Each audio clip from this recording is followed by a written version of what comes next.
Hello, and thank you for joining us. I'm your host, Telly Bistus, and it is my esteemed pleasure to introduce a true legend in the world of professional wrestling, an icon in sports entertainment. Ladies and gentlemen, Raven. Raven, thank you for joining us. I'm sorry, what? Sorry, I was napping. Your esteemed pleasure? Esteemed pleasure. Wouldn't I be your esteemed colleague? Would it be your esteemed pleasure? Is that actually grammatically correct? I think it's grammatically correct. What does esteemed mean then? Esteemed. Are we talking about self-esteem or my esteem? No, if you're esteemed, I mean, would you actually be able to use esteemed? How'd you phrase it? I said it's my esteemed pleasure. I don't think that's grammatically correct. Because it'd be your esteemed colleague, you know. You're a well-respected colleague, you know what I mean? Well-respected. So it wouldn't be like your well-respected pleasure. Well, maybe it would, but I think it sounds grammatically incorrect. So it doesn't fit well, but that's okay. Keep going. Let me try that. Let me try that one more. Let me try one more time. Let me try one more time. That was just a test for the mic anyway, right? Okay. No, you should have kept that in. What? That's good stuff. I'm saying, why did you take it out? We don't have to take it out. Okay, I'm saying, well, then keep going. I'm not editing anything right now. Oh, good. That's what I thought you said. It was a mic test. I thought you said we weren't keeping this in. It's going to stay on the disc. I can take it out if I want, but I'll keep it in. No, leave it in. Keep all this in. This is good stuff. It's good going back and forth. I think it is my esteemed pleasure, though. Maybe. I don't think it is, but it should be your esteemed pleasure. In any event, it's either. No matter what, it is your pleasure. Absolutely. Regardless of however you grammatically use an adverb to phrase it.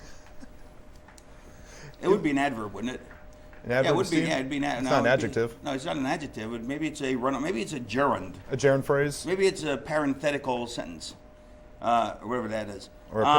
Perhaps there's a parallelogram involved. I don't know. I haven't studied geometry in years. I have a couple prepositional phrases coming up here in a few minutes. So you should say, you should never end a sentence with a preposition. So you don't say, so what'd you, what would be a good example? That's not what I'm thinking of? Yeah. You say, what am I thinking of, asshole? See, then it's not, then you don't end a sentence with a preposition. Sure. Exactly. And you put the force on asshole. Yes, kind of delivers your message. Well, you don't put the force, because then you have to call Luke Skywalker. And then Ben Kenobi would be like, I'm your father, Luke. Well, that'd actually be Darth Vader, which I called in the first movie, by the way. First movie, I swear to you, I did. I was 12 years old, I believe. And I was watching it, and by the end of the movie, and even at 12 years old, I was this brilliant. I realized when Ben Kenobi said the force destroyed your father or something, never said he killed him. So the way he phrased it, I realized that he became Darth Vader. And although I didn't see coming at first that Leia was his sister, but I did see that before they revealed it, though. Just like, what else was it?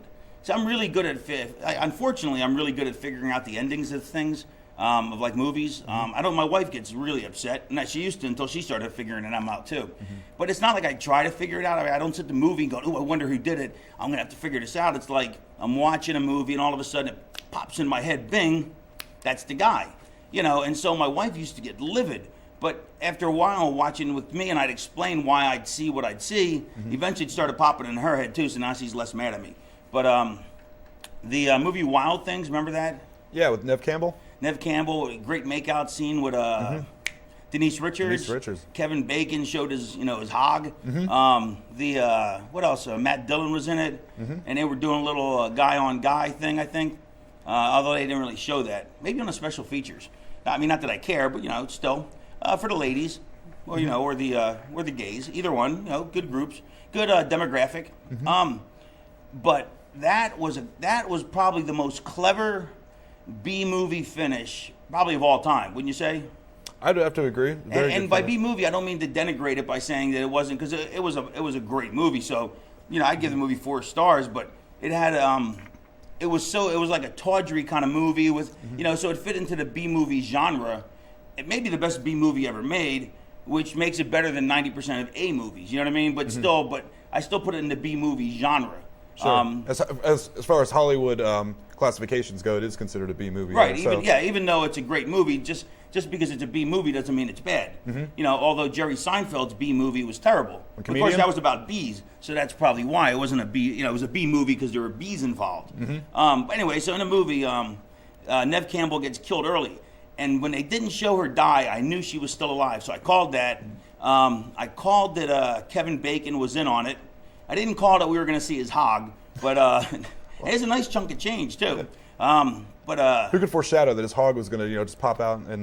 No, who knew? I mean, who knew? And what else? So then I knew that he was in on it. I knew that Dylan was in the double cross. What I didn't call it, what didn't I call? I almost called everything, except I didn't call Bill Murray being still involved, and I don't think I called the Kevin Bacon. No, I don't think I called the Kevin Bacon turn. So I called there was like 4 or 5 turns. I called like 3 of them, but I never called. I didn't think Bill Murray was going to be like in it all the way to the end. That was pretty sweet too. Then what else was another one that I called? Another one that was hard to read. What I didn't call was Saw. And for the beginning of Saw, you see the guy on the bottom. Yeah, you see the guy laying there. And for the first 10 minutes, I'm going, what the hell? I mean, just because I'm intrigued, what the hell is this guy laying there for? I forgot all about it. Completely forgot about it. Didn't see it coming. It was awesome. And then they played the music and they showed the B-roll footage, which for you people at home, is see B-roll footage is when they show other footage. You tell them, that's your specialty. B-roll footage is when you have... Turn to the camera. Face the camera. B-roll footage is basically the footage that you use to cover up your A footage. What's a better way to explain it? The main sequence of images that you have on the screen. If you want to cover up an interview, if we want to cut to something else, right? Like suppose there's a big flub here. We'll roll some footage of something else that we're talking about and then they can hide like a bad edit cut or something like that. Or just if you have extra footage that you want to insert. Sure. Maybe I should be the producer instead of you. Anyway, or at least the grammatical producer. I can see that. So then when they rolled the footage back of all the of the whole big setup, it was amazing. And with the music, which now like every movie steals, which is kind of sad that which Saw was another B movie that was that was stronger than anything. That was stronger than most A movies. But just a B movie because of the genre. In fact, I didn't go see it. I didn't see it forever because I thought it was just going to be a complete slasher type movie like Friday the 13th or one of those, and just horror for horror's sake, without like a psychological bent or whatever. It doesn't really do it for me. And and then my wife, I think she saw it, but she didn't want to see it at first because of the same reasons. But eventually, I think she saw it at the theater, and then she goes, "No, it's like 7." With Brad Pitt, who's actually stunning. Morgan Freeman. Not that this is turning into a male on male show, but Brad Pitt's stunning. He's a great looking guy. If I was gay, I would definitely hook up with him. See, this is where the B-roll would come in handy. Yes, and then they would show footage of me and Brad Pitt making out. What? Exactly. What? No, and that's how I get a reputation beyond my thoroughly heterosexualness, which I have nothing against gay people, which is actually probably why, but I'm as thoroughly heterosexual as the next guy, and there's nothing wrong with being gay. In fact, I know many people that are gay, and they're some of my favorite people. So, and if I call somebody gay, it's usually because they're acting really, it's not because they're gay at all. It's usually if I say, hey, man, that was so gay. Like, even a gay person would call that gay. But that's a whole other subject. Anyway, so Brad Pitt in 7, it's an awesome, awesome movie. In fact, Kevin Spacey in that was brilliant because he wouldn't show... he was a big star at that point, but he wouldn't put himself in the credits, so you didn't know that he was the big reveal, until the end. Sure. But so once I realized it was like 7, then I was like, oh, I got to see this. It was amazing, but I totally forgot the guy laying on the floor and Saw, until the end, and then when they did the reveal, it was brilliant, brilliant. I felt like an idiot too. I didn't feel like an idiot. I didn't You may have felt like an idiot. I didn't feel like an idiot. I was just like, wow, that's really good filmmaking. At first, I thought they kind of just tacked on an ending, like, oh, well, they found this random guy. I don't even remember. I barely remembered him. It was so vague. How could you barely remember? The guy gets up off the floor. Yeah, but I mean, but they threw so many other things at you throughout that were possible. What's funny suspects. is I can't even remember all the other stuff. Like I'm very lucky. I have one of these. I have a really strong memory, but I can't remember finishes to movies. Like I think my brain intentionally blocks it, so I can watch movies again if I don't prefer to, but if I have to, or if something's really good, I can watch it again and completely forget how it ends.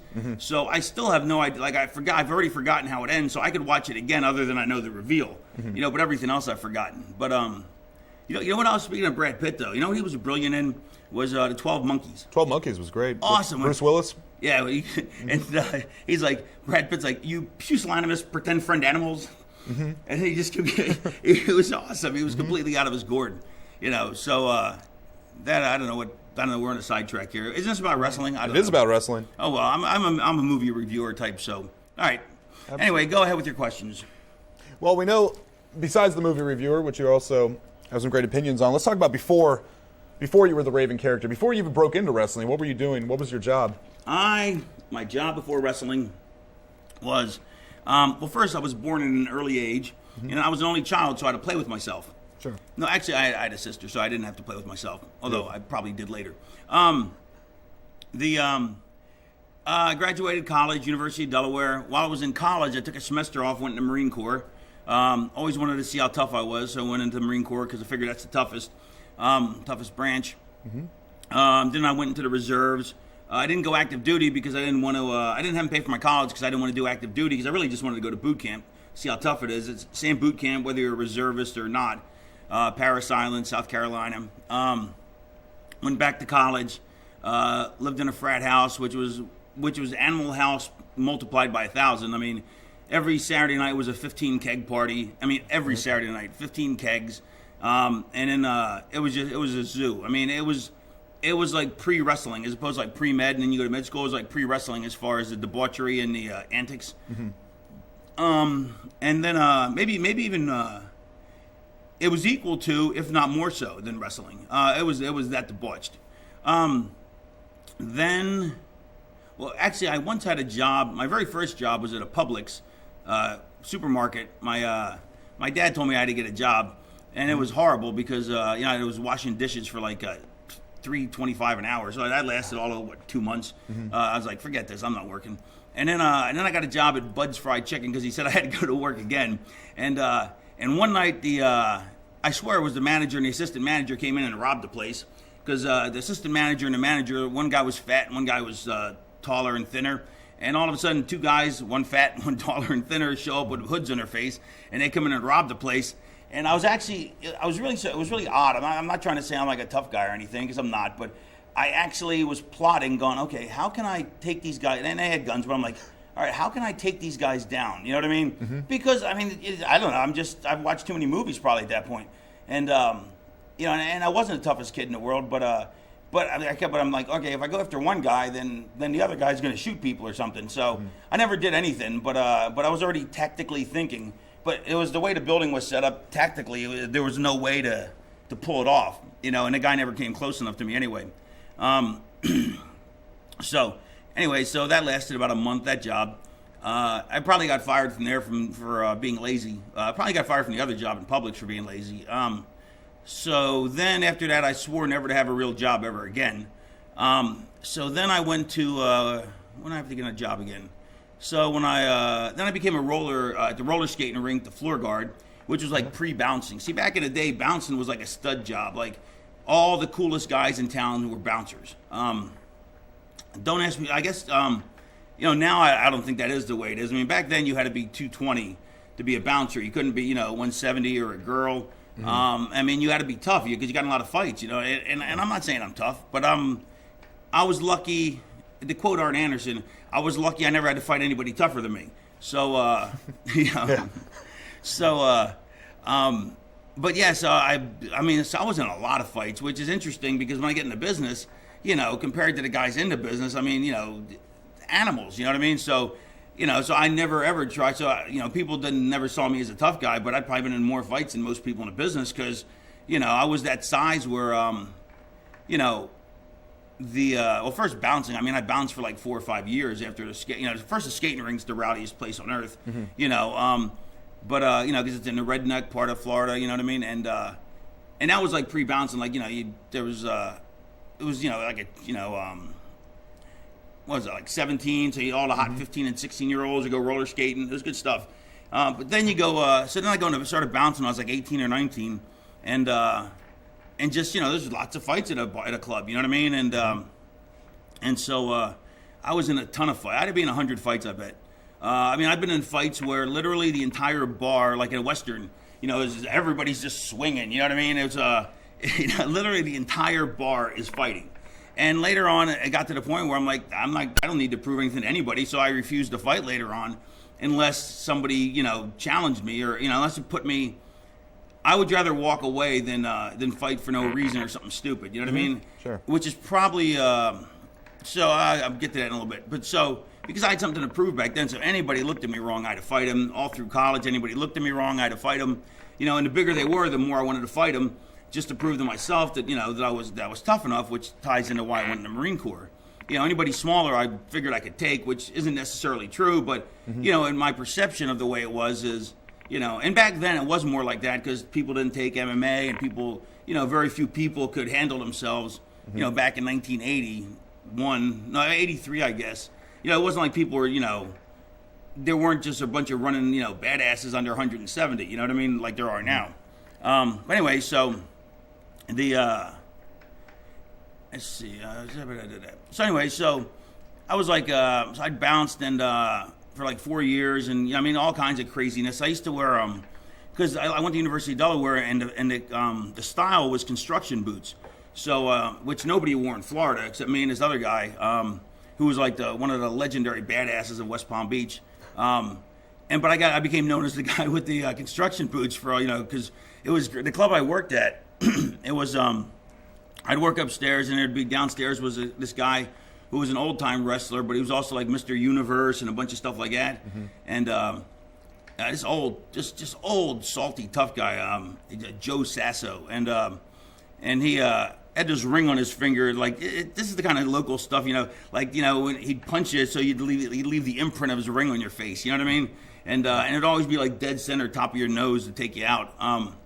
So he would him and another guy would charge at the door downstairs.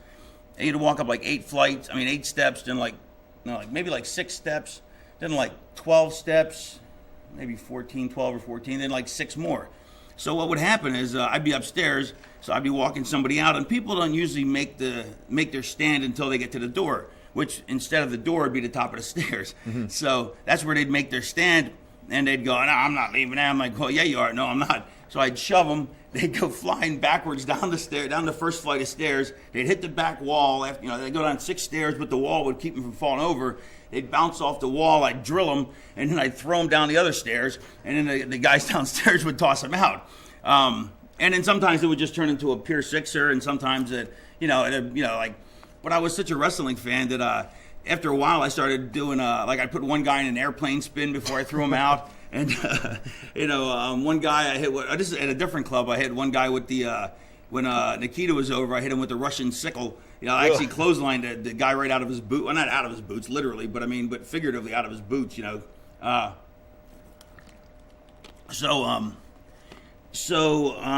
So bounced my way through college, and I bounced through the summers, and actually when I was in college, I pretty much just drank.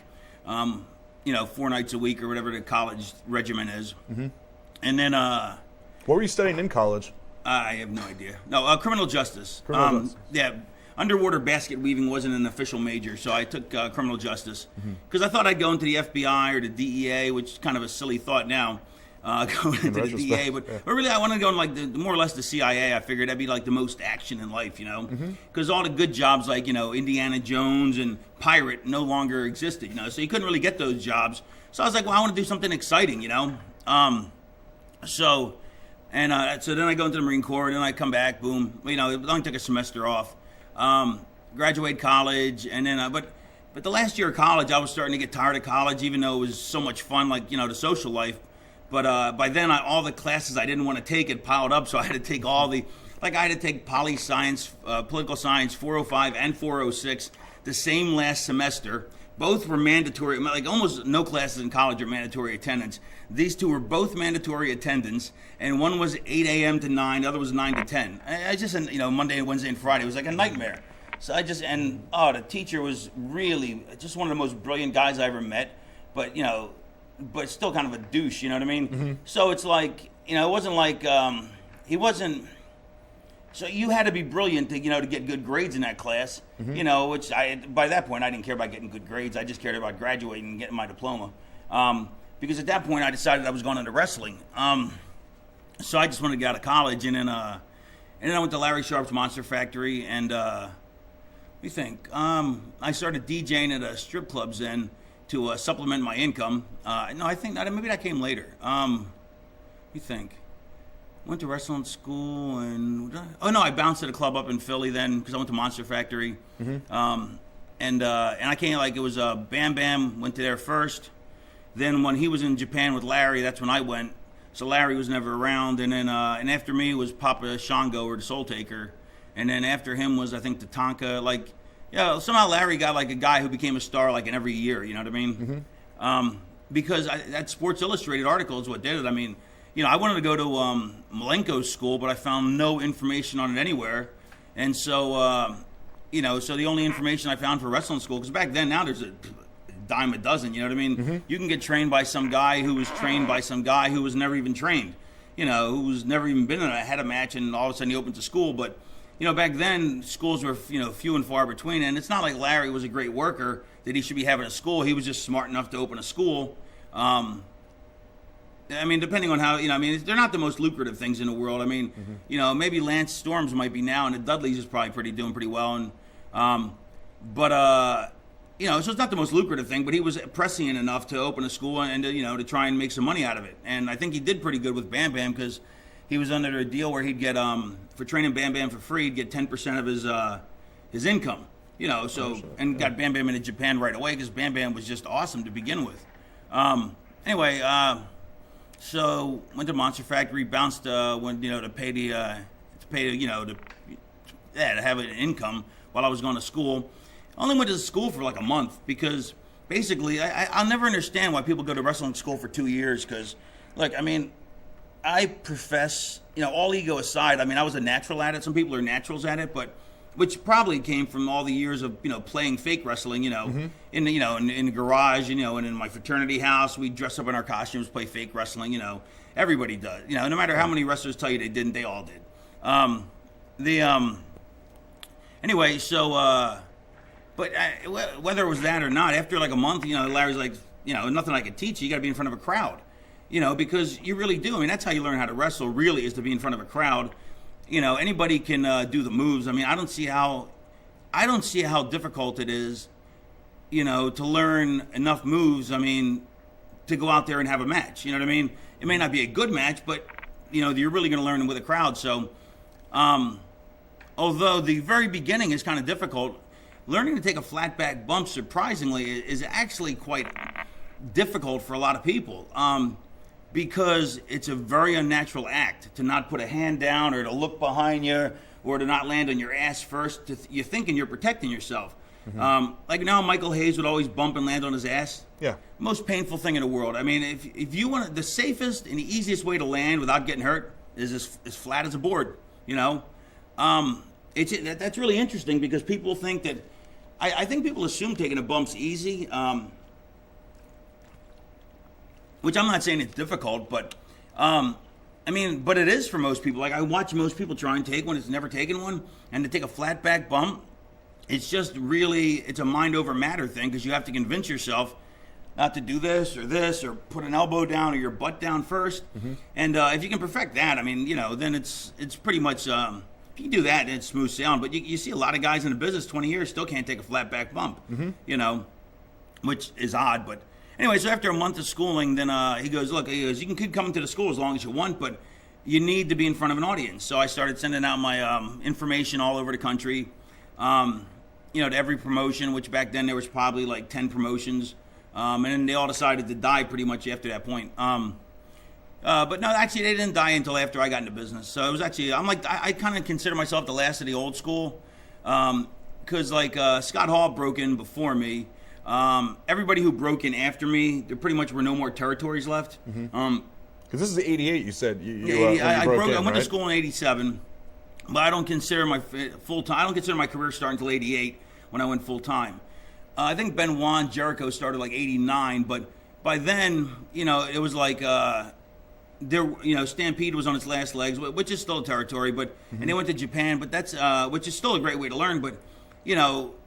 Kansas City had just died. Continental died. Florida died and was restarting. Let's see. Texas died. You know, pretty much everybody. You know, everybody and their mother died. You know what I mean?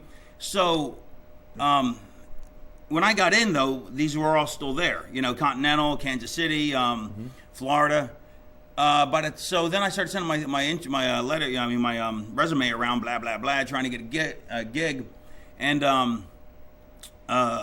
what happens? Oh yeah, so in the meantime, I have about 7 matches, and strangely, I really can't remember who my first match was. I mean, it's something I would think that I would never ever forget. You know what I mean? And it's like, people would come up. As a fan, I used to go, if I ever met wrestlers, I'd be like, "Oh, remember this?" And they'd go, "No," and I'm like, "How can you not remember that?" Because it was important to me, but it was one of 8 zillion things for them, So, so when people come to me, they go, "Remember this?" And I'm like, a lot of times I don't. I mean, I've done a billion things, 21 years, but and the really creepy thing is, I remember my second match, against this guy JJ Paradise, and I'm pretty sure my first match was against Ray Odyssey, but I wouldn't swear to it because I really don't remember, and maybe I don't know what that is, but it just surprised me that I don't remember that. But I had 7 matches. Actually, I had 4 matches, and then I got booked to go to Puerto Rico, and just to go in for one night when they did a TV taping and do like 3 jobs, and and I remember Savio Vega, he was TNT then, and I remember about this. He gave me some kind of suplex and somehow ended up driving his head in my chest, which I don't even know if it's possible to do that. Like, I thought he did it intentionally because I was so bad or something, which I don't even know if that's even... I've tried to recreate it. I don't even know if it's possible to do. But I was like... And, but anyway, so... But, so I brought up to him. Of course, he doesn't even remember. But... So from there I went to so anyway, so now I have like 7 matches. It's like 9 months. I finally get booked in Tennessee. Lawler calls me up on a Thursday. Calls me on a Thursday. Says, "Can you be here Saturday morning for TV?" I was like, "Yeah, of course. This is what I'm waiting for, a break." So I tell my best friend, I go, clean up my apartment, put it in storage or whatever I own. Or just take it to your house, and then I think I had all rental furniture, because I didn't have anything important. Yeah, but it's probably all just went like, so not very much. It wasn't even a storage worth of stuff. It probably just went to his house. And funny story is because I literally went with just like, enough clothes for like a week, because I didn't even know how long I was going, didn't know what I was going to make. I was just thankful to have a job, it makes me laugh. These guys today, they think somebody owes them something. It's like, it's sad because, back then, people didn't see their kids being born, which is sad. It's a shame. That shouldn't happen. But they didn't see, which I think that's not reasonable. But but a lot of stuff you miss. You missed holidays, you missed this and that. But that's a sacrifice if you want to do this job. It comes with the territory. You know what I mean? The best day for business, the 2 best days for business of the year were always Thanksgiving and Christmas. So I would, I'd fly home the week before, the week leading into Christmas, or Thanksgiving. Actually, Thanksgivings I just missed. And then Christmases, I'd fly home, open my presents at 7 in the morning, 8 in the morning, catch a flight back to Portland. That's the way it was. I missed my 10-year class reunion in WCW and I asked for it off, and they booked me anyway. They had me off and they booked me. It probably was a rib, but what are you gonna do? You got to miss it. You know what I mean? If there was a legit reason, that'd be different. You know what I mean? The sucky part was, I think it was just a rib. That's promoters are like, they make. You go to Canada, Vince makes you lose in Canada, even if it makes everybody lose in their hometown. It's just kind of stupid. You know what I mean? But whatever. But those are the sacrifices. Those aren't the sacrifices you should make, but they're sacrifices you have to make. You have to be expecting to make as part of the career. Sacrifices like that are bullshit. You know what I mean? But real sacrifices, so not missing your kid's a bullshit. You should never miss your kid being born. You shouldn't miss. You shouldn't have to miss like a 10-year reunion. Unless you're in some hot angle in some 40,000 people house, not just to go to some show in Kansas for 300 people. You know what I mean? Yeah. For second match from the bottom. You know what I mean?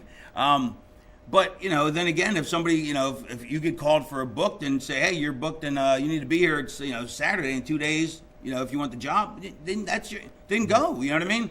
You can't bitch about it. This is what you wanted. So knowing the sacrifices that you had to make, I didn't care. But knowing when you broke in '88, you didn't look like a lot of the guys that were on top at the time. No, as far as physical physique, as far as you were a different commodity. How did you? I had no chance of making it. the one thing that gave me hope was, I wanted to be. I said to myself, I go, you know what? I don't want to be 50 years old going woulda, coulda, shoulda. You know what I mean? I know I want to try this because I know I can do it. I know I could be good if I get the opportunity. I don't want to be 50 years old going, man, I should have done that. So I got to try it. Even if I fail, I still would consider myself a success because I tried. You know, to me, it's there's a great Teddy Roosevelt quote, but it says, you know, it's the guy who stands on the sidelines, you know, is a douche. He didn't use those exact words, but you know, the guy who stands on the sideline and just sits on, you know, just cheerleads is a douche. You know, it's the guy who goes out there and tries. You know, whether he wins, loses, or draw, he's the, you know, he's the cat's meow. No, he's the man. You know what I mean? But that's, you know, in so many words. But you know, so, and that's how I perceived it. But at the time, Chris Champion got over really big in Florida because it was a smaller guy's territory. So that gave me hope because I grew up in Florida. So watching him on the show, what really made me think I had a real shot in Ricky Santana hates this was I saw was Ricky Santana was like tag team champions with the Cuban Assassin, Fidel Sierra. You know, and what people think of, like, people think of Fidel Sierra, they think of him as an enhancement guy or whatever. But 20 years ago, 25 years ago, he's still a good worker, but he was a hell of a worker 25 years ago. I mean, he could go, he was a lot leaner.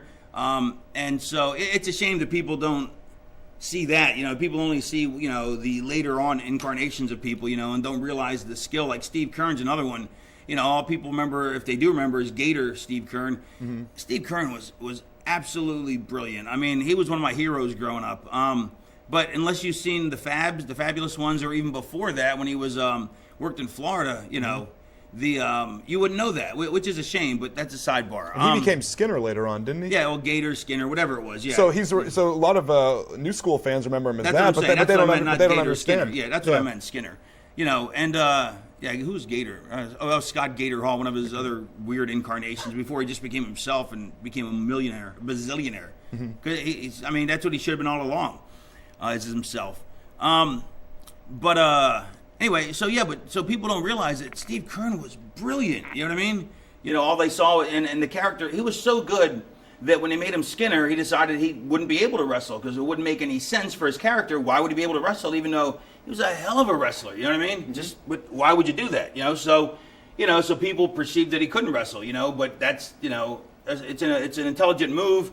Unfortunately, because they didn't use him well, you know, whatever. That's how it went out. But suffice to say, but I mean, it was more so. But Ricky Santana, unfortunately, I mean, he takes this. I mean, he hates this, but it's really a compliment. But I figured, I go, and because he was like this pretty boy, good-looking guy. He's a really good-looking guy, and I said, man, I'm better looking than him. You know, my ego, you know, I'm better looking than him. At least I'm better built than him, and I'm taller than him. You know, because Chris Champion had me by like an inch or two, so at least, you know, height always makes you look bigger. But I go, if he can make it, I can make it. And that was honestly when I realized, when I said to myself, you know, not that, I mean, I was going to try it anyway, but that's really what made me think that I could really make it. Because I'm like, you know, I just got to get an opportunity. I mean, the guys in New York were 300 pounds. Everybody was gassed, you know, and I mean, I was gassed to the gills, and I was still 220. You know what I mean? Just, you know, I graduated high school at 160 after 2 years of heavy lifting. You know, Jericho graduated high school at 185. I mean, so think about that. 180. Jericho basically graduated high school like 25 pounds heavier than me, and you know, and yet he's, you know, so yet when we got into business, we're about the same size, or I'm a little taller, but same size. But you know, so I had a longer way to go than anybody because I had to put on. So you know, so I did a shitload of gas, unfortunately, or fortunately for my career. There were periods where, I mean, looking back, you know, as on a tangent here, looking back, I shouldn't have done nearly the amount I did, because now I have to take hormone replacement. You know what I mean, just to function. Because they took my testosterone levels on a scale of 200 to 800. It was a 12 because I shut my whole system down permanently. So so there's a lot of drawbacks to it. You know what I mean? And now you don't have to be big. You know what I mean? You know, I mean, CM Punk's 180 pounds, you know, Jeff Hardy, 180 pounds, you know. So, you know, it's great that the road's paved open for them. I love that because it wasn't for me, because when I got in, I had to gas up to 220, you know, because I wanted to be in a business. It was like, okay, you know, if you want to be a jockey, you got to be short. Yeah. You know, so otherwise you can't be a jockey. That's just the way it goes. I mean, you can't, you can't bitch and go, man, I want to be a jockey. Look, I'm sorry, you can't. You know, you have to be short. In wrestling, you had to be big back then, and so I was like, I got to get up. You know, I got to get some size on. So, and don't get me wrong, I would have taken the gas. I was taking the gas anyway because I was into bodybuilding and stuff. So. I would never use that as a crutch that I had to for wrestling because I would have done it anyway, you know. But I also knew that if I wanted to make it, I was going to have to do it, which was fine with me because I was going to do it anyway. And people hadn't really seen. Did you know the side effects as much back then? Yeah, of course. Yeah, actually, we thought the side effects were worse. Like, we thought they were so much. We thought they were so much worse that they are so over exaggerated by the media. Except, okay. What the media tells you is so over-exaggerated that people don't believe it, and it's not anywhere near that. It is dangerous, you know, but nowhere near the level how the media paints it, which unfortunately is what screwed everybody up because people don't believe it because it wasn't true. So you have this margin where you think it's so much safer than it is, which it isn't either. You know what I mean? Yeah. So by them saying it's this far, this freaking bad. When it's only this bad, people are going, well, that's ridiculous. We know it isn't, so we think it's this safe. You know what I mean? The absolute opposite. Yeah, you went the total opposite. But at the time, we were terrified. Like, I mean, you know. Yeah, this fell off. I felt it pop off. I got it. Everything looking good so far, Aaron? Yeah. Cool. Good. Yeah, so, you know, in 3, 2... So we were so terrified that, like, you know, this is the first time I took steroids was when I got out of boot camp from the Marine Corps. I went to boot camp and I went to infantry school. I got out and I bulked up to 185 just lifting. So after 4 years of lifting, I was up to 180 something, 183 I think, So once again, I'm not even as big as Jericho. After 4 years of, all through this, I'm aged. Let's see, 10 Feb 84. So I'm 20 years old, and and I'm still smaller than Jericho. You know what I mean? And Jericho was considered a small guy in the business. And I'm not picking on him. I'm just saying, just to give you an idea how small I was. You know what I mean? You know, and I wasn't muscularly like when I love handles at small, no abs. You know, so I mean, so it wasn't like. It wasn't like I was small and ripped and built because I wasn't. You know, I was small and unbuilt. You know, I had the Jewish physique. You know what I mean? But I got the Jewish brain, so I'll take brains over size any day. So unfortunately, I had a long way to go. But I came out of boot camp. I'd lost 10 pounds in boot camp. I was down to 173, and that, which you can tell the fact I remember these numbers exactly is how important it was to me at the time. And this had nothing to do with wrestling. I just wanted to be bigger. I was into bodybuilding and stuff. And the first steroids I took were Dianabol, and the first week I took 1 a day. The second week I took 2 a day. The third week I took 3 a day. The fourth week I took 2 a day, and the fifth week I took 1 a day. And that was my whole cycle. And I was terrified my liver was going to fall out. If you know anything about steroids, it's the silliest thing anybody could possibly say. Like, it is so slight and so. You couldn't take a smaller amount of steroids if you possibly like that. That's the smallest amount you could ever possibly take. And for 5 weeks, it's idiotic. You know what I mean? Like it doesn't even make sense to go in for just 5 weeks. You know what I mean? And I was scared my liver was going to fall out. So we were more terrified back then than we became later. And then the more the media, the more we learned. Correctly, then that's a whole different thing. As opposed to what the media was putting out. It's like Lyle Alzado supposedly got brain cancer from wasn't Lyle Alzado who died from brain cancer supposedly attributed to steroids? Steroids, supposedly. But it wasn't because you can't get that. It's not even a side effect. What it was is he probably was taking. He probably died from what's it called? Jacob's Creutzfeldt disease, which is what would cause that, and which would be from taking. Human growth hormone, not the synthetic human growth hormone, but from actual cadaver, and it had Jacob's Creutzfeldt disease. But the media, which I think the media did that as they put it across like that to try and keep people from doing it. But if you knew anything, it doesn't hopefully it helps some people stay off from taking it. But if you knew anything, that was the most absurd thing you could. So the media and the doctors, knowledge was actually contributing to making it to people doing it, because anybody who knew anything, if you're in a gym, you listen to people talking, you're like, that doesn't even make any sense. If you're a young kid, I thought it was so. I was 20, 21 when I started taking them.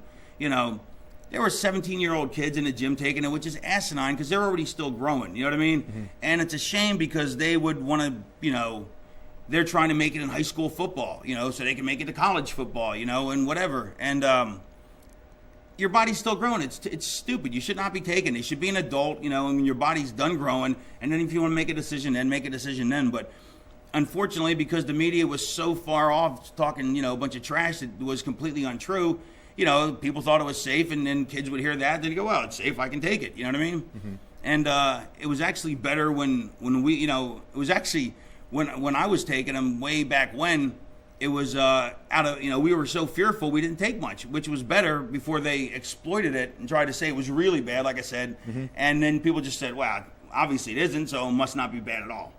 And then they would say it didn't work, which it obviously works, so people would go, well, come on, how can we believe you? You go, it doesn't even help? Are you freaking kidding me? I remember there's a guy in my fraternity house, never lifted a day in his life, and he was 200 pounds, he went on a cycle, ended up 240, just jacked, and gacked and shredded, and then stopped taking it, went right back to 200, because he stopped lifting again the whole 9 yards, but of course they work, you know what I mean? Unfortunately, it's just, I don't want to get repetitive, but, when you try and say something isn't something, when you try and say it doesn't work and it's this bad, people are going, and it's completely untrue, then you're going to have a backlash and people are going to think the exact opposite instead of thinking what it actually does do or even bother to research it, which I always researched everything I did, Which is an unfortunate fabrication from the media saying, obviously with good intentions, but unfortunately they didn't really. I don't think. You're right. Maybe good intentions, but it was stupid. You have to understand human nature. Whatever. Let's go. Where were we before though? Well, we were talking about your career, and the career. Basically, the biggest. Would you say the biggest exposure you got in the U.S. was when you went to WCW? No. Actually, what happened was, yes and no. After I went to Florida, after I went to Tennessee, I was there for a couple months. Then I went to Florida, Championship Wrestling. By then, Kansas City and Continental had just shut down. And so there was still Portland, still Puerto Rico. Memphis was still there. Tennessee was still there.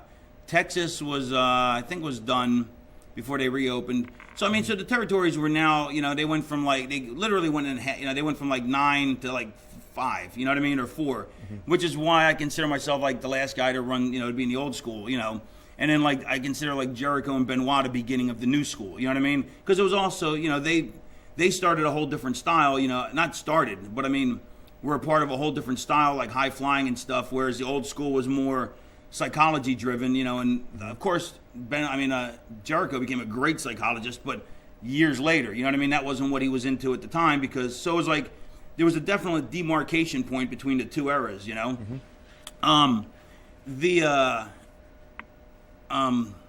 I went to Portland. From Florida, I went to Portland. Actually, no, I'm sorry. From Florida, I went to Vancouver, which was a territory. I was there for a month. And then I went to Portland, and then that's where my career basically started, and that's where I started to become famous. As famous as you can become in, being in Portland, which is, it's so far in the middle of nowhere, so to speak, so out of the realm of the rest of it's Portland's in the Pacific Northwest. It's in the corner. It's not in L.A. So, which if it's in L.A., even though it's so 3,000 miles from the East Coast, which is where most of the wrestling is, or even going central a little bit towards Memphis and stuff, but it's so far away that that there's no press, there's no anything, there's not a lot of coverage. You know what I mean? It just kind of because it's who's going to go out there to cover a territory, but when you have so much else to do, but just by for After Mags, just stay on the East Coast, and everything's right there. But nonetheless, I started getting a lot of press, and that's where I learned how to work, because basically you never work less than 6 nights a week. So I worked for for 2 years I was there, and I probably had easily 600 matches. You know, I probably had more matches in those 2 years than I probably get close to 700. But that's three. Let's see, 60. Yeah, probably I had at least 600 matches. You know, because the week we had 5 matches was really odd. You know, we always had at least 6 and sometimes 7. You know, so anytime there might have been a 5, there was more 7 weekends than there were. I mean, for 7 days a week than there were 5s. You know, so yeah, so it had to be at least 300 nights a year. Plus, then I'd work double sometimes. You know, especially if there were battle royals, I'd have to work twice. You know, so minimum 600 matches in 2 years, as opposed to like let's say a Chris Daniels who, and not through no fault of his own, but having to work indies. You know, he probably had. His first, his first 8 years, he might have had that. You know what I mean? So or maybe 10 years. You know, it's like Taz would always tell guys, you never paid your dues. You know, honestly, Taz never did either. You know, because Taz went to one territory, Memphis, quit after 2 days because he hated it. And Taz probably had, before he got to ECW, maybe had, I don't know, put it this way. After he had probably had 10 years in the business, and I guarantee I had more matches in my first 2 years than he had in his first 10.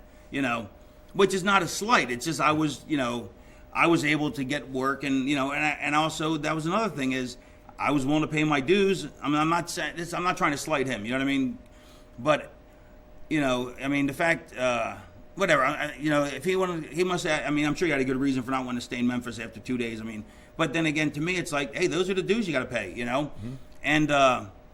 So I sucked it up, and plus, I mean, but, so I drove halfway across. I got let go in Florida, and and Mike Graham goes, they want to bring you to Vancouver, for Al Tomko, and I'm like, okay, and if you think about it, Tampa in Florida, Vancouver, Canada, you couldn't drive a further place, unless you drove. Absolute opposite. Yeah, it's ridiculous. I mean, it's a ridiculous drive, So I got packed up my crap, and I said, all right, I'm going. I had nothing but, just my car because I didn't own anything.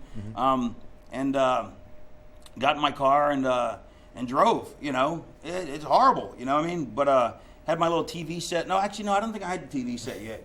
I hadn't invented the TV set on the dashboard yet, which now every car company puts out with standard in a car.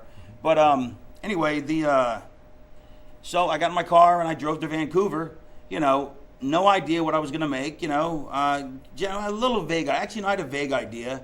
I had no idea how long I was going to be there, though, but I think I had a vague idea what I'd make. But I was too green to ask and say, hey, I need this kind of money, you know what I mean? I was just lucky to have a job, especially after I got let go in Florida, under less than perfect circumstances, which actually was a huge boon for me because I did something incredibly stupid and then and realized my error, and it never happened again. Which basically, long story short, is that was back in the era when nobody ever put anybody over. Guys who weren't, you either had jobbers or winners. You know what I mean? And and there was you never lost on TV if you were a star. You know what I mean? And that's when they had squash matches all the time on TV and stuff like that.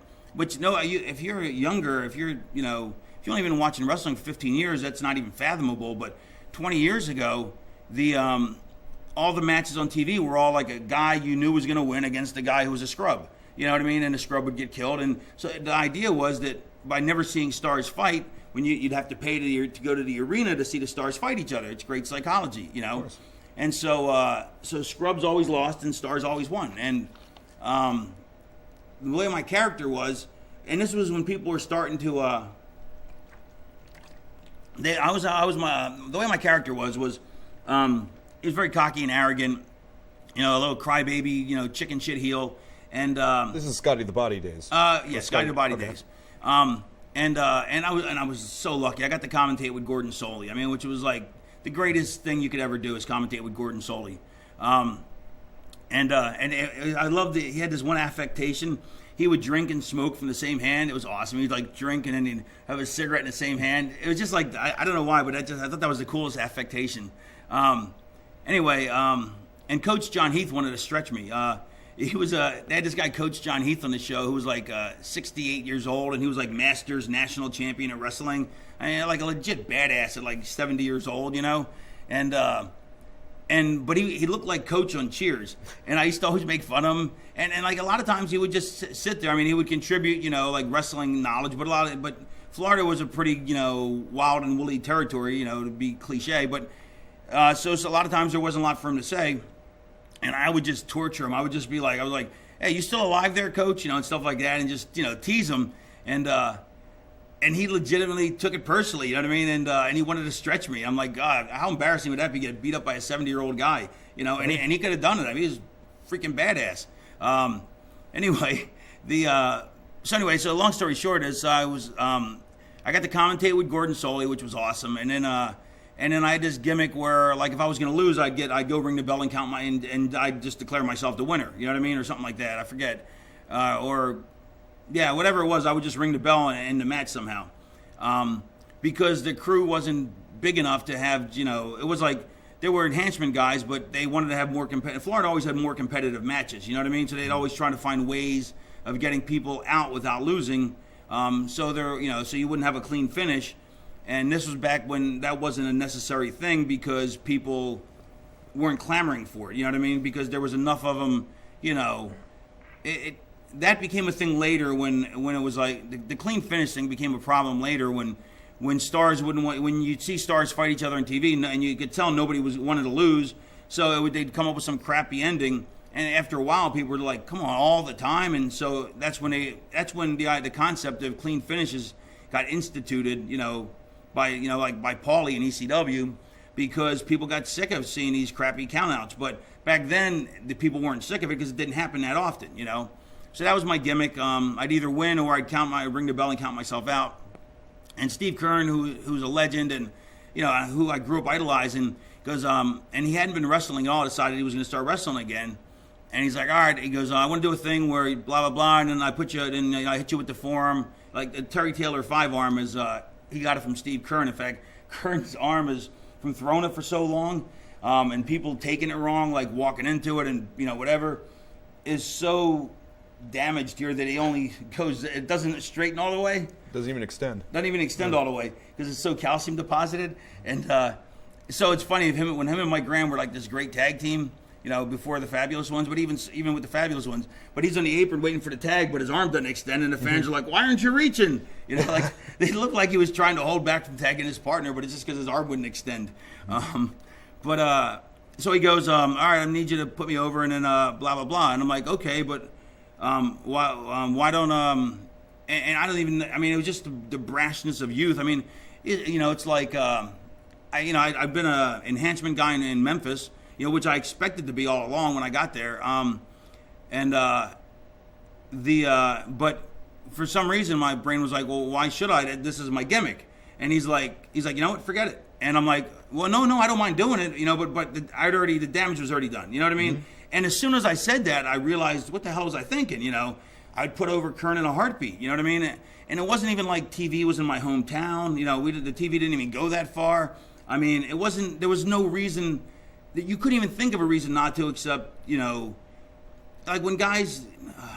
That's the whole thing with this business is guys have such big egos, and I was so lucky that I learned right away, year into the, not even a year, maybe a year into 13 months into the business, to throw my ego out the window, because just by saying that, Kern's like, no, to forget it, don't worry about it. And I'm like, no, I don't mind. But by then, because that's the old-timer mentality, and he was right, you know what I mean? So the next day, Mike Graham calls me in the office, and I go, don't even say it. I go, you got to let me go. He's like, yeah. He goes, I'm sorry. I go, no. I go, don't. I go, I should be let go. I go, that was the stupidest thing anybody could have done. But like literally, I learned a lesson that would take guys, it may take guys 20 years. Some guys may never learn at all. Some guys may learn quicker.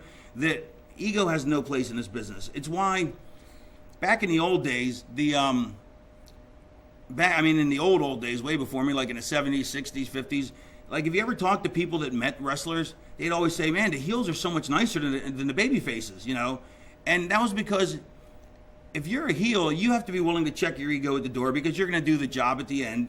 You're always going to be putting people over. You're going to be made to look stupid, So it's part of the game, part of the job description. As a baby face, your job is to win, to look strong, and and so it goes to your head to it, but not to everyone, and not to and the different degrees to people, and not everyone is like that, not even close. I mean, so I'm not saying like all babyface are egotistical maniacs, not even close, but I'm just saying, but there's a predilection, especially back in the old days, for babyfaces to be less, to be more arrogant and more and less friendly and more snobby because, it comes with the I'm the winner, you know what I mean? Mm-hmm.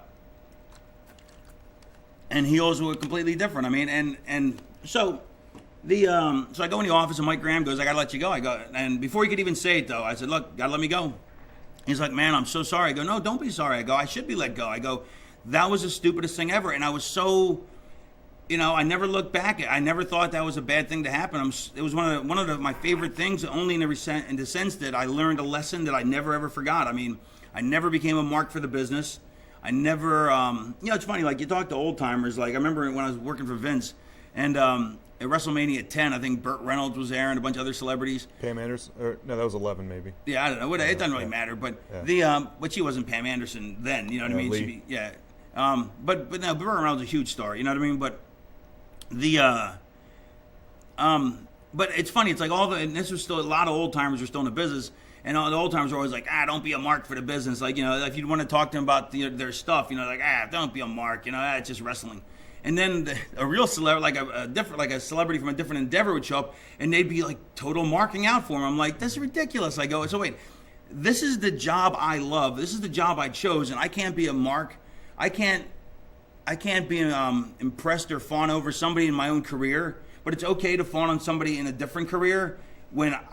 If I wanted to be an actor, I would have been an actor, so they would have been my hero, but this is what I chose, you know what I mean? So it's a really screwy fine line between, being a mark for the business, but then also being a mark for yourself. And I think that's where it comes from. You don't want to be a mark for yourself where, you're not willing to put people over and, and your ego in check. But I always thought it was stupid that you couldn't be a mark for the business, because why else would you join it? I mean, why would you get into a business you didn't think very highly of? It's kind of silly. But nonetheless, let me tie this into a big knot. So I didn't. So I told Mike, you got to let me go. I go, and so to me, it was like the stupidest thing I've ever done. But in one fell swoop, I learned never to have an ego for this business, never to be a mark for this business, never to be a mark for myself. Not a mark for the business, but I mean, I'll always love the business. But I mean, don't be a mark for myself. And never take myself that seriously, that I can't put somebody over, that I'm more important than anybody else or whatever. It's kind of, it's like, there were years when I was a dick to people, but that's because I was a dick myself. It had nothing to do with the business, you know what I mean? I've always said that,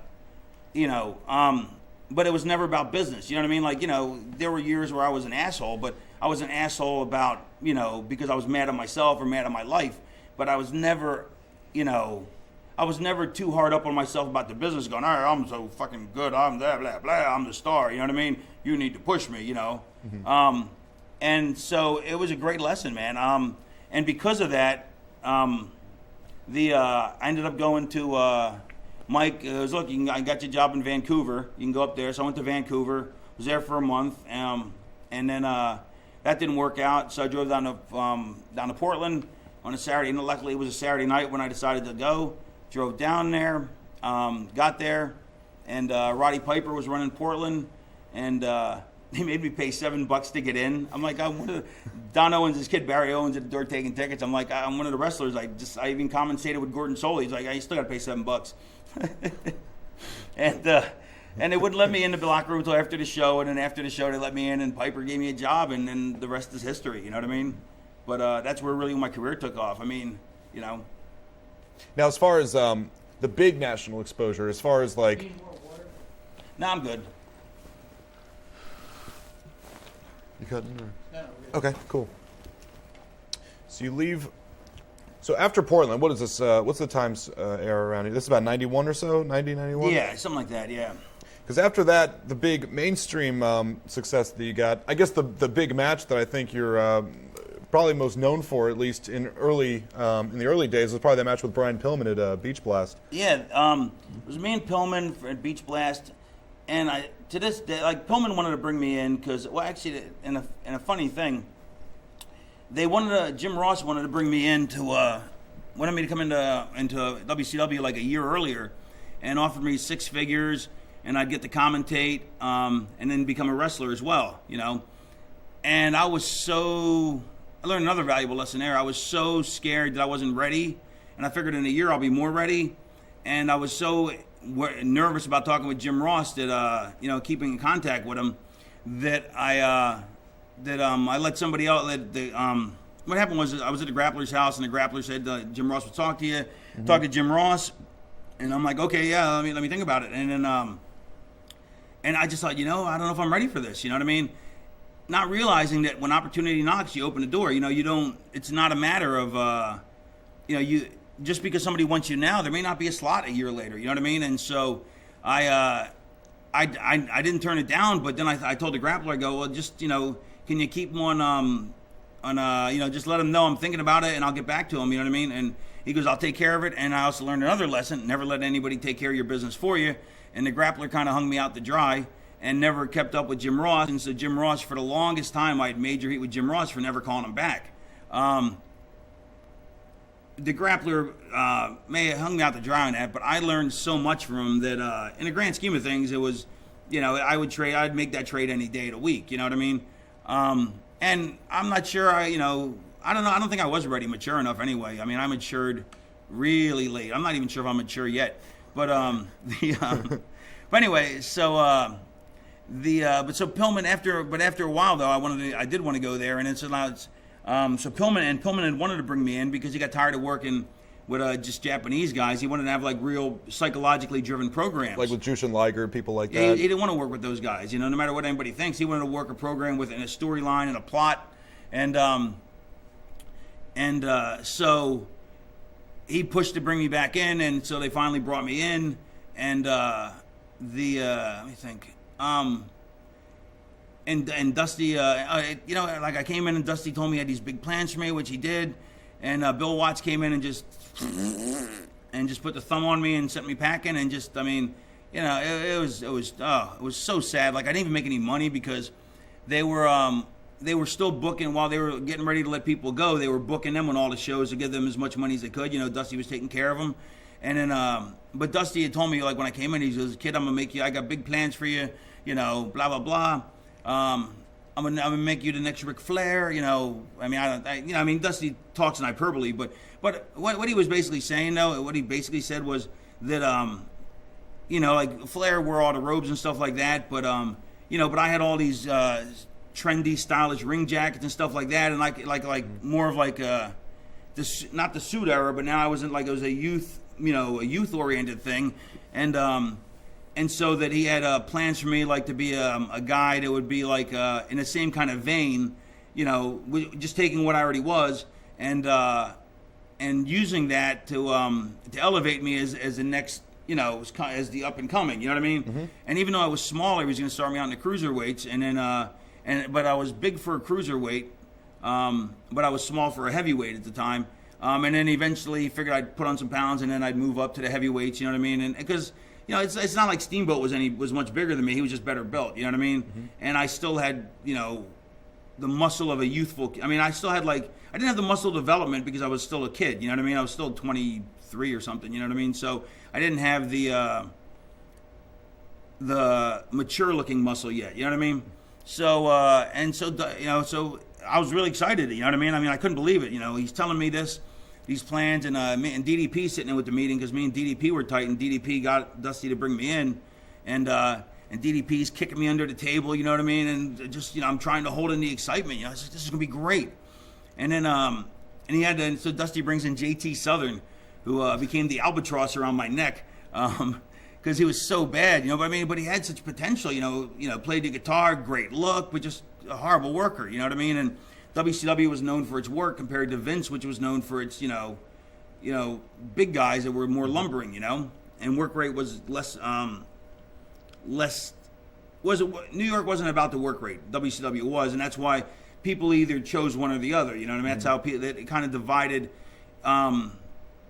People like both, or they liked one or the other. You know what I mean? So that's what you have to have two different products. You know what I mean? There was such a difference between the big names. I mean, WWF at the time, from like maybe '85 to '90s. I mean, you had people like Hogan, you had Bundy, you had Andre, you had, but you had the smaller guys on the card too. But as you said, not really. But I'm sorry. The smaller guys, I mean, were in WCW, I guess you'd say. Right, well, I'm saying, was a different. Well, no, I'm saying even the guys like in New York, like they were like Dino Bravo was 5'8", but he's 300 pounds. You know what I mean? It was more about. They were more about the hoopla, the smoke and mirrors, you know what I mean? And WCW was more about the work rate. That's why, well, anyway, so, but, and JT just wasn't a very good worker, so that kind of bombed out. But, and I still wasn't making any money because I wasn't being booked in the house shows. And so I was like, cool. I said, I'll get off my 10-year reunion, which then they decided to book me. The one time they booked me, I'm like, oh, you bastards, Never should have told him what it was. I never should have even asked for it off. I should have just known I was going to get it off, and I would have got it off. And I'd actually won the cruiserweight belt. You know what I mean? And I was like, my buddy's like, "Hey, you should wear it for a cummerbund." I'm like, "Yeah, I'm like that big. I'm not that big a mark." Which actually, I just thought of a good example of being a mark. There was a guy when I was in Global who, after he won a certain title, him and his family and everybody went to Hooters, and like he puts the belt on the table. You know what I mean? And it's like. And that's, that's the kind of, it's a shame that's the kind of, that, because you didn't really win anything. Somebody handed it to you, you know what I mean? Mm-hmm.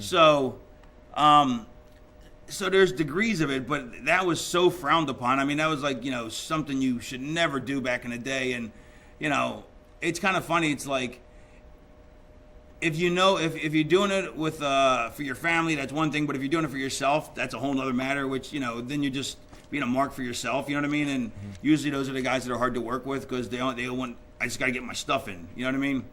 And the secret to that is let them get their stuff in and just let them get it in. Let them get it in. Let them get it in. Let them get it in. Next thing you know, the crowd's booing them because it's a one-sided match. It's been going on for 15 minutes. But that's a whole other matter. So big plans. I'm all excited. I can't wait. And then Bill Watts comes in, and Watts, it's funny. Watts now goes. Me and Eric became really good friends. His son, and Eric's like, he goes, tell Raven, he goes that he owes me credit for the Raven gimmick. And I'm like, why? He goes, well, if I wouldn't let you go as in WCW, you never would have came up with it. Okay. Twisted logic, I guess. Yeah, but I mean, he did me a favor in the long run, so whatever, But Watts came in, and Eric went to bat for me because I used to help Eric at the school all the time. And the dad did, and gave me the boot, And my plans went out the window and down the toilet. And the sad thing is it's like me and Pillman and Austin used to ride together. And me and Pillman wanted to be a tag team because we figured smaller guys, we could tag up. Let me go back up. When I first came in, so I beat Pillman at Beach Blast. And so we wanted to have we never got to have the program we wanted to have. I forget why. But it's kind of funny. I'll leave that story out. That's for another time. But suffice to say is we used to ride together, the three of us, and me and Pillman wanted to be a tag team, and Austin didn't want to be a tag. He wanted to be a single, so because he'd always been a single, and I just, me and Pillman figured, at our sizes, our best plan was to be a tag. And so instead, Watts fires me and made the two of them a tag, which quite successful tag. The Hollywood Blondes. Yeah. That was disheartening. You know what I mean? That just crushed me. You know what I mean? And anyway, so then I went back to Memphis. And then when I was in Memphis, Vince wanted to bring me in as a manager. Because I'm still too small, still a small guy. So that's when the Johnny Polo thing came, which just never fit because I don't sound like somebody who would be a upper crust. Shane McMahon should have been Johnny Polo, you know what I mean? So left Memphis after a couple months and went to Vince and I ended up becoming a substitute commentator when Lawler was off on some Memphis trial thing or something, and I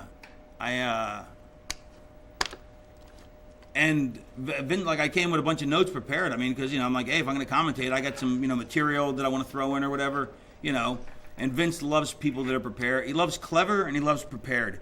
and I was both, and so I got over with him huge, and he made me a producer as well. So I also became an associate producer of Monday Night Raw. Then they also gave me the All-American show to co-host with Gorilla Monsoon, which is another cool thing I got to do. And I got to be a producer on that and All-American at Mania, and which it was actually pretty cool. Like they thought it was like an 80-hour-a-week job, and it was probably about a 6-hour-a-week job. Seriously, like I don't know how these people like took 80 hours to do this kind of work, because literally I could get it done in 6 hours. You know what I mean? Mm-hmm. And so I would call. I'd wake up at like 9 in the morning. I'd call up and go, okay, I'm going to be in the studio. Mm-hmm. Call the office. Go, I'll be in the studio. And then I'd call the studio and go, I'm going to be in the office. And I would sleep till about 1 o'clock and then just show up, after lunch. Mm-hmm. And nobody ever knew the wiser. I mean, because they thought it was a real job. I was like, there's no. It was like, and plus, like, I had all these, like my job was to format the shows, like All America and Mania, and I was being groomed to be on the booking committee, so to format them, I would have all my shows planned out for like the next 4 months, the next 4 weeks or whatever, and so I had all these, and like the offices were set up, like here's Vince's office, here's Pat's office. Here's my office across from it. Here's Howard's. Here's Vince, Pat, Bruce. Vince, Pat, Howard, Bruce, Linda, and mine was facing theirs. Howard and Pat's and Bruce's, I guess, or I think that was it. Actually, J.J. Dillon was in there too somewhere. So I had all these charts on the wall, which Vince loved, because look, I'm prepared. if I'm going to do a job, I'll do it right. But it really wasn't hard work at all, and so I did that for a while, and then and realized that I didn't want to be a manager, and I didn't. And then finally, Vince took me off TV because he goes, "Look, you're not Johnny Polo." He goes, "That's just character's not you." I go, "No shit." I go, "I could have told you that when you gave it to me, but I wasn't going to argue." He goes, all right, we're just going to keep you as a producer, and then we're going to make you a member of the booking committee. But by then, Pat and Bruce especially Bruce, just had it in for me. You know what I mean? They always had it in for me. They never liked anybody because they didn't want to lose their job. You know what I mean? And Pat would never lose it because Pat, but Bruce been fired off and on for a million times. And some people like Bruce. Some people think he's a great guy. I think he's, he screwed me over so many times. You know what I mean? And how so? It's just, why bother? You know what I mean? I'll give you an example, though. I'll give you one example. I went to, I was going to see Blackfoot in concert. I'm a big Blackfoot fan. And The Undertaker happened to be in town that day. So I said, Undertaker, I'm going to go see Blackfoot. Do you want to go? He's like, yeah, I love Blackfoot. So you got to be if you like a group like that, it's a certain taste. You know what I mean? Southern rock. So he's like, cool. And then Bruce heard about it, so Bruce was like, oh, I want to go too. Which whether Bruce liked it or not, I have no idea. But him and Undertaker were good buddies, and I know he didn't want me and Undertaker hanging out. And not that not that Undertaker thought very highly of me or anything. Just we got along, whatever. But so I get to the concert, and it's a happening concert. So Undertaker, his style is to stand on the back wall. You know what I mean? Just that's him. Mine is to get up by near the front and and now it's not. Now now I sit in the back wall, but back then it was like and you're singing along with the band and everything, and the next day I get called into human resources that I was making an ass of myself at the concert, and that Bruce had reported back that I made an ass of myself at the concert, which is so ridiculous because all I was doing was just going, like everybody else in the entire concert. You know what I mean? Mm-hmm. So it's like, what a sleazy move. You know what I mean? To try and undermine me. You know what I mean? And I couldn't have made it. I made an ass of myself in many places, but I didn't that night. You know what I mean? Because I just, it wasn't. I wouldn't do it if Bruce was there anyway. First of all, I wouldn't do it if Bruce was there because I wouldn't give him. I knew he would report it back. But I couldn't believe he would actually just make that up. You know what I mean? So it was like.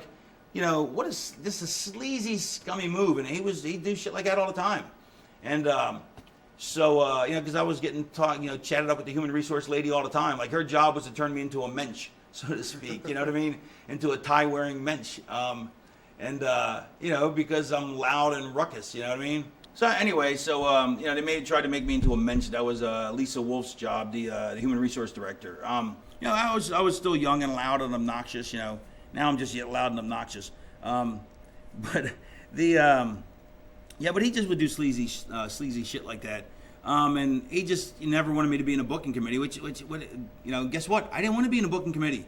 I like wrestling. I never wanted to be in it. I've been offered it by Vince again later in my career. Didn't want to do it.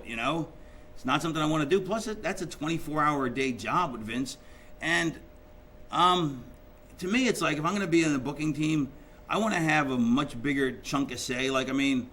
Because I would never have it with that group. You know what I mean? And it's like, when I come up with an idea, it's like birthing a baby. You know what I mean? Because I put my plots are long and they're intricate and they're, and there's turns and twists and stuff you don't, like in Wild Things. You know what I mean?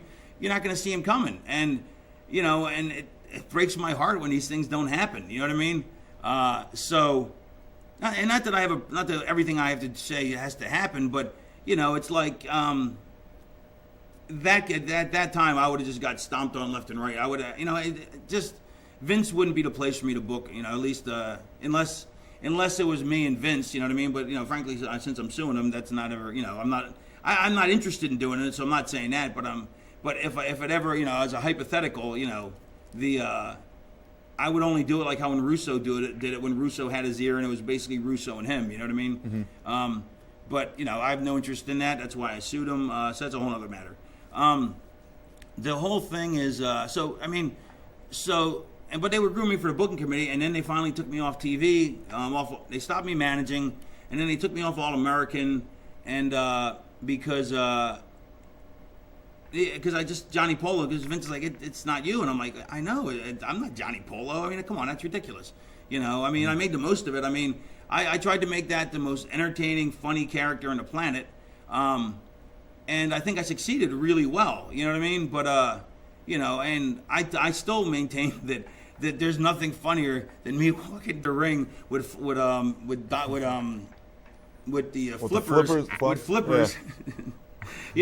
and a snorkel and a mask on, like I just came back from a snorkeling trip, and trying to walk down the ramp, or me sitting at ringside in a lawn chair with a blue drink with umbrellas in it. Mm-hmm. It's ridiculous. It's funny, it's absurdism.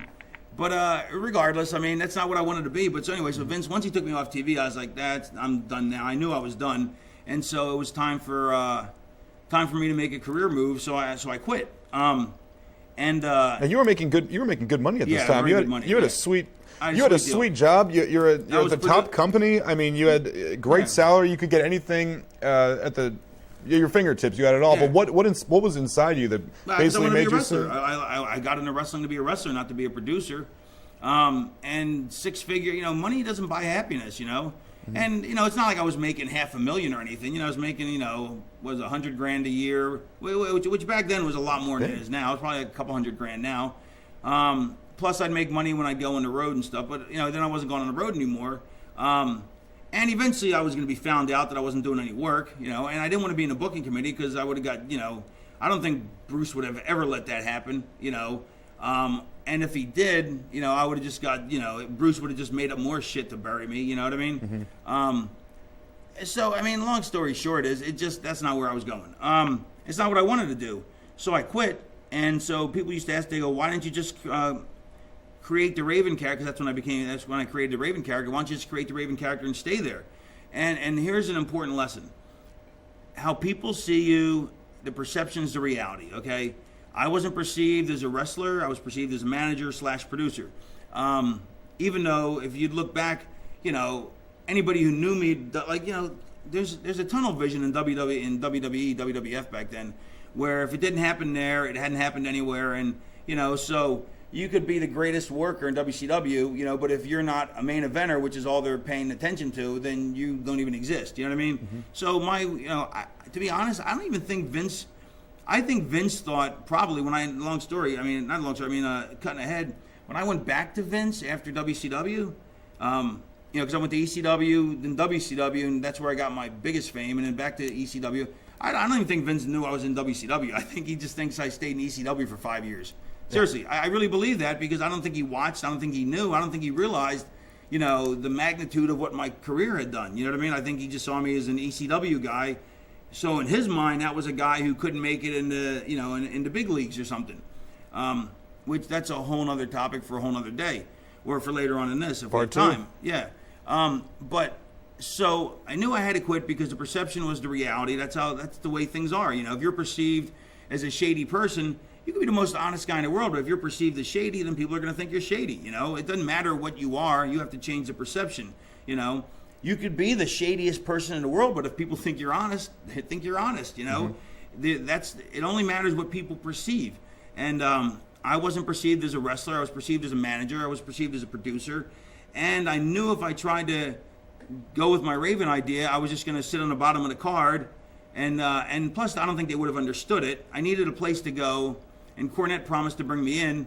I needed a place to go where a TV show where I could develop it because I couldn't, to explain it, even Paulie didn't understand it at first. Like, he thought it was going to be like a comedy thing because that's what in his mind from all my other characters, like a comedy grunge thing. Didn't realize the depth of it. And so you need a TV show to do that. And so I needed to leave, and I knew I was going to get the TV time with Vince, so I had to leave. And on one level, Vince respects the hell out of that, and the other level, he hates that. How dare you leave my company? You know what I mean? So it was a mixed, turned into big heat. You know what I mean? Especially on your own terms like that. Yeah. So that was, so that big heat. I ended up creating a Raven character, and people go, it's a grunge character. Well, grunge was big at the time, but that was just, grunge, goth, whatever. I mean, he was the misfit for all times. You know what I mean? He's the disenfranchised. He's the spokesperson for a whole tortured generation. You know what I mean?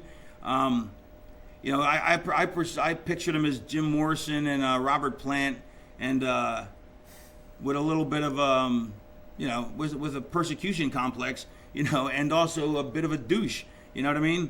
A lot of a douche because I'm a heel.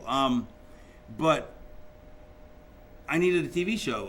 And to wrap this up for now, because I got to take a break, go to the bathroom. To wrap this up for now is Cornette promised to bring me in, or he said he would not promise. He said he was going to bring me into Smoky Mountain. Well, I was like, great, I'll have a TV show to work on.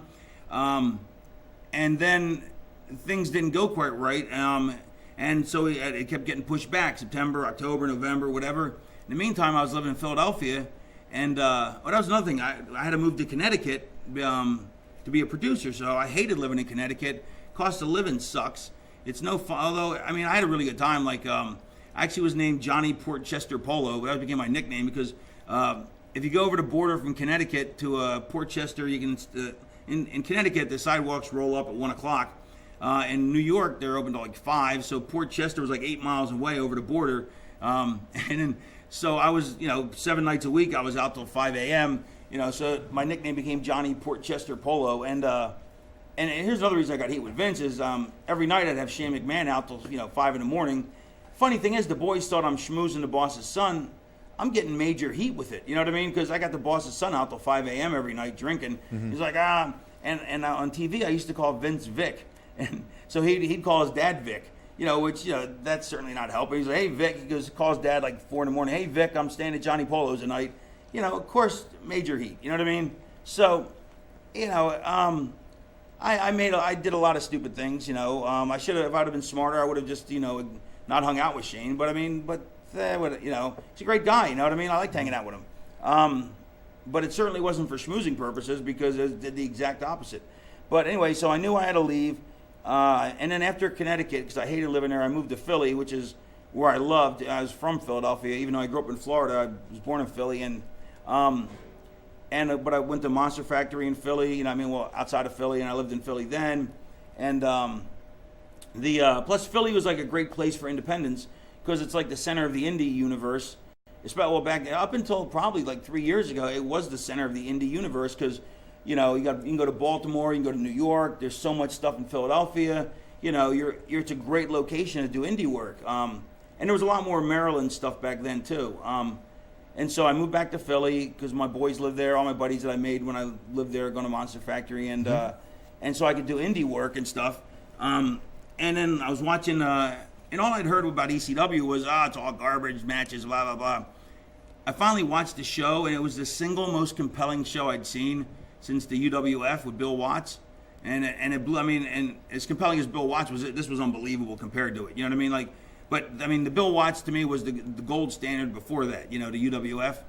And as soon as I saw the show, I was like, I have to be on this show, So I called in a favor, and I called up DDP, and I said, Paige, you got to call. You're friends with Paul, and he goes, yeah. I go, you got to get me on the show. It's the greatest show I've ever seen.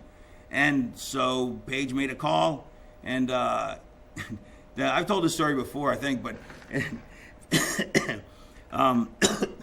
Paulie, I was out one night, a couple weeks later, maybe a week later, and I was out, coked out of my gourd, you know what I mean? I get home like 6, 7 in the morning, just a mess, can't, pass out, phone rings, my roommate comes, runs, and gets me, he goes, hey, you got to get up. He goes, I go, yes. He's like, Paulie Dangerously's on the phone. And I was like, oh, crap. So I get up, I was like, hey, he's like, Dad. He's like, blah, blah, blah, blah, blah, blah. I'm like, awesome, all right, great. I hang up the phone, I go, and my buddy's like, what'd he say? I go, I don't remember.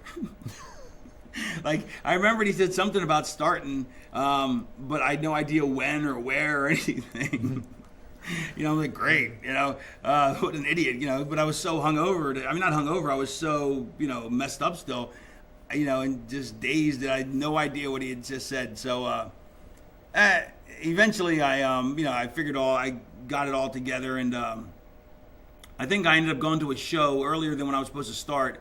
I think I went to the very next show just that way I could find out for sure, you know what I mean? And, because I can't take a chance, you know what I mean? Mm-hmm. So I'm gone to this show, and it's at the, I believe it, first time I've been back there since, I think, I was just at a thing called Sign-A-Mania, where some autograph signing, and I think, if I'm not mistaken, that was in the same area, but, if I'm not mistaken, it was like Neil Armstrong or somebody like that, high school or something.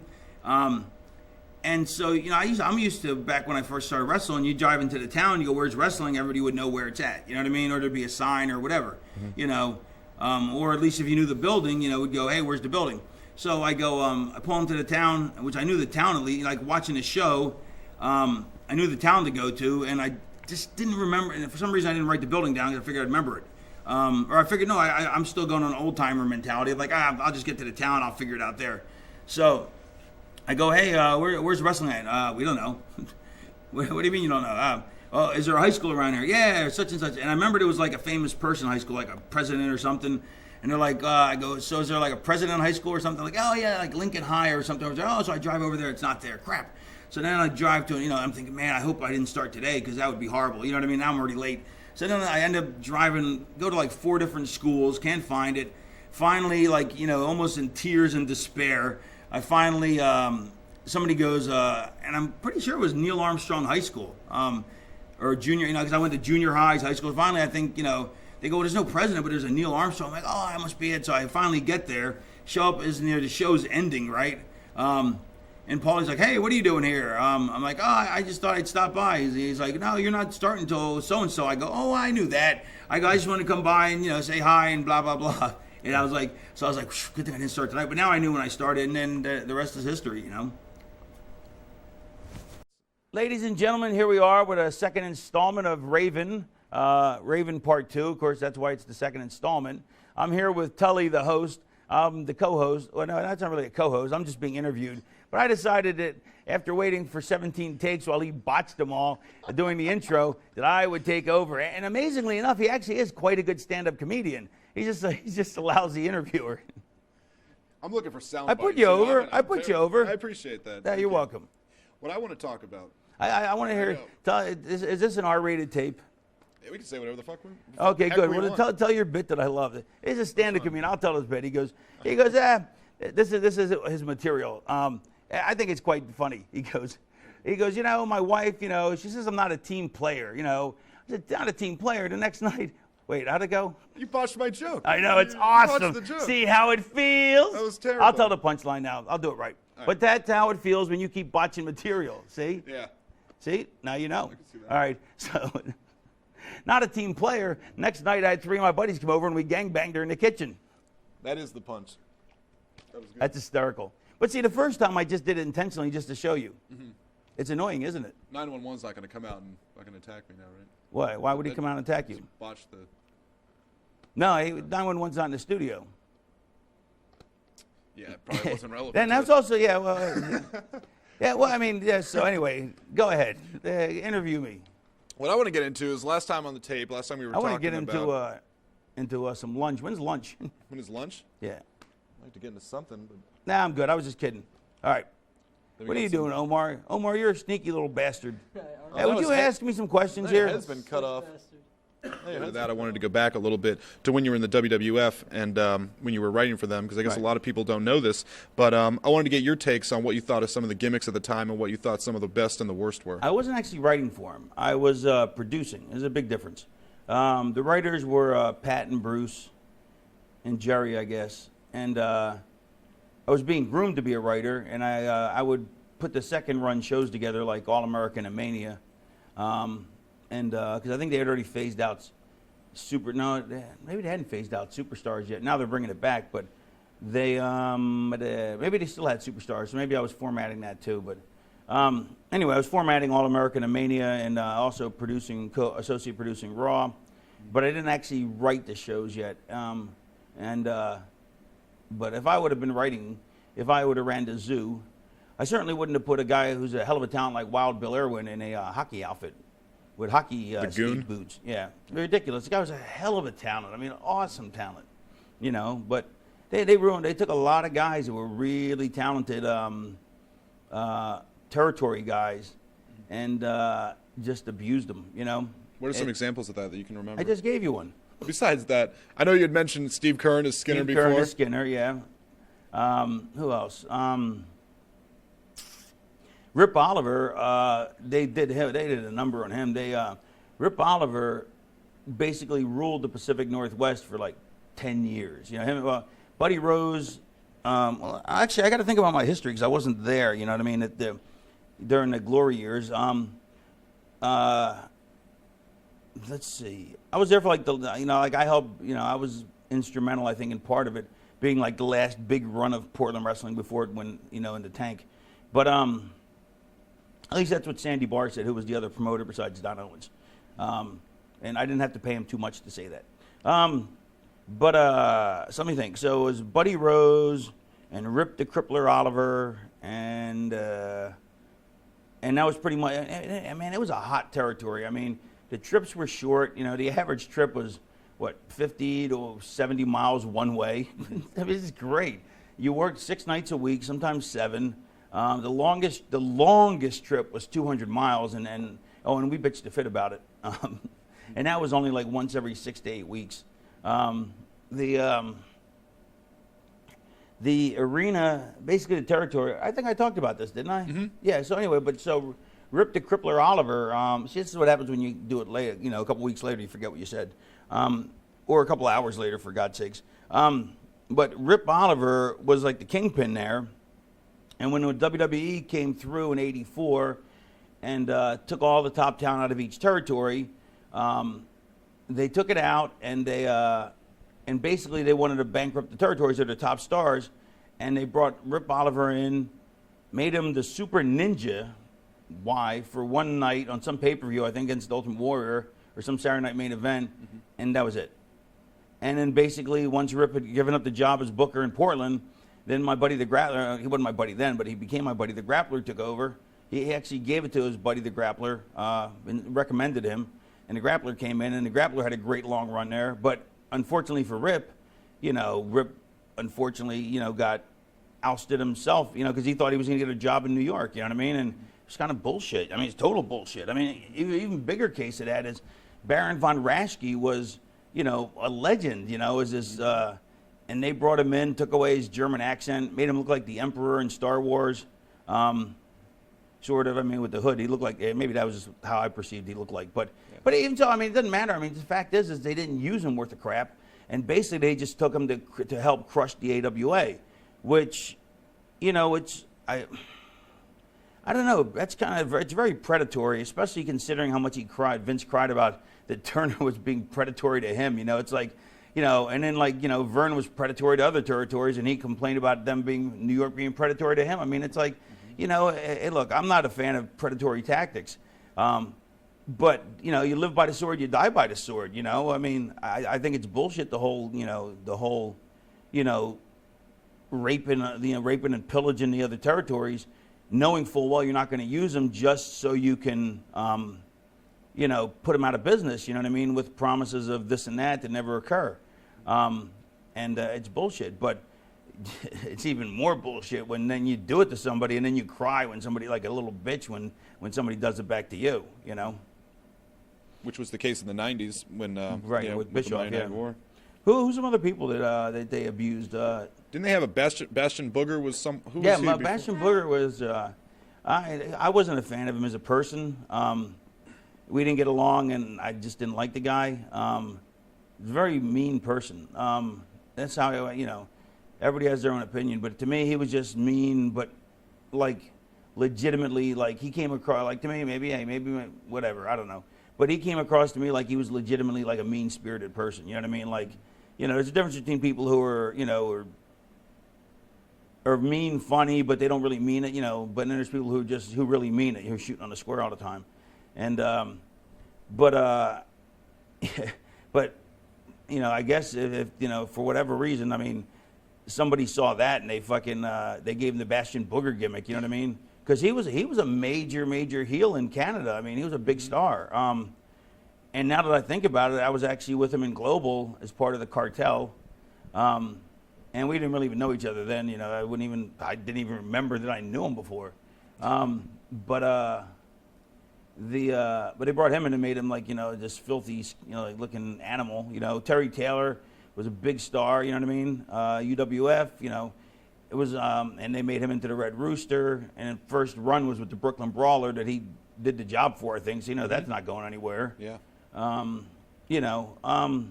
Who else?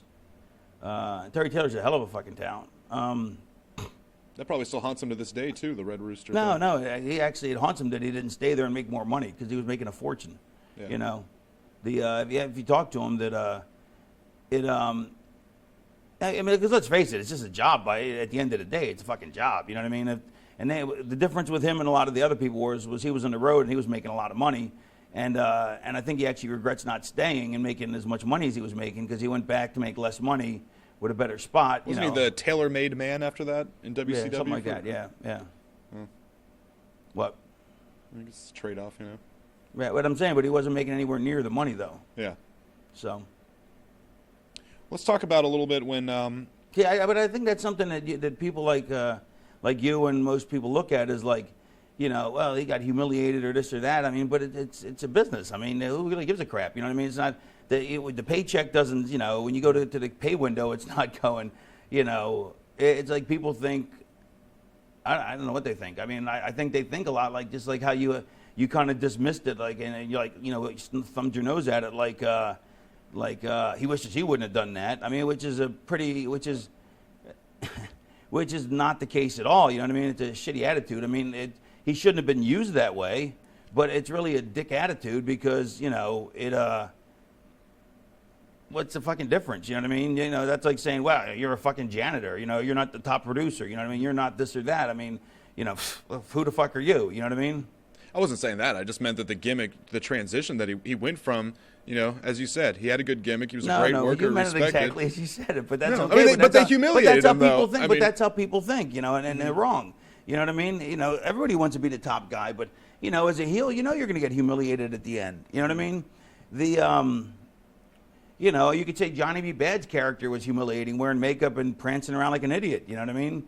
Or you could say it was a great gimmick. Everybody has their own takes on everything. You know what I mean? The humiliating part was that he was not given the opportunity to be the star that he should have been, and that he was, rubbed out, at the bottom.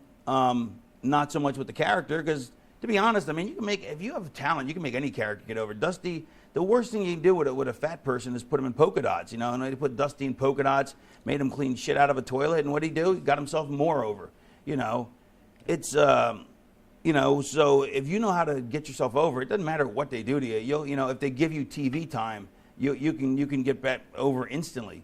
It's just a matter of you have to have the TV time, which they didn't give them, but they did give them the money. Let's go a little bit back to when you got into ECW and you turned to the Raven character. Let's talk about blah blah blah. Let's talk about the transition of that. When did you think of the Raven character, and was that a reflection of your personal life in any way? Oh yeah. I mean, yeah, absolutely. The Raven character was basically when I left New York. I never wanted to be the Johnny Polo. Wasn't me. I mean, but I don't know how much of this have we already covered. I mean, because I don't remember.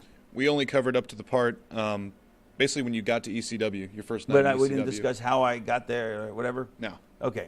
I just know I've discussed it in other circles. So I mean, I can't. It's other interviews and other radio shows and shoot interviews and this and that and a million other things. So I'm always. I never want to repeat myself as too often, you know what I mean? But it's bound to happen. But then I try and make sure it's not at least on the same disc. But yeah, I love very unhappy childhood, and so to speak, and the Raven character was very cathartic for me.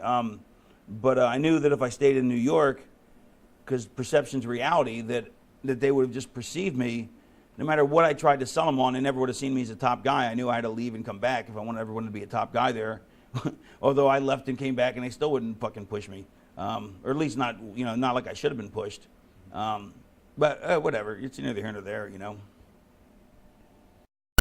Ask some questions. Let's go back to your ECW days. You said you had entered rehab. What was this, around 95 or so? I don't know. Whatever year it was. I mean, who knows?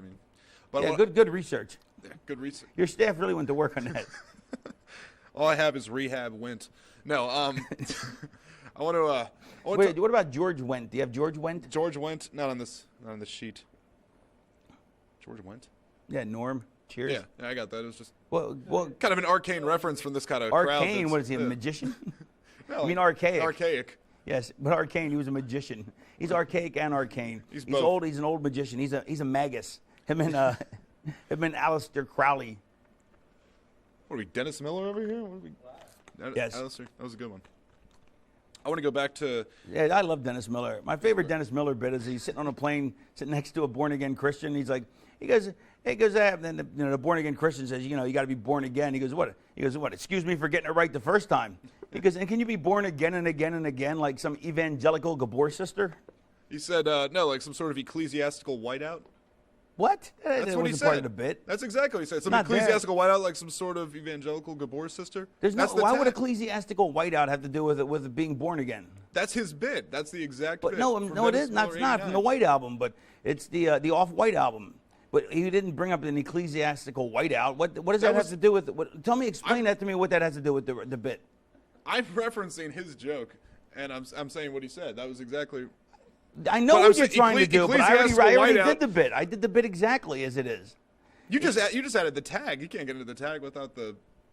What are you talking about? How does ecclesiastical whiteout even apply to being a born-again Christian? Because you're born-again Christian, you're saying, like, all right, I made some mistakes, so I'm just going to white them out.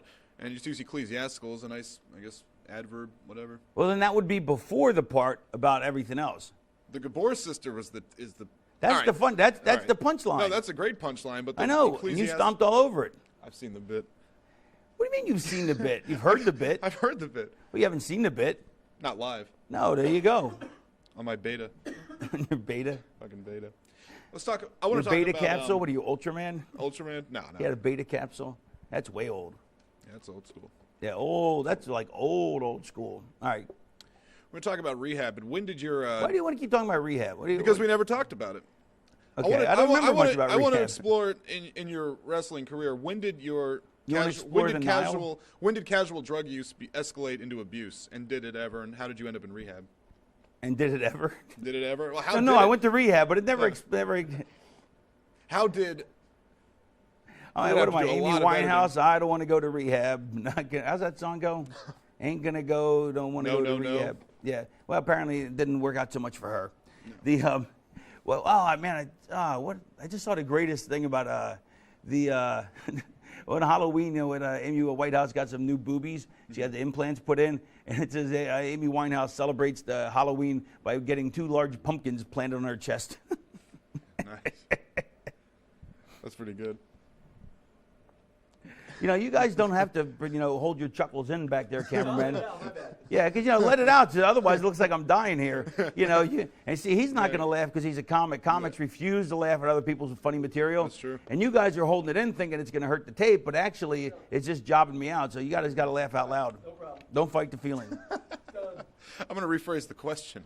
Okay. It's gonna be like it rephrase never the happened. answer. All right. Talk about your own drug use backstage. And what were, just so that people have an idea of what you were actually doing.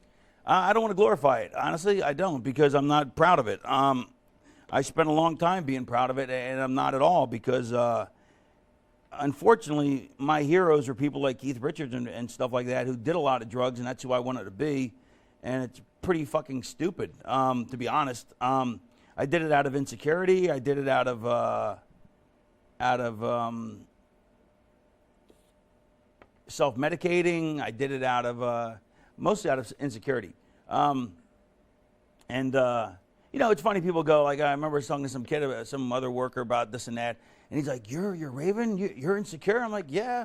I go, why do you think, most people who become big-time celebrities are extremely insecure. It's because they need the gratification of perfect strangers because they're missing something in their life, a certain void. But we just hide it really well. But no, I'm not. I'm glad I lived through it. I had some great adventures, but I don't recommend it to anybody. I mean, I'm lucky I'm alive. I mean, and it's hard for me to talk about it because without glorifying it, because I'll start telling some great stories, but I don't ever tell the shitty stories. When I'm up for 3 days and I can't sleep and I'm in fucking tears. You know what I mean? So, it's a dicey game to talk about for me at this point. I'm still trying to figure out how to, justify, talking about it without making it look like, hey, Raven, sweet, Raven did it, that's cool, let's go do it, because that's how I looked at, my heroes, who did it. But of course, a lot of them are dead, so maybe that should have been a cue to me, you know what I mean? But, I always thought I was Keith Richards, but everybody thinks they're Keith Richards until they, go plop and they're dead, so. But could you explain a little bit, just, I mean, without glorifying it, exactly what were you doing that was so, what were you putting in your body every night? Like, was this an everyday thing? It became, yeah, of course. It became, because it's an addiction. I mean, you become physically addicted. You have to. I was addicted to pain medication and alcohol. And then when I couldn't drink alcohol anymore because I got pancreatitis, then I just stuck to pain medication and ecstasy. And when I couldn't do ecstasy anymore because I fried my brain, then it was just pain medication until I finally got clean. It was... the pain medication was like armor, you know what I mean? It made you feel invincible, you know what I mean? And so it had a very, especially, it took away all your insecurities, you know what I mean? So, so it really helped. But all it was a Band-Aid on a problem that I had to eventually learn to deal with sooner or later. And so eventually I did learn to deal with it, Was it hard to treat you in rehab because of what you were taking? No, because at that point I really wasn't taking much.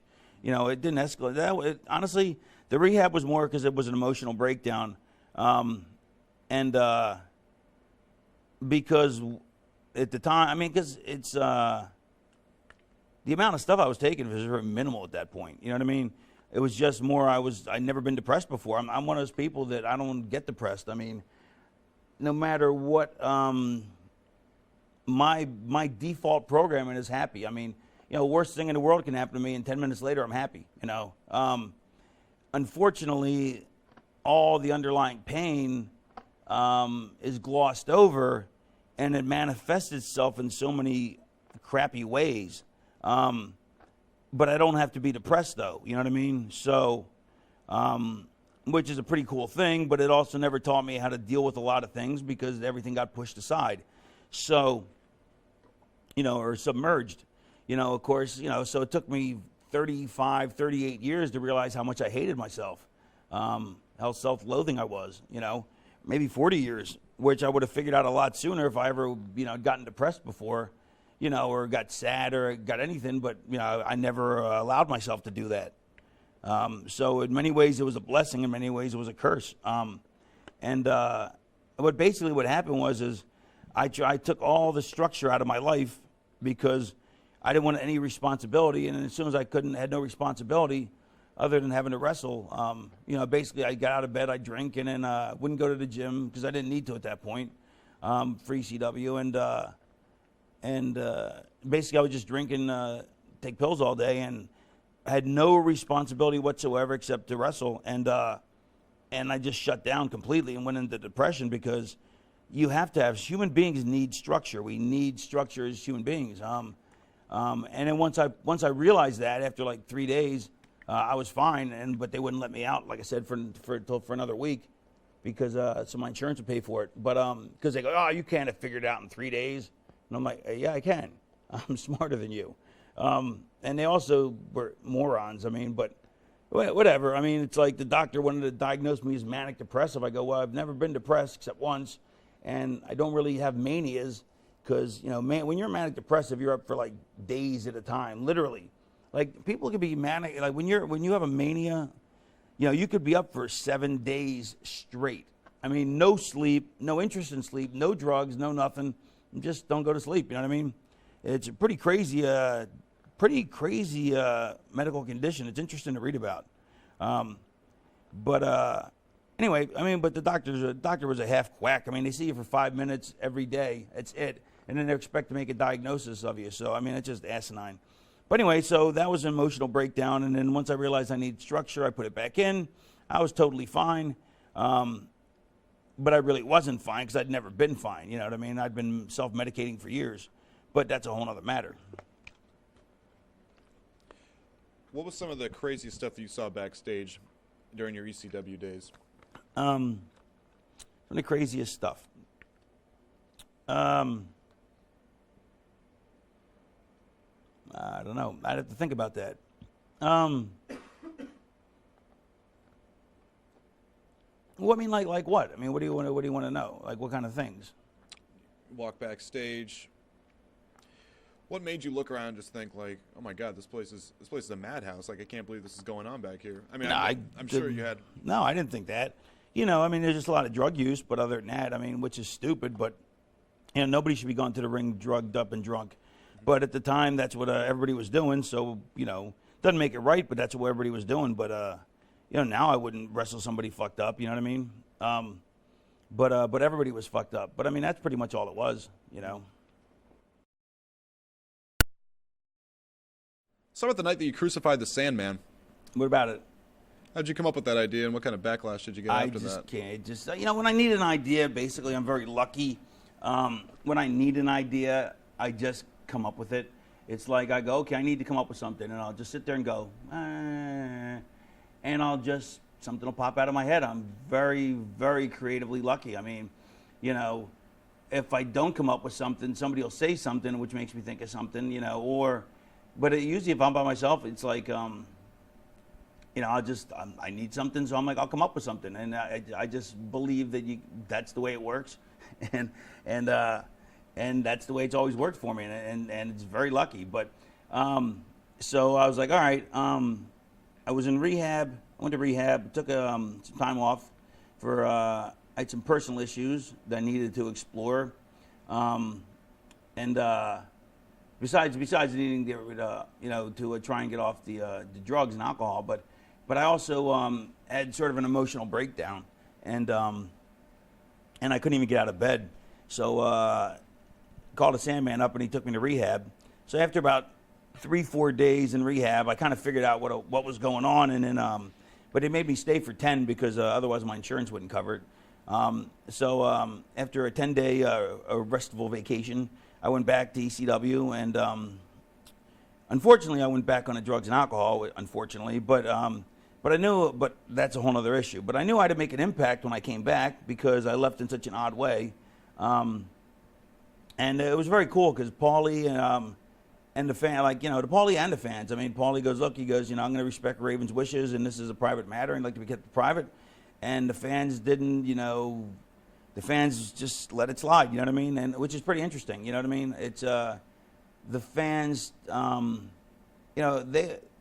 the hardest fans in the world, ECW fans, because they were so smart. And but I loved them. I mean, and I don't know, I don't know if I covered this before, but I love saying this, is that everybody now says, oh, they were the greatest fans in the world. No, the boys hated them. The boys hated working in front of them because they were so hard to get, you know what I mean? Because they had seen everything at that point. At that point, everything had been done. And, but like I've said, if you know how to get over, you get over. And I would lead them down this way, and then I'd go this way, and they'd go, oh, he's going to go there. And I'd go, nope, and I'd go back this way, and I'd swerve them. And, I had him in the palm of my hand every single show, and it was great. I loved it, but the boys hated it. Oh, they used to cry. They hated working in front of them, and now it's like, oh, yeah, they were the greatest fans. Whee! I know they weren't. I mean, they were for people like me, but they weren't for most people. That being said, so I knew I had to come back with some kind of, but in this instance, they weren't difficult at all. They just, let slide that I had personal issues, and they let it alone. When I came back, I knew I needed to come back with some sort of impact. And I thought, man, why don't I crucify the Sandman? That'd be great. I've always said Raven's a martyr for society's dysfunction. And so I was like, so now I'll make Sandman feel how I feel as I'll make him a martyr for society's dysfunction now, and let him feel my pain. And of course, a few people, basically Taz, Kurt Angle, and somebody else, took offense. They thought I was denigrating Christianity or some kind of nonsense. It's just asinine. I mean, one has nothing to do with the other. I mean, religious iconography has been used symbolically throughout history. You know what I mean? And I made a very intelligent use of it, and a very creative use of it. And they didn't see it that way. They only saw it as me knocking their religion, which they're like, why didn't you make a Jewish star? I'm like, well, it would have rolled away, But really, the reason I would have made a Jewish star, because they said, why don't you make a Jewish star? Because my parents are Jewish. I don't follow the faith, so I don't really consider myself Jewish. But it's kind of weird with that's another story I'll tell in a sec. But but Paulie's Jewish, Todd's Jewish. They're like, why don't you make a Jewish star? And I'm like, I go, because it's not identifiable. You don't put somebody up on on a Jewish star. There's no symbolism behind that. Right. You hang them up on a cross. You know what I mean? It's their cross to bear. It's used in language all the time. The best, Joey Styles was the other one who hated it. And the best part is Joey's like, you're using the, burying, Christianity in vain. I'm like, you say, oh my God, every high spot. You're not supposed to use the Lord's name in vain. You are he's the biggest hypocrite of all time. And every time I argue that point with him, this is what he does. He goes, it doesn't really matter, and change the subject. And then he'll go right about it, and bury me for the thing. And then when I try and discuss it with him, he won't, because he's a typical one of those people who argues. He's like a Rush Limbaugh character. If you argue with him and you expose his argument, he doesn't want to. If you expose his argument, he won't see it. He will ignore logic if it confronts his opinion. So. You give me, like, if I have an opinion on something, and that's why, but I'm very hard to convince you to change my mind. But if you show me logic and say point A, point B, point C, point D, I'm like, okay, I can see that. I will change my mind now. But I'm not just going to change it because somebody says so, but I will in the face of logic. People like Joey, in the face of logic, will not change it because they just will not change their beliefs, and they're set in them. And it's so aggravating that every 6 months or a year, somebody will tell me that Joey's at it, writing again about the angle, you know what I mean? And now, and so I'll call him up on it. And they're like, can't you just say hi? I'm like, well, no, you're burying me. He's like, first words out of your mouth are, this argument. I'm like, you can't just say hi. I'm like, well, why should I when you're burying me, all the time? I just want to make my point that you're a hypocrite, He's like, whatever.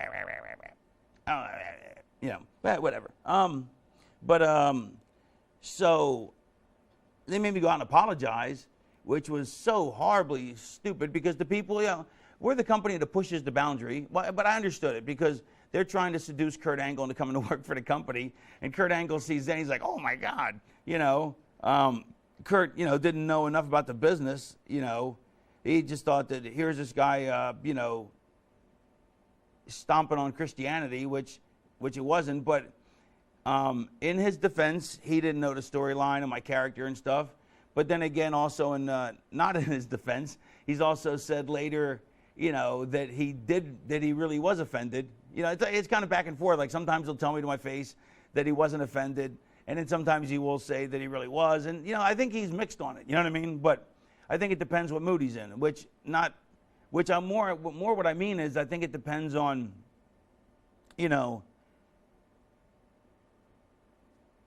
how. Yeah, the business is such a fickle mistress. You know what I mean? When she's treating you bad, you're gonna bury everything you see. And when she's treating you right, then everything's all right. Right in roses or whatever. But yeah, I mean, I don't know if I ever talked about it with Taz again, and like I told you with Joey. But those were the three people that were really vehement against it, or at least that I heard of. There may have been others, but they were lower in the card, and they maybe were afraid to express their opinion. Ironically, the audience got it. The people who were supposed to get it got it. But Paulie made me go out and apologize because he was trying to get Kurt to work for us, and which I don't blame him for that. Although he had to have realized there was no way we were hiring Kurt at that point. You know what I mean? Plus, there's no way we were hiring him, period, when Vince was going to offer him so much more money. You know what I mean? So we're supposed to be the company that pushes boundaries, and then all of a sudden we go, hey, well, we pushed it too far. We're sorry. That's just so not our company. That's just kind of like, it was one of those where the audience agrees to forget that it ever happened, which I have another example of. But so I went out and apologized. Paulie made me go apologize. Said, make it sincere. And it was the most insincere, sincere apology ever given. And the people crapped on the apology. And my whole point is that I was out there when I did the angle. I know what the crowd sounds like. I know what noise they're making. Just because it's like, I've always used this as an example. The aloha in Hawaiian means like 18 different things. It can mean hello, goodbye, this, that. You could say hello to somebody and be like, hello, and like you're excited to see someone, you can be hello. Like you're miserable, you don't want to see him, you could be like, hello. You're like, like, do I know you? It could mean a million things. And just because an audience is applauding, booing, whatever, it can also mean a million different, well, not a million, but it can mean a lot of different things, Sometimes they can be cheering their asses off and they're cheering because they're supposed to. Sometimes they're cheering because they want to, and you have to be able to delineate. Not you have to, but very few people can delineate the difference. And I think I'm as good or better than anybody, or as good as anybody at it, because I spent the 2 years in Portland having to understand what the crowd really meant. You know what I mean? Working every night. I mean, and having some great teachers. You know what I mean? Mentors, I guess. And so I know the difference in crowd, reactions. I remember one time, just for an example, and not to pick on Canyon, because I think Canyon's very talented. He's a little, great guy, very talented. But he would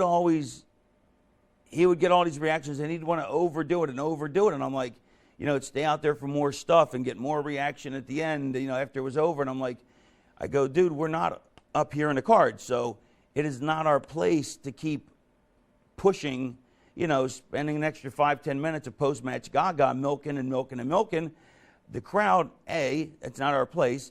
B, even if it was our place, where we sit on the card, we're kind of, they're applauding because they're into it, but they're applauding, but they're like, you could tell that they're like, okay, we're applauding because we're into it, but come on, enough's enough. You know what I mean? But we like you, and we're into the act, or booing, or whatever it is. Let's say, I mean, because it'd be booing, But they're like, you get the sense that they're going boo, but they're going, it's time to move on. So, you feel that certain thing that, we'll keep doing it because you're over with us, but you're really pushing your luck here, And I guess that's the best way I can actually verbalize it. I mean, is that making sense to you? What about you, Colin? You don't care. You're sound asleep. I'm kidding. And so that's my point. So the audience, and I was the only, I was out there. Sandman was out there. Stevie, Domini, and Nova. And then I go, Paulie, it was the right reaction. They go, it was dead silence. And the people, he goes, man, they were appalled. I go, no, they weren't appalled. Or whatever the reaction was, the people got it. You know what I mean? And they dug it. You know what I mean? It's kind of like when I just read this really fascinating thing when Bruno got pinned for the first time by Koloff or Stasiak? Koloff. No, Koloff, I guess. Yeah, because then Stasiak beat Pedro, I guess. Yeah. You guys don't fucking know. When Koloff was the third champion. What's that? He was the third WWF champion. Okay, who was the first two? It was Bruno. It was Bruno, and it was Morales was either second or fourth, right? Buddy Rogers. Buddy Rogers. I'm sorry. All right. So anyway, and then Buddy Rogers. I'm not Buddy Rogers. Bruno Sammartino. And I just read this fascinating thing when he got pinned by Ivan, and he'd been champion for 8 fucking years. I mean, 8 fucking years. It's crazy. So nobody ever thought he could lose, and he thought there was dead silence. There wasn't a sound in the building when he lost, and he thought he lost his hearing when he thought that something happened at the end of the match, and he lost his hearing because there was no reaction. And I just thought that was the coolest thing, because they're like, fuck it. The people were so shocked, it wasn't like, they weren't, and they couldn't react. They were so stunned they couldn't react. But it's like, but he thought that he legitimately lost his hearing for a second because, for a little bit because he couldn't hear anything, which is not what you would expect. You'd expect a title change, boo, fuck you, or, whatever, especially the legendary Bruno. But it was more, they couldn't even warrant a boo. They were so stunned. I mean, because 8 years, whoever thought he was going to ever lose at that point? You know what I mean? And on a sidebar, I was talking to somebody yesterday. I think it's interesting names like, Bruno Sammartino. Who else could he have been? You know what I mean? With a name like that, he had to have been Bruno Sammartino. You know what I mean? You couldn't be if you're named that, you couldn't be anybody else. Do you know what I mean? You'd have to be like, a big, just a badass monster motherfucker, I mean, it was like 5'10", 6 foot, 280 at his biggest, never did any steroids. So like 280, just hairy like a gorilla, you know what I mean? And just an animal, you know what I mean? But who else was he going to be with a name like Bruno Sammartino? He's certainly not going to be a 140-pound weakling, you know what I mean? You can't be. So anyway, it got the right reaction. The apology got the wrong reaction.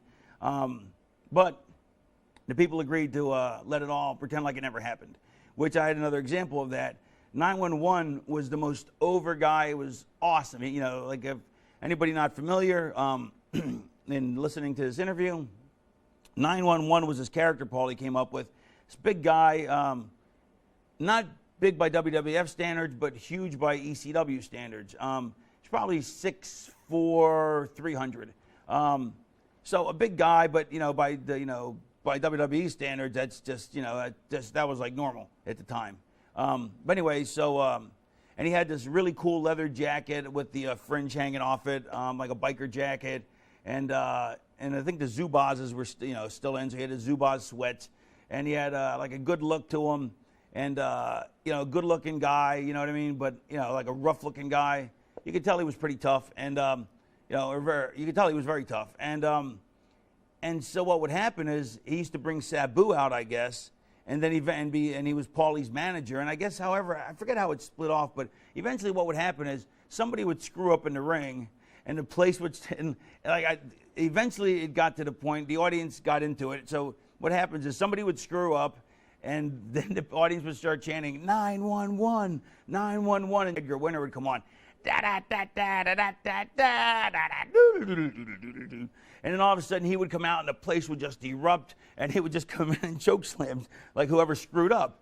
And it was awesome. You'd get goosebumps watching it. I mean, I'd get goosebumps in the back, It was so just everybody, like the whole audience, everybody was just rocking, you know what I mean? And it's such a great song. I mean, the song was perfect, the name of the character, the audience chanting 911.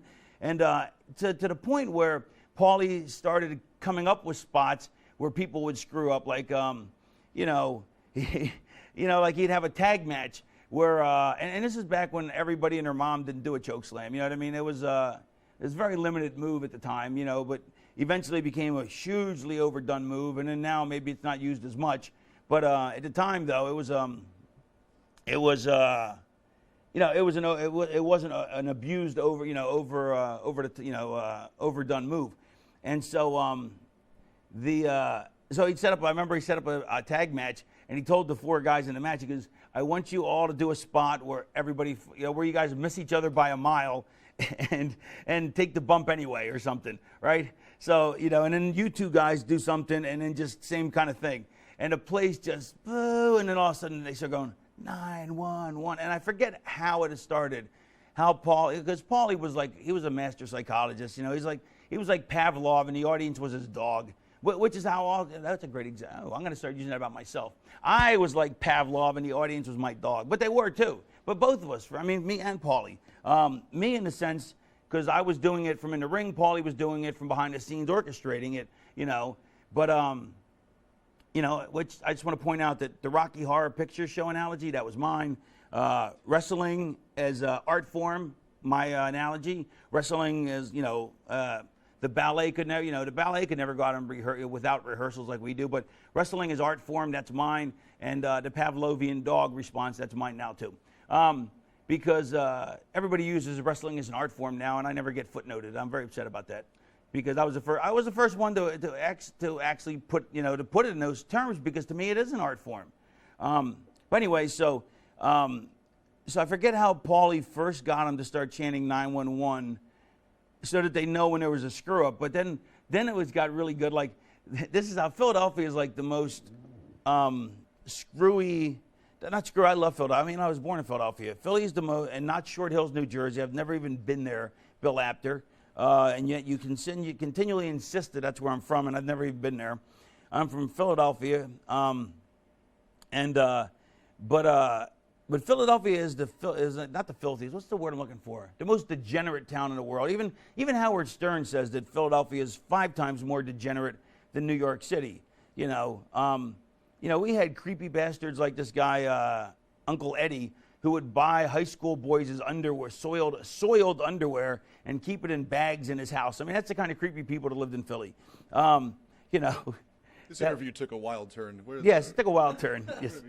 But anyway, so but Philadelphia this is the kind of town Philly is that Santa Claus comes out at a Christmas show, the place boos him, right? So Santa Claus comes out, doesn't trip, doesn't even make a mistake, and they just start chanting 911. Only in Philadelphia would they do that. You know what I mean? It's awesome. 911, the music plays out, Santa Claus gets chokeslammed. They set up a thing where the guy's going to play the national anthem before the show. Oh, it's the wrong note. 911. So it just became like this great game, with the audience and Paulie and 911. And but here's my point from way back 5 minutes ago, or maybe longer, is that 911 wanted to wrestle. He really wanted to wrestle a match. And we're like, dude, you're over. You don't need to wrestle a match. But I understand he wants to wrestle, except he wasn't very good at it. And what he was doing, he was phenomenal at it. But he begged Paulie, I want to wrestle. And he went out with Ron Simmons, had a match that just stunk the joint out. I mean, it just couldn't have been any worse. Well, it could have been worse. I mean, if Ron wouldn't have been in there, it could have been a lot worse. But at least Ron kept it, barely okay. And that's not Ron's fault at all. I mean, Ron did everything he could. Anyway, so, I mean, it literally should have killed his aura as 911, you know what I mean? Because it stunk. And the audience next week pretended it never happened. In fact, which makes me think of another story. There was a guy in the front row, dreads. He's come to all the shows, and he had dreads. He used to have dreadlocks, so that's why they called him Dreads. And he was always in the front row. And he was a pothead, Grateful Dead guy.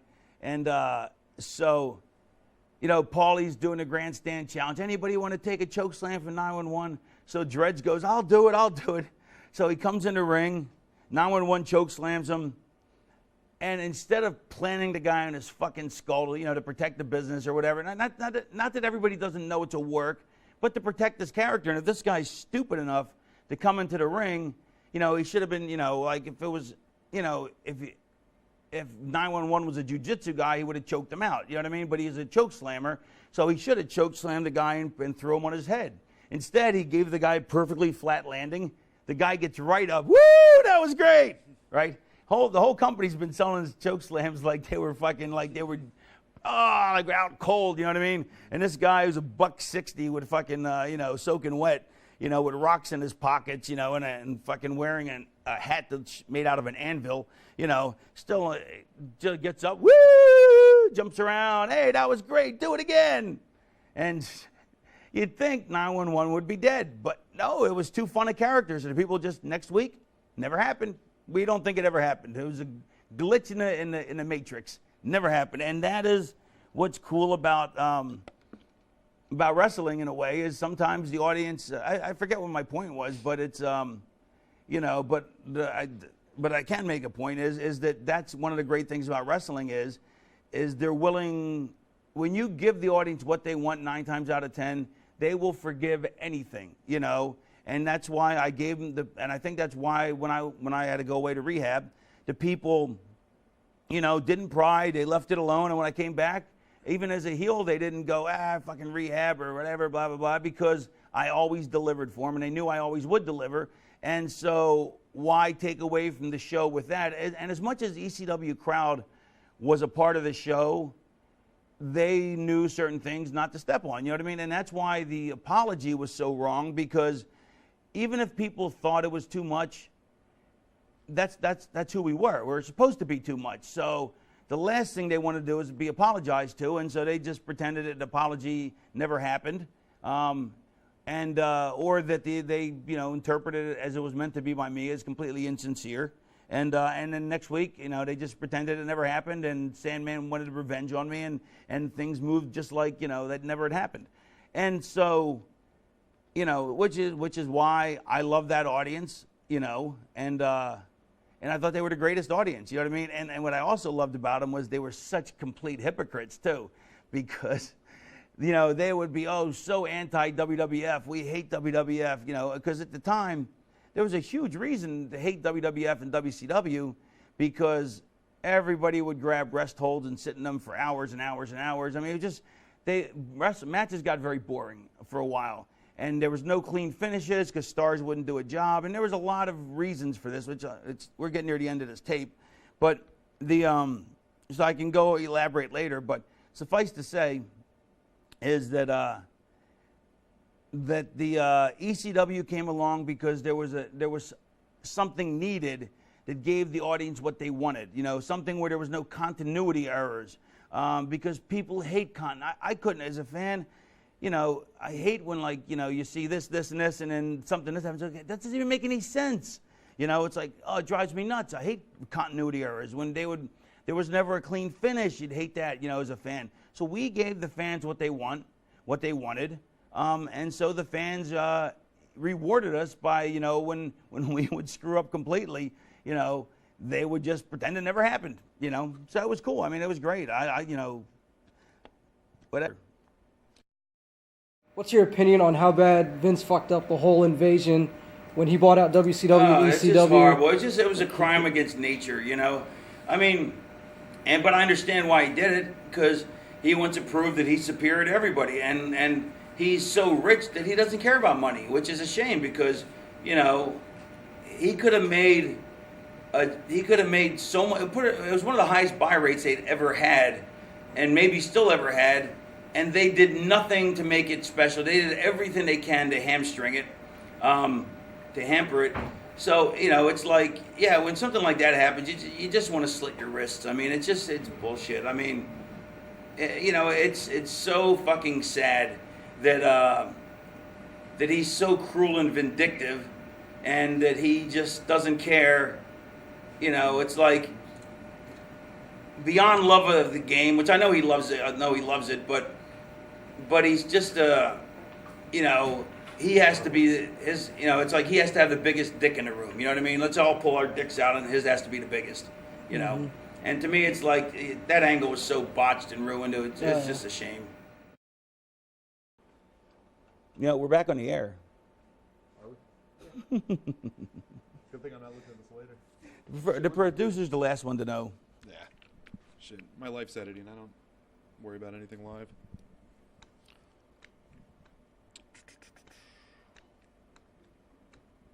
You were in WCW for a while, and then you went back to the WWF after that, around the year 2000 or so. But are we going to segue out of the ECW, or we're just going to jump to WCW? We're kind of going to jump to WCW. Oh, well, you have to tell the people that. Otherwise, it'll feel very herky-jerky to them. Well, you didn't really. We didn't really talk about WCW at all, though. Which, why not? But Well, because we hadn't got there yet. All right, let's focus on. See, right there, you could have said, "You're right, Raven. We should have made a point." But then you go. No, hold on. I'm going to point this out. And you go. You haven't really talked about WCW. We hadn't got there yet. Of course, I haven't talked about it. I thought we just got. Oh my God! Oh, it's so annoying. Just asked him like a question. He said like 2 words before we had to switch tapes. That's so annoying that you do that. Why can't you just admit you're wrong? I thought you wanted to skip around. Why do you hold the mic like that? How you gonna be able to? Can anybody hear you with it like that? That's why I said, see, Colin, that's your fault. You should have put the mic on him, like I told you. I got a heavy sack, and I'm trying to fucking rub one out. All right, fucking. Is this happening? All right, let's go to. Let's talk about WCW then for a little bit, because I had a few questions about that. First, Just a few? Just a few. I was there for a couple years. Why don't we jump ahead? I only remember Scotty Flamingo. I don't remember the. Why don't we jump ahead? I want to stick with WCW for now. Now that we're on Okay. the subject. But you started out with the Flock, and did you pick the people that were in the Flock, and did you have anyone else in mind? Yes, I did. Well, you asked me two questions. You asked me 2 questions. Well, I know you're going to address it, so I wanted to just get Well, it no, out I'm of saying, the but you way. asked me 2 questions. Which one would I was answering both? So is that? Never ask somebody 2 questions. Did You pick- can't, because then you can't get a good answer. If you go, would you like to? Do you want a piece of pie and some soda? Yes. Well, which one is it? Well, which one are you asking about? See, all right. So what's the question? The original Flock. Did you pick out the members of that group, or was that management? No, I got to pick some, and then some were thrust upon me, and then DDP threw a couple people, forced me to take a couple people. The company, forced me to take a couple people, and a couple people who did I pick? I picked Sick Boy because I wanted all people that nobody ever seen before. I'm a firm believer in that. You want to have people, if you're going to do, I hate when they retread an act. Like, I really hate that. There's nothing wrong with somebody, coming back as somebody different, but send them away 6 months, a year, and then bring them back. But don't just, 1 week they're this, the next week they're that, unless unless there's a reason for it. If, whatever it is. I mean, but you could, with my character, you could do it because it was like mind control or whatever, but I wanted all different people, all new people, because, I was a new commodity there. And to me, it's like, it's a bigger impact if, I remember watching, wrestling, when I'd watch wrestling and somebody new would show up in the territory. And then I remember, Sullivan, he brought on the Purple Haze, never even heard of it. Who's the Purple Haze? Who's this guy? But then he was talented, He was a big, jacked-up guy. The Purple Haze was like, it turns out, the guy was one of the biggest stars in the history of the business when he was known as Mark Lewin, and, sold out the Guard and was like one of the biggest baby faces ever. But to me, here's this guy, and the weird thing was he had to be about 60 then or 50, but he was still jacked. I mean, the guy was huge. And, so Sullivan brings this guy, the Purple Haze swam from Europe or something. He comes out of the ocean. That's a little ridiculous, but and we actually did a homage video in ECW to it with Stevie and Beulah. But anyway, but I thought it was interesting that that here's a guy I'd never seen before, but who was talented. You know what I mean? Now, it didn't matter that he was actually a big star before, but I never found that out because I didn't know that. You know, and back then there wasn't the information streams like there are now. But so to me, I just thought it was a unique thing that, you know, you can bring in somebody we've already seen before, but we've already seen him before. You know what I mean? So I wanted to bring in people that nobody knew, but who had talent. And so Sick Boy was really talented, ton of potential, just just never worked out for him. So I wanted him because nobody knew who he was. I mean, because he was from the school. I didn't want anybody else except Saturn, I don't think. Everybody else was forced on me. And, you know, because I didn't want Ron Reese because, you know, he'd been, you know, because he'd already done the thing with, you know, the Hogan thing, whatever. I didn't want Hammer because everybody knew who Hammer was. I didn't want Riggs because he was the American Males. I didn't want Kidman.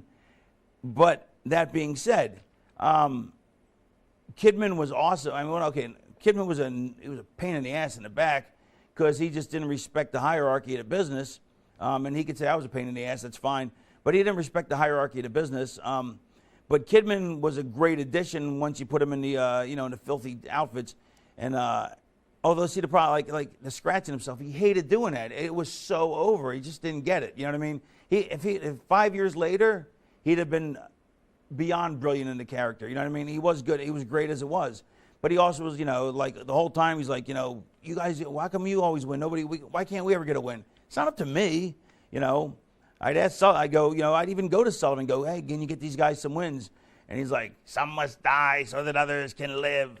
And, you know, so I think that also hurt us too, was the fact that, you know, my guys would always lose singularly, you know. So I got a collection of, you know, but that's as high as they ever let me go on the card. That being said, I don't think there's ever been a more over group that lost every single outing. You know, of all my Flock members, they lost like every outing, and still were incredibly over because they were all talented. Well, not all talented. Kidman was incredibly talented. Hammer was, you know, Page forced Hammer on me, and luckily Hammer had a great look. And it worked out okay. Ron Reese was forced on me, and I like Ron, and so I'm glad he got an opportunity. You know what I mean? But it wasn't who I would have chosen, but that's okay. Saturn I definitely would have chosen, and Riggs I wouldn't have chosen. But I'm glad because he was my friend. I'm glad that he got the job. You know, so it all worked out in the end. Plus, once we did the angle with him, and then we put his eye out, you know what I mean, or injured his eye, and he wore the patch and the whole 9 yards. It was pretty good. So, I mean, so that I had no problem with once we actually did, you know, once it worked out the way it did.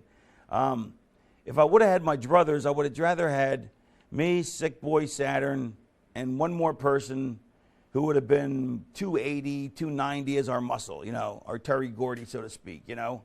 But, you know, you only get what they give you, you know what I mean? But I'm not going to complain because, man, it was great. You know, they paid me, you know, 6 figures to go sit in the front row of the audience and watch TV every Monday night, you know, so I can't argue with that. Then I did some videos, vignettes, where I got to cut like 2-minute promos, you know, and they built these elaborate sets for it, and it was just, it was awesome. And some of the best stuff I've ever done, I think, you know. So they used me great for a long time, and then they used me less great. And I got very salty, and then the company fell apart, and business, whatever, you know. And one thing led to another. The end. All right, guys, thanks for joining us. No, I want to talk about, you know, the Raven character and what you envisioned it. Is this when you were in WCW? Do you think that was like the pinnacle of success for that character, or is that what you envisioned? No, it was exactly from day one exactly what I envisioned. He was the tortured soul. He was Robert Plant mixed with Jim Morrison, mixed with Nikola Tesla, you know, the genius of Tesla, you know, It was just he was a rich kid who never got the love he wanted, and so he hated everyone for not giving him the love. His parents for not giving him the love he wanted, and so he reinvented himself as a not to reinvent himself. So he the money. I didn't always perceive him as being rich, but that actually seemed to play into it later, and it seemed to make a lot of sense with the character. But that really wasn't that planned. But basically, he was just he was a martyr for society's dysfunction. He was gonna stand up for the downtrodden. He was gonna be the hero to the misfits. Except that really he was just using everybody, to get his own personal aims, and he was a prick. Now I noticed a lot of the tattoos you have, they weren't there in the earlier days when you had first started. Did that evolve with the Raven character? Did you get that out of, kind of to further that image, or was that just something you did? No, it's just something I did. I mean, life influences art, and art influences life. And sometimes there's a melding where where you don't know where one begins and the other ends, which happened to me for a while. Because I like Raven better than Scott Lee. I told you, I was very self-loathing, but I like being Raven better than Scott Levy. You know what I mean? Because, but then, once I spent a lot of time in therapy, then I realized that I love Scott Levy, and Raven's just a character. But so therapy is a fascinating thing. You really should try it. Therapy? Yes. They wouldn't want me. Why not? I don't think I could pay them enough to listen to my... Why? That's their job. Of course you could. I don't understand why you couldn't pay them enough. My infinite sadness. Yeah, but what are you, melancholy and the infinite sadness? I don't know why Smashing Pumpkins came up. Why couldn't they pay you? I don't understand that, album. because the whole thing is you pay them money. I don't think they would have a problem with that. Yeah. See how I'm just defeating all your points with... I'm just too proud to go. That's all it is. I wouldn't, that's me now, but I mean maybe down the road. But that's the biggest crap. I have so many issues to deal. Why are we talking about me? I don't know. You're the one who brought it up. I never got hugged as a child. So you need to hug it out? What are you, Ari from Entourage? It always reminds me of that Emilio Estevez line in Loaded Weapon where he says, my mother never breastfed me. She teased me with it, for a while. Everyone's listening to it? I don't know. Yeah, not a very big pop. No. But nobody saw that movie except probably me and you. Yeah. Although I did see Spice Girls movie. Did you? Yes, I have to point that out. That's the epitome of my ridiculousness, that I actually saw the Spice Girls movie. Mm-hmm. It's actually quite entertaining, though. Yeah. They were some sexy broads. Weren't they? Yeah. Zig-a-dig. Ah. You know what's funny? I was just reading his interview with Motorhead, with Lemmy Kilmister from Motorhead. And he goes, what was the last couple lines? They asked him who he listens to musically. He's like Taylor Swift. Seriously. Yeah. He's in the melody, you know what I mean? And, so you can't judge a book by its warts. I mean, by the warts on the cover. I was just about to say, I don't know what he was thinking, but wow, that was. Well, that's like what's green and hangs out with Tim Conway, Don Snotts. What's green and sings My Way, Frank Sinatra. Frank Sinatra. Yes. Where are we going with this? We were talking about your tattoos. Could you explain a few of those to the people that are watching? Yes. Hey, Omar, could you get a close-up of this? These Are more recent ones here. Okay. Yeah, thanks, Omar. Can you do a handheld? Here, over there. I need this side here. All right. Well, I'll do this side first. This is 05 January 07. That is my wedding date. And it's also the day my dad passed away, interestingly enough, which I did not know the exact date he had passed away years before. Obviously, he didn't pass away the same day, the same year, but he passed away on the same date. But it was really kind of weird. It was I got married. We went to Vegas, and she didn't know she was getting married. But that's a whole nother story. Anyway, so we get married, and it's by the time we got married, it was on Saturday night. So it was after midnight. And the guy goes, and I guess it went from the 5th to the 6th or the 4th to the 5th. I forget which. But either way, I was just like, they go, which day do you want it to be? I go, I'd like it to be this day, the 5th. I don't know why, I just did. And it turned out that was, and then, so I'm, whatever, tell my parents, whatever, my parents, my dad's dead, I tell my mom, and she's like, that's the day your dad passed away. So I thought that was kind of interesting that, it's kind of like, it's a homage to him, and it's also, an homage to our marriage too. But I just thought it was interesting that I had a choice of either of the 2 days, and for whatever reason, something made me pick that day was the day that he passed away. And then interestingly, also, I'm into like things that are like synchronous, like this. I believe in a synchronicity highway. Things are out there in the ether. You know what I mean? Somebody picks up on something, and then somebody else picks up on it. It's why like a lot of stuff, people come up with the same ideas at the same time.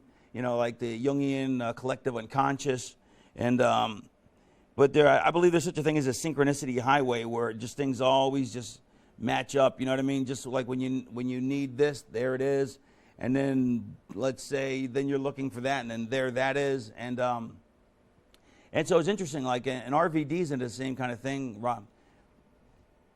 Rob Van Dam and him and his wife are into that, Sonia, and so it turns out we're out one night, me and my wife and him and his wife, and it turns out that that her brother, I think her brother was born that day and her father died that day. It was like she had like 3 people on the same day. It was kind of interesting though, you know what I mean? Same day, January 5th. But anyway, this one here is a poem that I was watching some Sherlock Holmes movie. I love Sherlock Holmes. You can show to this camera. I will. I'm building it. Can I tell my story first? I did this. I know. I flashed it. I'm just a tease. I'm building. So you always avoid the. What? Always do these circle arguments, What is it? This has nothing to do with that. That doesn't even make any sense. That's what you said. All right, go ahead. Anyway, so I was watching this Sherlock Holmes movie, called The Case of the Silk Stockings with Rupert Everett. It's a great movie, just tremendous, because the old Sherlock Holmes movies just don't hold up because they're just old, you know what I mean? But this one did, you know what I mean? And they captured the real Sherlock Holmes, and his opiate addiction and all and whatnot. And Rupert Everett was a brilliant Sherlock Holmes.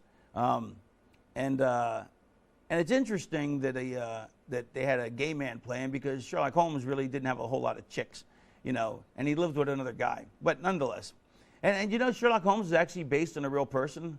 There's this Dr. Bell, who Conan Doyle, Sir Arthur Conan Doyle, based him on, who revolutionized forensic pathology back in like whenever 1890 or whatever the hell the year it was. Anyway, and then interestingly, on a sidebar, Conan Doyle, this is really weird. The guy who invented the greatest detective of all time, master of logic, believed in like fairies and stuff like that, and married a wife who supposedly could speak to the dead, even though one of his good friends, Houdini, completely debunked her. And then there was like there's this legendary story that these girls found these fairies that were totally, which they actually admitted to years later, faking. You know what I mean? Like they glued wings on these little dolls or whatever, and they shot them and made it look like it's real. And even when they admitted it was fake, like Doyle still wouldn't believe it. You know what I mean? Here was the guy who was the master of and created the greatest detective of logic, and was just gaga over this ridiculousness. But in the movie, there's this poem, and I thought it was, and I'm not usually a big fan of poetry because generally it's too obtuse, and it takes me way too much work to figure it out. Or it's too simple, and I could give a rat's fucking ass. But I heard this, and it was just I just thought it was brilliant, and I always wanted to get a tattoo of it because I thought it was really brilliant. I didn't get the whole thing, obviously, because it covered my my arm, my whole arm. But I also thought it would be nice, and the wife kind of as a little tribute to her too. But I would have got it either way. It says, Love is the passion which endureth, which neither time nor absence cureth, which naught of earthly change can sever. Love is the light which shines forever. So, there's that. You get a side of that. So, and then the poem goes on, like, it's only 2 more stanzas, but it's really beautiful. But, it's interesting that you would think the Raven character, because people think when they see that, they think it's me, but it is me in many ways, but there's also parts that aren't me. But I'm actually an old romantic and quite a softie. Oh, no, not a softie, I am. But where'd my water go? But I'm like, to me, like, I really respect that. But it's also why I probably, like, never got married till I was 45, because I wanted to wait till I was, find the right woman. You know what I mean? I don't want to, and it's also probably why I slept with, zillions of women, because, you have to find the right one, But I was, it's funny. You would think it'd be the complete anathema, being a romantic when, and being, a coxman, so to speak.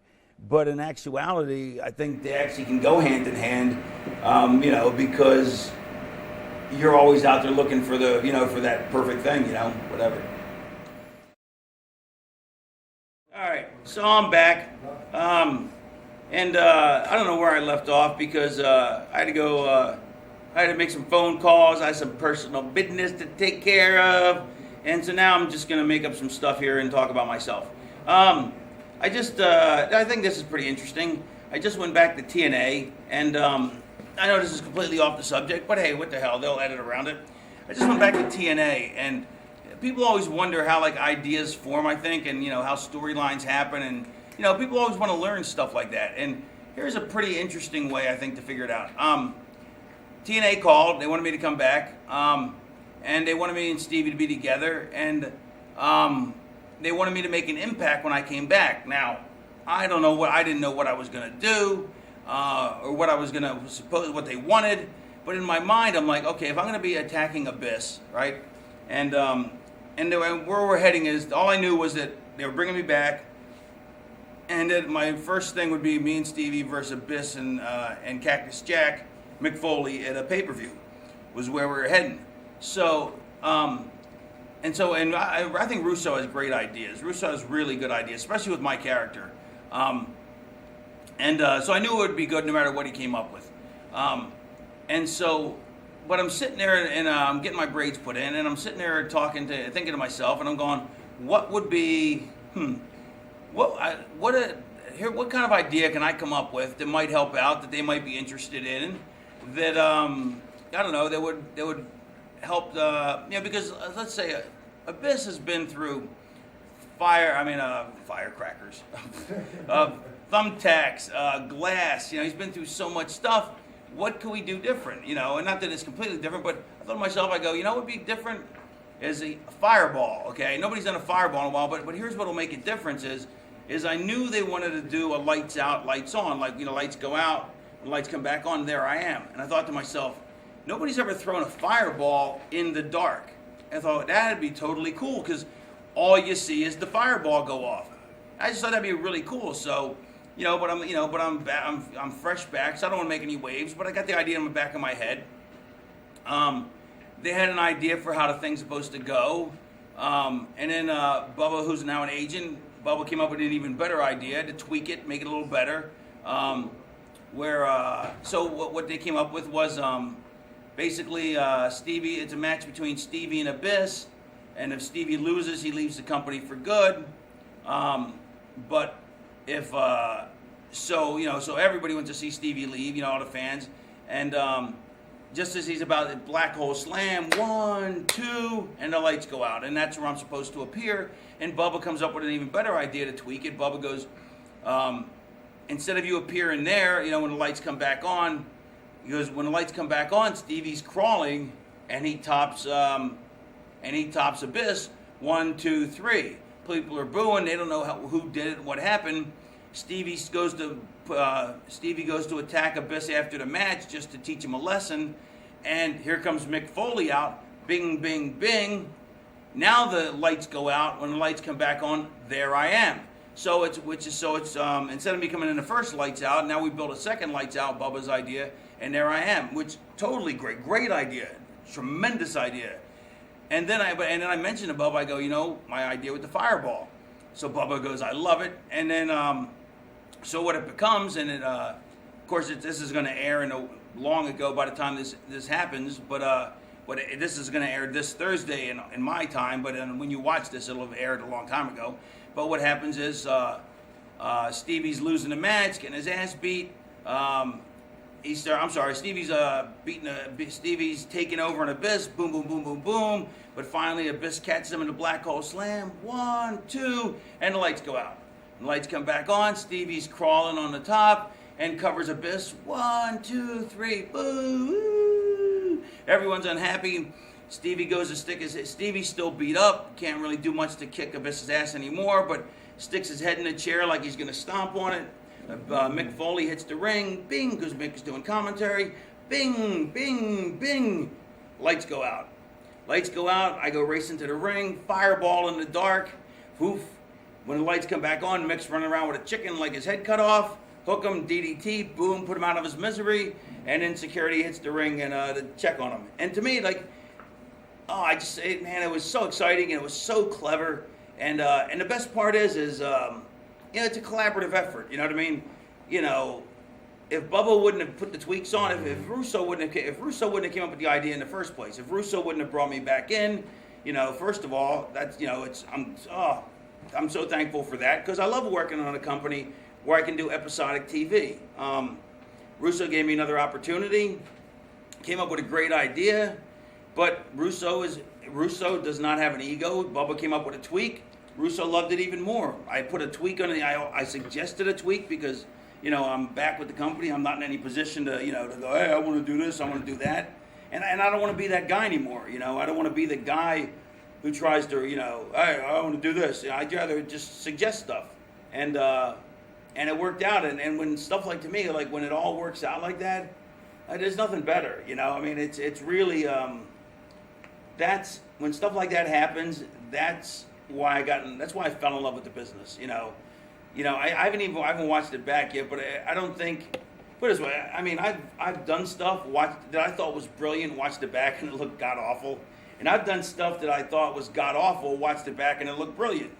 Sometimes that's the way the camera works, but I can't see this being anything but brilliant the way it comes off, just because there's nothing to see. Because I saw everything that leads up to the fireball in the dark. And the fireball in the dark, how can it not look cool? You know what I mean? So to me, this is why I love the business. Shit like that is what makes my dick hard. And it makes me want to go to work every day, and it makes me want to go in front of the fans and give them everything I have. And of course their reaction to it was huge. It's just when wrestling's done right, there's nothing better. When it's done poorly, there's nothing worse. It's just kind of the way it is. But as I've said before, and I'll say it again, it's an art form. And the greatest thing about it is there's no rehearsal, not really. You might go over a few things here and there, but, I defy the ballet to go out there and perform without rehearsing. I defy anybody to go out there without. I still, to this day, do not know why bands need to rehearse.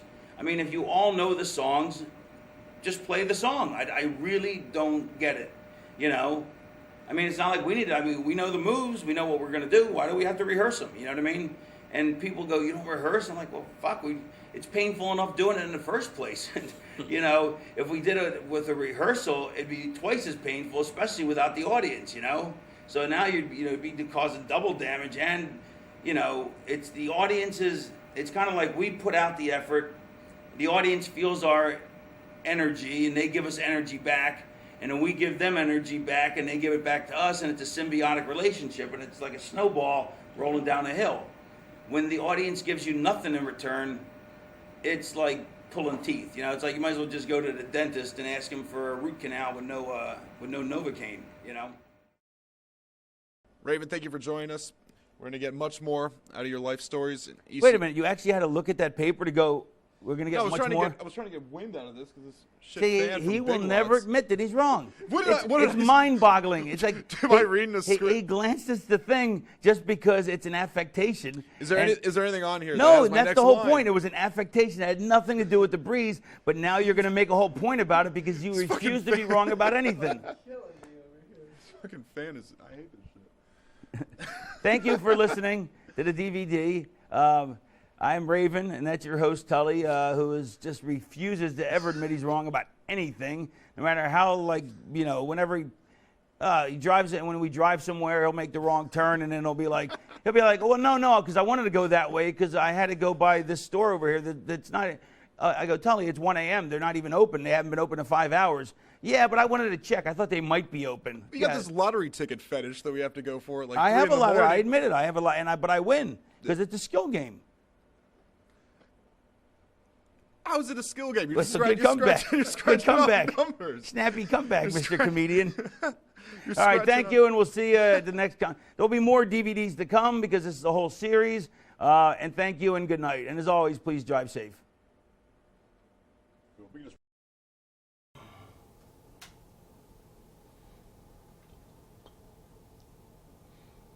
Well, this will go in the extra reel. This is me talking about how Tully takes fucking forever to, and how he's completely high-strung. You need to take a Valium or something. Maybe a Xanax. Maybe a couple of Xanax. Maybe like a jar of Xanax. They come in jars now. Do you know this, Ed? Yeah, it's not they're not pill bottles. They come in jars, oddly enough. The door was a jar of Xanax. If you took that many Xanax, the door would look like a jar. My days of Xanax are Could done. you please, can we start this shindig? I'm ready. You got, Then can we then say go? You're yammering. I'm ready. Take a Xanax. All right. I need one. Can I start now? You can start. Stop playing with the camera then.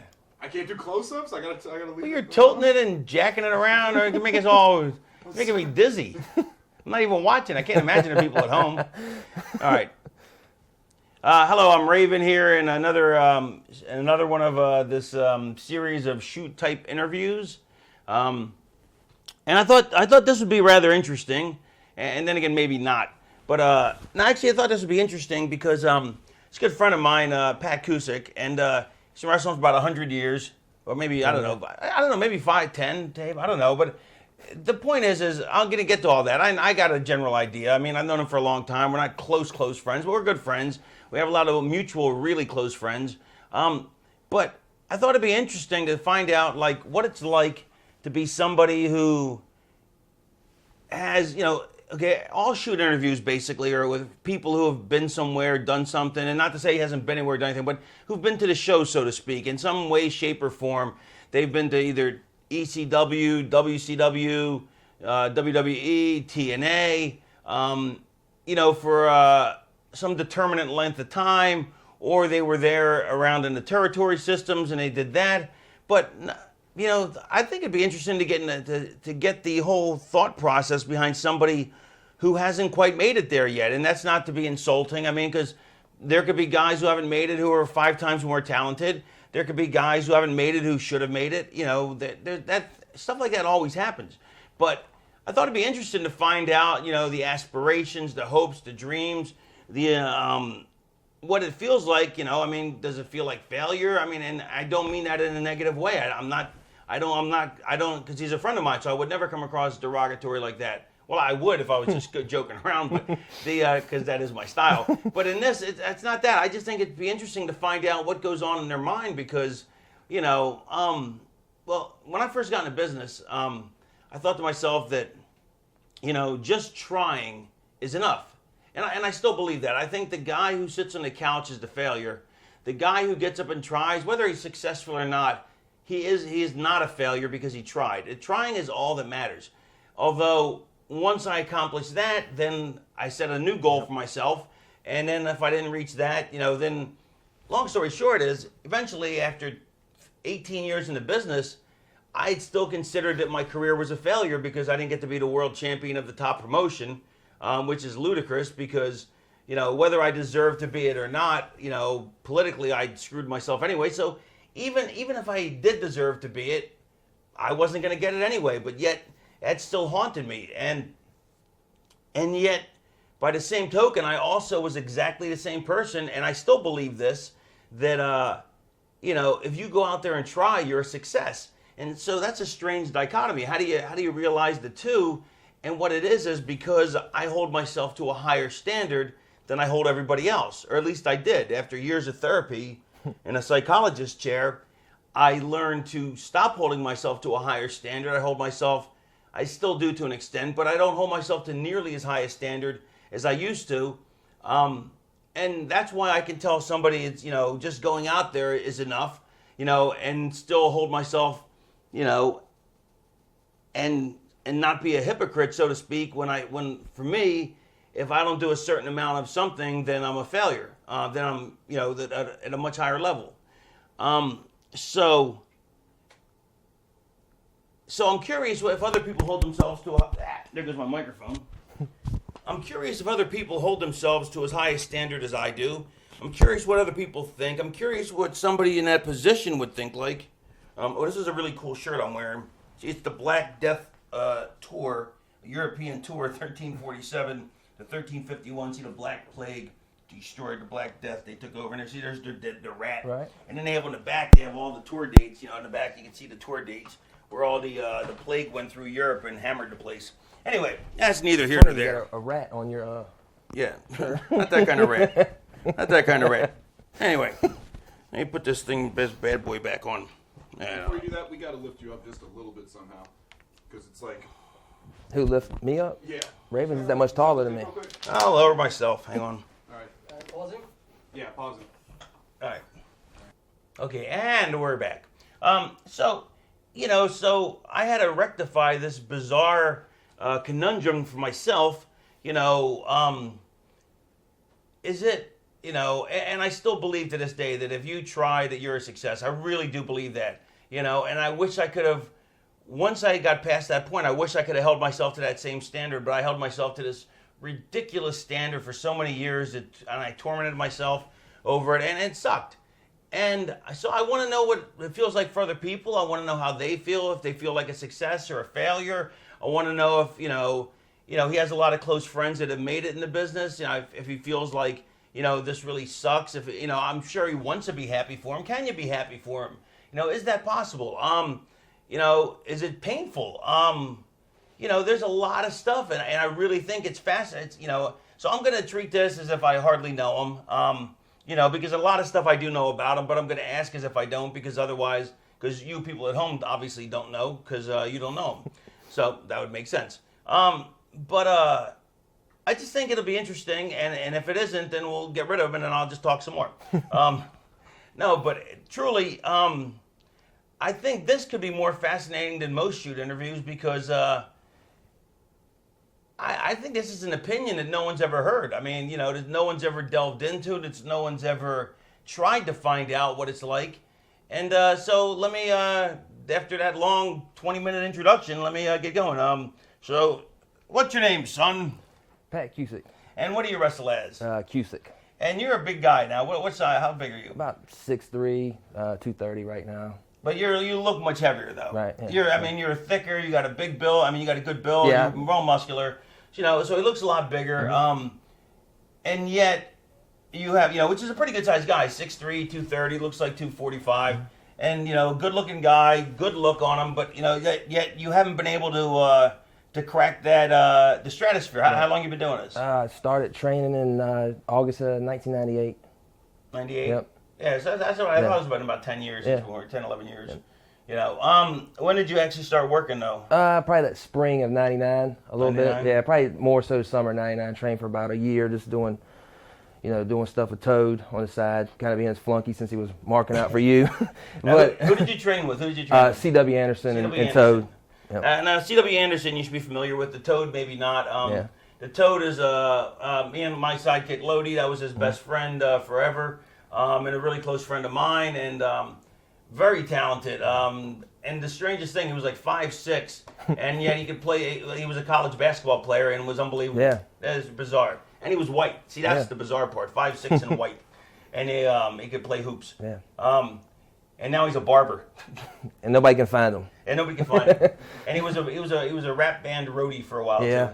But anyway, so you came out from all those guys in the Carolinas, like the Hardy Boys, right? Right. Yeah. They just signed on with the WWF. At the Hardy time. Boys. Yep. Those and Jason Art, Joey Abs, those guys. Joey Shannon Abs. Moore, Shane Helms, the Duck Brothers. If people remember them, those guys. Duck Brothers had a little bit of minor success. A lot of talent down there right when I started. CW was just getting ready to go to ECW and Champagne. He had a little bit, but we had a lot of guys that were just getting ready to break that barrier. There was a very talented crew.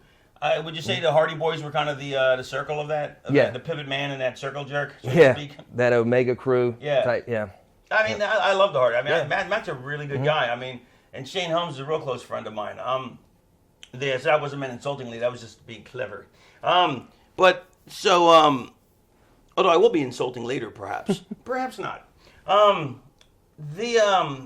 And yet, you were the largest of the bunch, easily. You were probably the best built of the bunch, except maybe Lodi, but Lodi's 50 pounds, right. Smaller.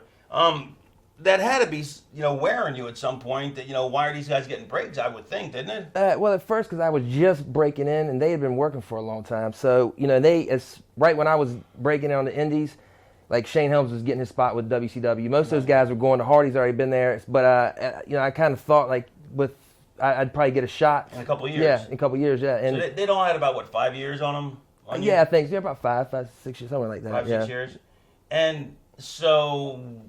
I mean, so you're training with them, then you start doing indies. Did you just indies in that area? Did you do a lot of indies? More, but Carolina. Just stay right Carolina, South Carolina, and we go down to Georgia a little bit, And how many matches would you have, like, a year? We were working pretty much 3 or 4 times a week at really? that time. Yeah, we were. That's a lot of matches I would drive down to Carolina, down almost to Smithfield, North Carolina, from Virginia Beach, to go train every Sunday. And sometimes I would just before I start working, would go to shows with Toad and CW and those guys and watch the show and learn and go train the next day. But yeah, we were working a lot back then. There was a lot more stuff. Wrestling was hot at that time. It was right during the Monday Night Wars and everything, and the indies were doing better than. Would indies run on Thursdays and Sundays, I guess? They ran. They used to have a bar show like once a month in Raleigh. Right. Kings and Berkeley Cafe, where a lot of those guys were at. CW, and I mean, it was real good shows. I mean, with the talent that was there that went on to do stuff. Right.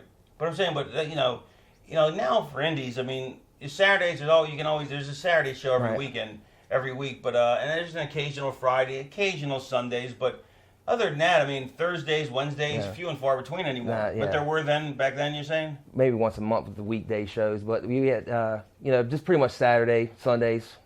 So more 2-3 shows a week. Right, yeah. 2 shows a week.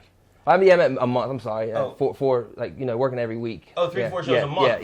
Not a week. Okay, see, that's what I would expect. Right, yeah. 3-4 a week. I was like, man. Nah, I wish that would have been nice, but nah. Yeah, see, that's a huge problem. I mean, how do you learn that well? Because I went to the wrestling school. I went to the Larry Sharp school. After a month, he said, "There's nothing I can teach you." Which, I mean, honestly, if you go to wrestling school more than a month, more than 6 months, if you had someplace to work, there'd be no point in going to wrestling school. Right. I mean, really, because that's you need to learn in front of people. I mean, that's how you learn, in front of people.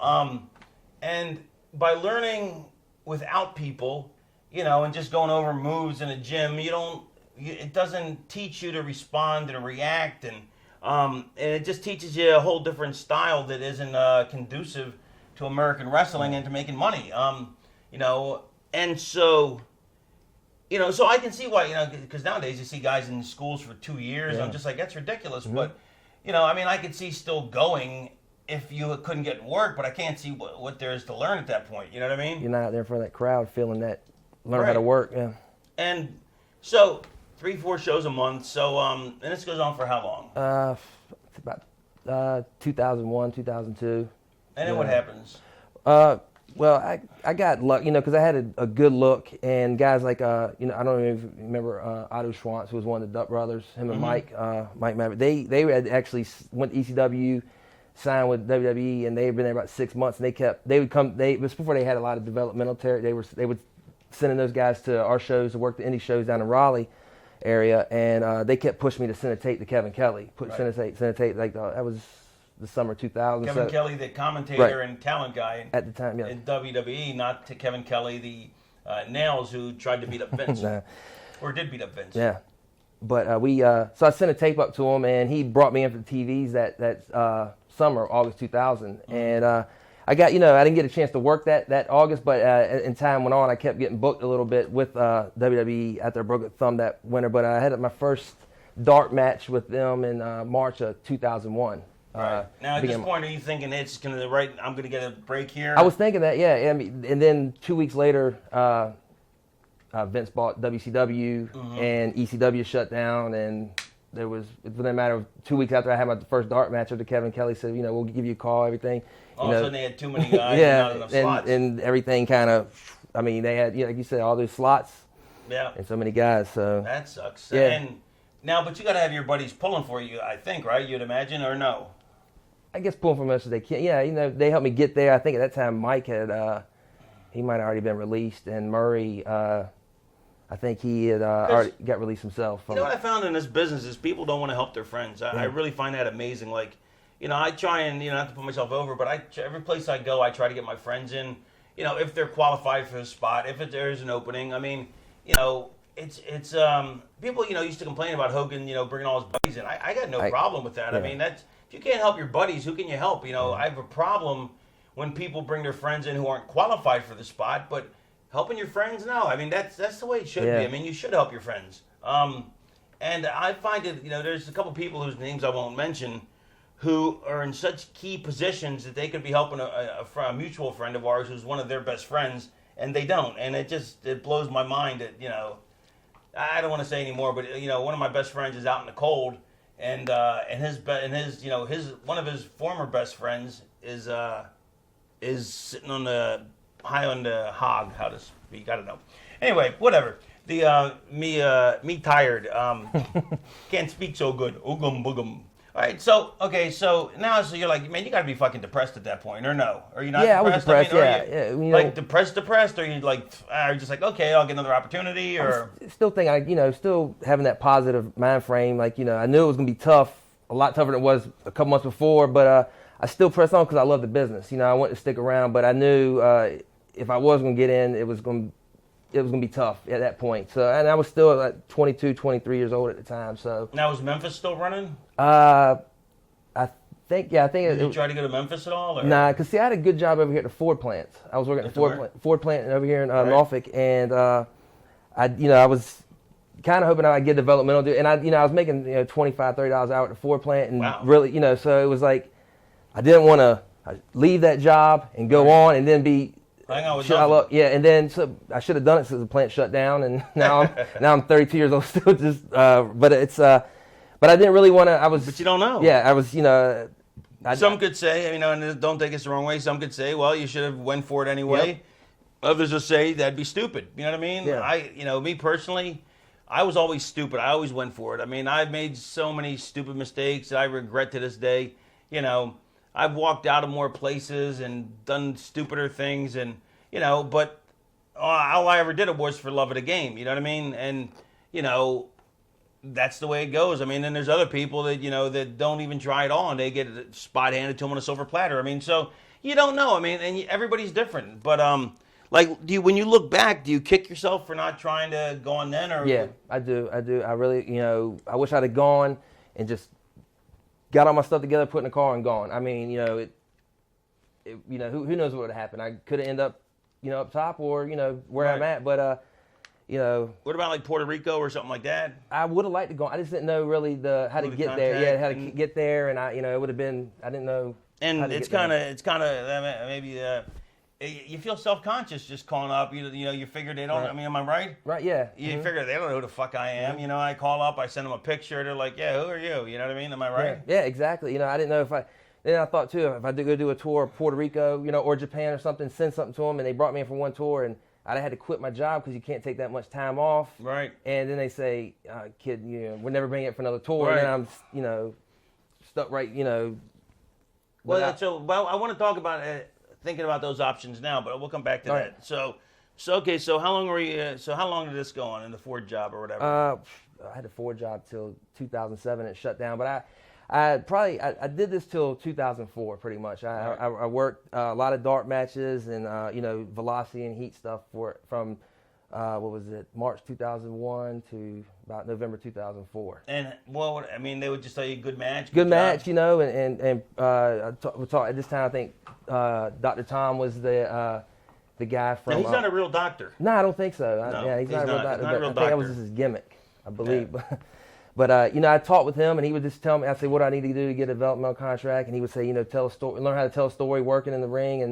And I mean, I would go up there in great shape, and do everything. And even though I talked to some of the guys, and some of the guys up there like A-Train, I'd work with him and Bill DeMott. Bill DeMott was real cool with me, and they would say they put a word in, but did they, or were they just being cool? And no one's gonna tell you had a bad match. Yeah, exactly. Did anyone ever tell you had a bad match? No. No one will ever tell you have a bad match. No, I remember except me. I'm the only person who'll ever tell you have a bad match. And here's the thing is, people get mad at me, like, they're like, why do you tell people that? I'm like, well, if they fucking want the truth, Exactly. It's like, remember one time Tommy Dreamer had bad breath, right? This is a sidebar, but Dreamer had bad breath, right? And I go, man, Dreamer, your breath sucks. And he's like, you dick. And somebody else was standing there like, oh, you're a dick. Why would you tell him that? I go, fuck, I'm the only real friend here. Because me and Dreamer are pretty good, we've always been really good friends, more close then because we were spending more time together than now, but still. And I go, look, I'm the real friend. I go, what, I should let him walk around all day with shitty breath, make himself look like an asshole all day? No, you got to tell you.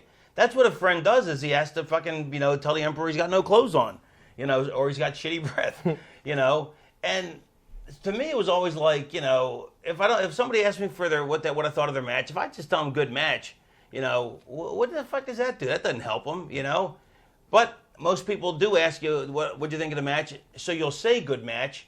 And they really don't want to hear the truth, which is where, my, call it naivete, call it, delusionalness. I just, I would always tell the truth even though people didn't want to hear it. A lot of people didn't want to hear it. Some people wanted to hear it, But I did get a reputation for it. And the good news on that is it's like certain people will always come to me for advice because they know they're getting the truth. They know they're not going to get it sugar-coated. And, so I respect that more. But so anyway, so all you get is the sugar-coated. Now, are you working a lot now or just? Work as much as I can down in Carolina.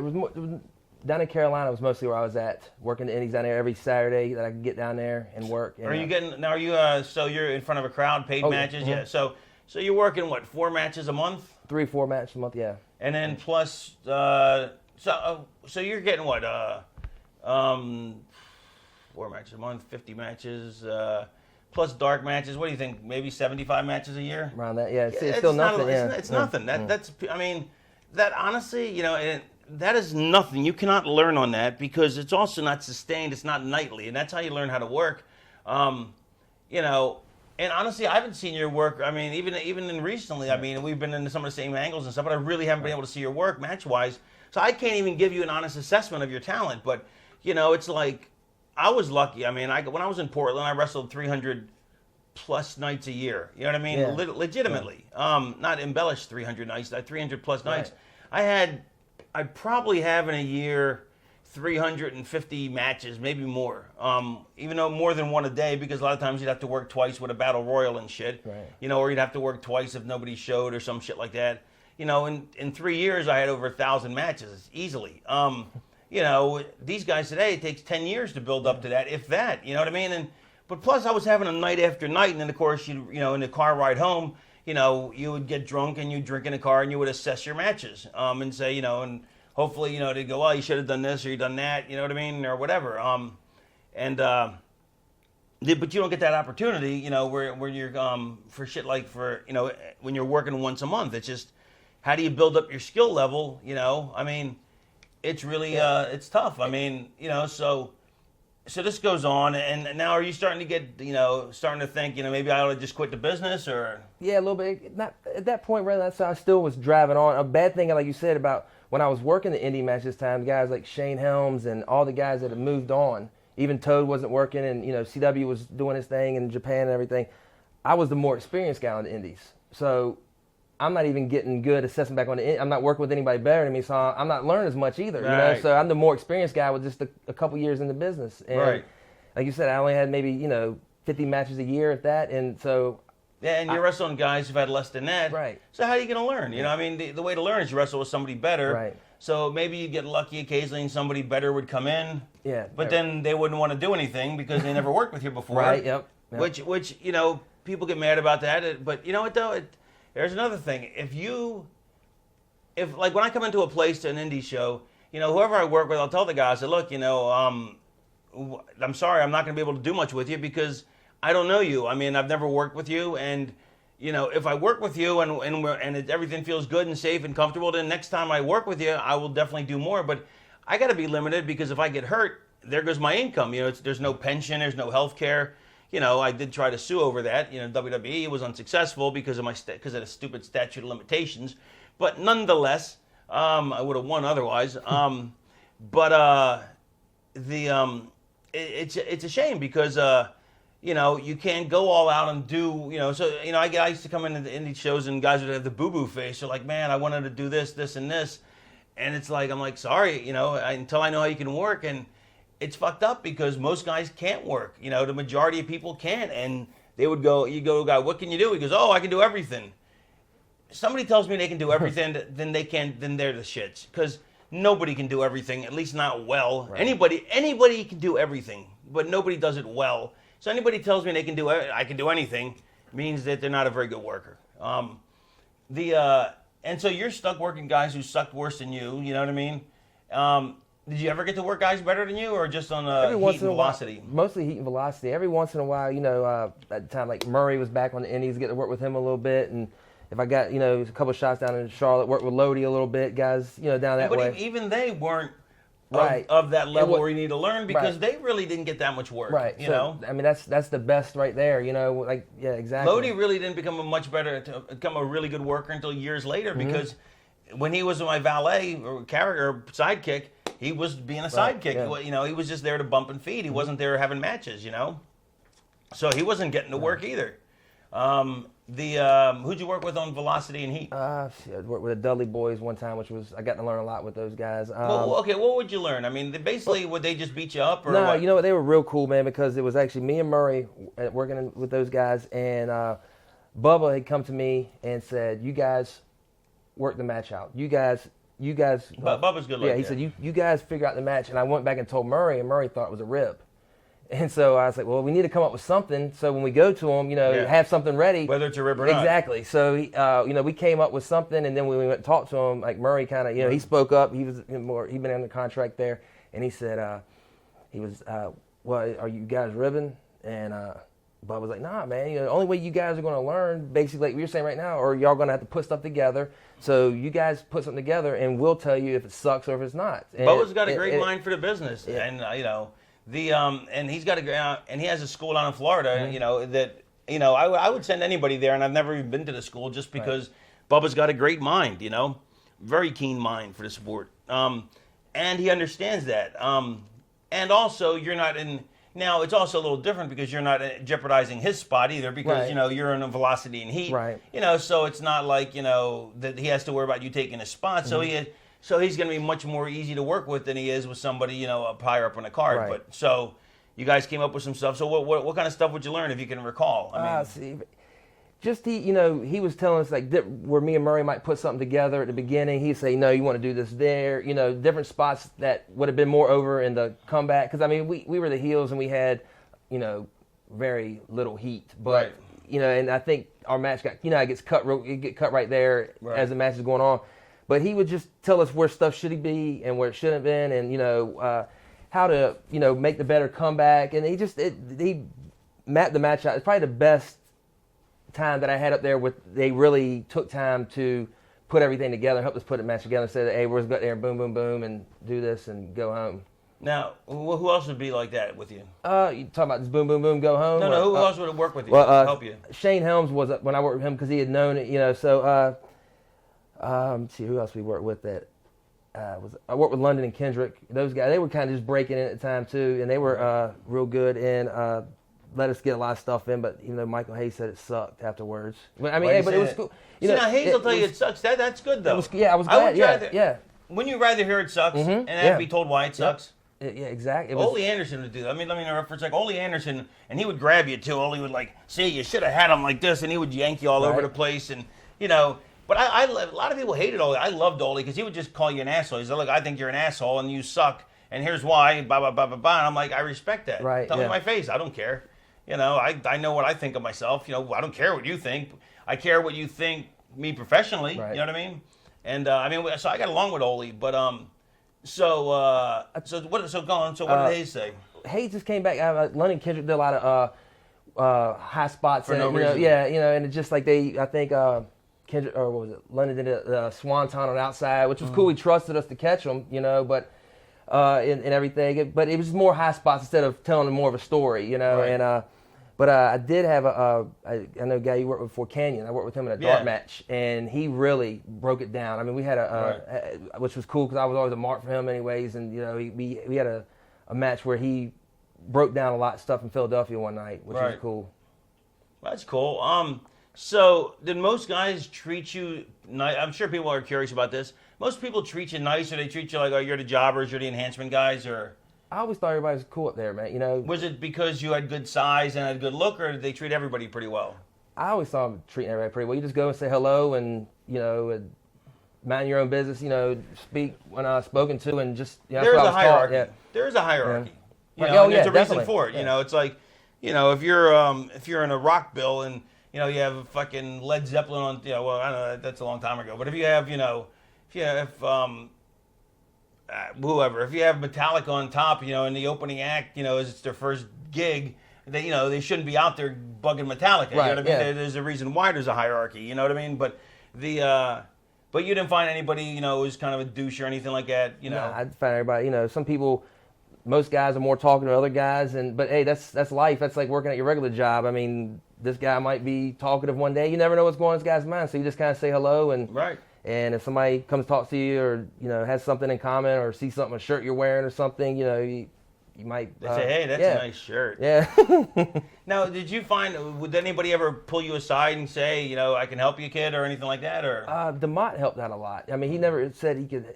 You know, help me with the office. Not like that, but help you with work. He helped me able to work a lot, you know, because I worked with him actually at the Norfolk Scope where I grew up watching wrestling, and he helped out a lot. I worked with him in a tag match too, and he and then when he went on doing commentary, I don't remember he was on Velocity doing commentary. I don't remember. He would come back and just give a lot of feedback. He really helped me out a lot, man. That's he was nice. real cool, man. He was real cool. Yeah, that's nice.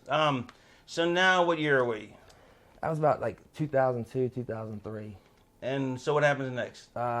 Just kept really doing the same thing all the way to about 2004. Just are you expecting this? Are you going, all right, it's going to happen any day now? Or are you going, fuck, is it ever going to happen? Kind of, fuck, is it ever going to happen? You know, just kind of. And it's kind of like this is just a tease, just like, you know, somebody's just. It's like basically you paid the hooker $20, and no, it's like you haven't paid the hooker yet, and you don't actually. Let me rephrase that analogy. It's like you pick up a girl in a bar and she's rubbing your dick in the bar, and oh, you take her back to the hotel, and then all of a sudden she's like, oh, by the way, that'll be $50. You're like, what? Yeah. And so you're just thinking that, you know, she's just putting you over, but she's, you know, you're just never going to get the payoff. Yeah, because at the time I had a real steady girlfriend I've been with forever, and she's bugging the shit out of me saying, are you ever going to make it, blah, blah, blah. You know, it was cool to go to WWF shows, but when I had to go to indie shows, it was, you know. Sure. So at that time, you know, and it's just kind of like, damn, man, should I just go ahead on with my life? But I mean, I loved it so much, I just wanted to keep going. You know, it was hard to stop pushing to it, you know, and then I actually did. And you don't want to be, and check me if I'm wrong, but you don't want to be 50 years old going, man, if I just would have done this, right? Mm-hmm. Yeah, I didn't want to be 50 years old if I just done this, and then I didn't. If I thought I had two things: if I quit, and then I would always thought, what if? But if the what if will kill you. Yeah, and then you think, all right, well, if I keep on going and I don't make it, then damn, where the hell?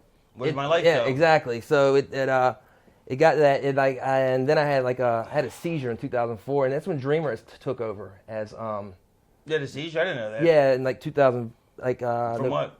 Just being an idiot. Too many steroids? More drugs? Yeah, Xanaxes. Xanaxes? Yep, yeah, it was. But see, I told you, Tully, you shouldn't do them. Yeah, that's what I said. The extras, no more.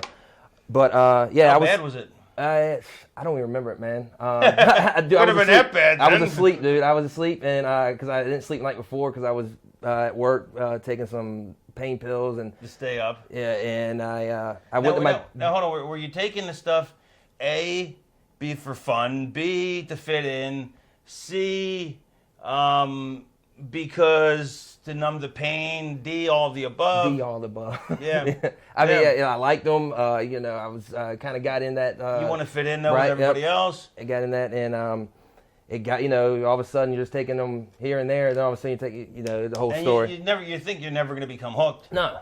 You see it happen to other people. You're like, not me. Not me. I know when to pull it out. But that's the thing is you can't. I swore I would never end up being hooked because that's just not my. I'm like, that's not me, and it's so me. Yeah. And and a part of it is of course my heroes used to be like Keith Richards. You know what I mean? So I mean, I always had a feeling I was going down that road, but I never thought I would move in. Move into the house on the end of the street. And who has, why is Keith Richards a role model? Because he can fucking outdo drugs. I mean, it's like I could do drugs better than anybody, not anybody else, but I mean, that was something I was really good at, better than almost everybody else. So, I found a niche, you know what I mean? And, I mean, is that the same? Yeah, I mean, exactly. And you want to fit in with the boys, you know what I mean? And then it becomes just being, fitting in until it becomes a full-blown problem, and you're taking everything. I don't know how the heck I started messing with Xanax. But I don't know how anybody could function on those. I don't know how between those and Somas, but see, that's the one thing I never got is, Xanax,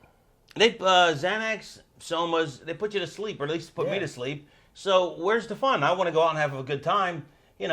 It's like, guys are passing out in the soup with a Soma, in 30 minutes. I'm like, I don't know. I don't want to go to bed in 30 minutes. I want to go up for 6 hours. So I would, take pain pills. So I would stay up.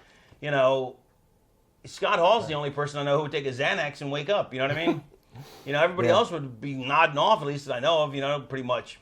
And at one time I was staying up on them, but I think I don't even remember, man. I was so messed up. But it was an idiot. It was a horrible time, and thank God I got over that. But and partly because am I right about it because you're depressed about the business? Depressed about that. I'm still sitting at the Ford plant, which I'm happy I'm making money, but I want this dream bad. I've gotten, like you said at the beginning, I just wanted to wrestle at the first place, and you get this step, that step, and man, I can grab that, Right.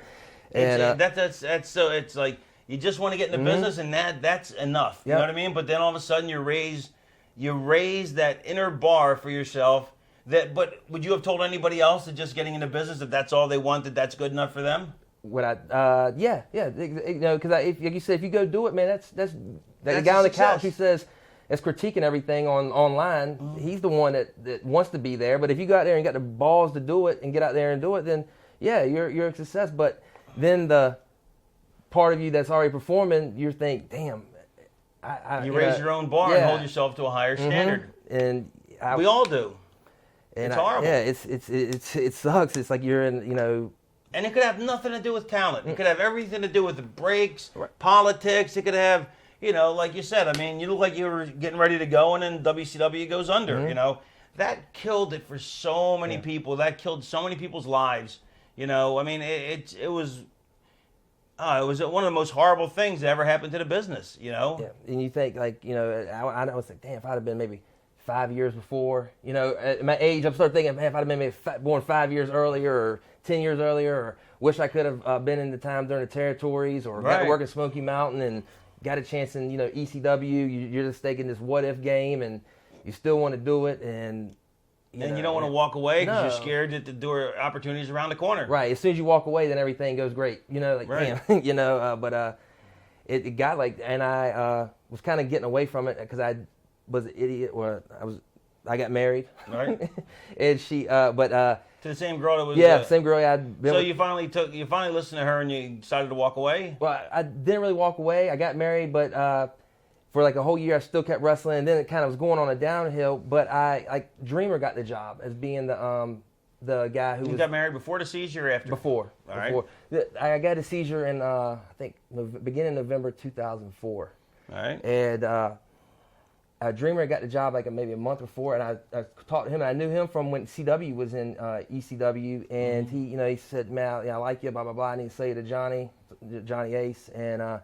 Just keep hanging in there, blah blah blah. I maybe get you a shot. And a month later, I had a seizure, And at that point, man, everything, you know, That was it. I you know, for 6, I didn't wrestle after that probably for maybe a year and a half, because I just got totally depressed. After I had the seizure, I was sitting at home. Well, did you find any damage from the seizure, or was it pretty much over and done with, and then you're back? Yeah, it was normal. It was over and done with, but they, because I was kayfabing the doctors at first and everything, and all my family. I don't know why I had it, you know, because Did you get off the drugs immediately, or No, I didn't. No, because I really just kind of stayed home. I couldn't go to work because they didn't want me working or driving or anything. So I basically just sat home and. Were you getting paid at least? Yeah, I was getting paid. So the job did come in handy there. Right. Yeah, it did. And I just kind of I got out of shape, and everything went downhill from that point to about 2006. What was it? 2005. 2006. I got back into wrestling a little bit. Right. And but yeah, it just it sucked, man. You know, and I did it all. Could you watch wrestling? Like, did you watch it on TV? A little bit, man, but I kind of shied away from it. You know, Too depressing. It was, but I still watched it just because you know. You love it. It was on TV, and you watch it, but you're kicking yourself at the same time, because then you see a couple guys get signed. You know, you know, they did. You know, after Dreamer called me, I said, you know, maybe I can get you signed. A couple months later, they signed a lot of guys that you know I'd worked with, and. Do you think you would have been one of those people if you wouldn't have had the seizure? I think if I would have had my nose clean and been, you know, training and working hard like I spoke, doing the right thing, yeah, I think I could have. But you know, who knows? You know what I mean? Exactly. Yeah. And can you like let's say tomorrow you found out you had a kid that you didn't know about, and you had to give up wrestling and get a real job, permanent. Could you look back and say, you know what, I'm comfortable, you know, that would you feel like let me ask you that at the end of the thing, because let me come back to that, because that's a big question. So from there, so you take like a year off, and then what happens? What made you go back in? I loved it, man. Me and my wife split because she just I was just kept getting messed up. Bitch? Yeah, and I was getting messed up, you know. Fucking Yeah. But so she, you know, she saw me getting about 290 pounds of fat, and I would just look like You I couldn't was. find your dick no more. Yeah, that probably. She's like, I'm out of here. And so she left, and I had nothing, man. You know, I mean, a lot of my money was gone.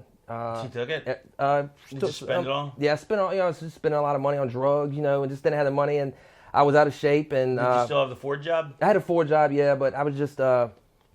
And what are you making now at that point? I'm still making about the same, but it's just $30 an hour? Yeah, just to have other bill. I bought a house. What is that a year? $30 an hour. So 40. Well, when we were working a lot of overtime too at the time. We were working 50 hours a week. 60, 70 grand a week? Yeah, I mean, yeah. 60, 70 grand a year? Some years, you know, with the overtime and everything, with the American car business at the time. But I was making real good money. But at the time, after I got married, I bought a house. You know, had other bills and stuff. And what'd you pay in the house, if you don't mind?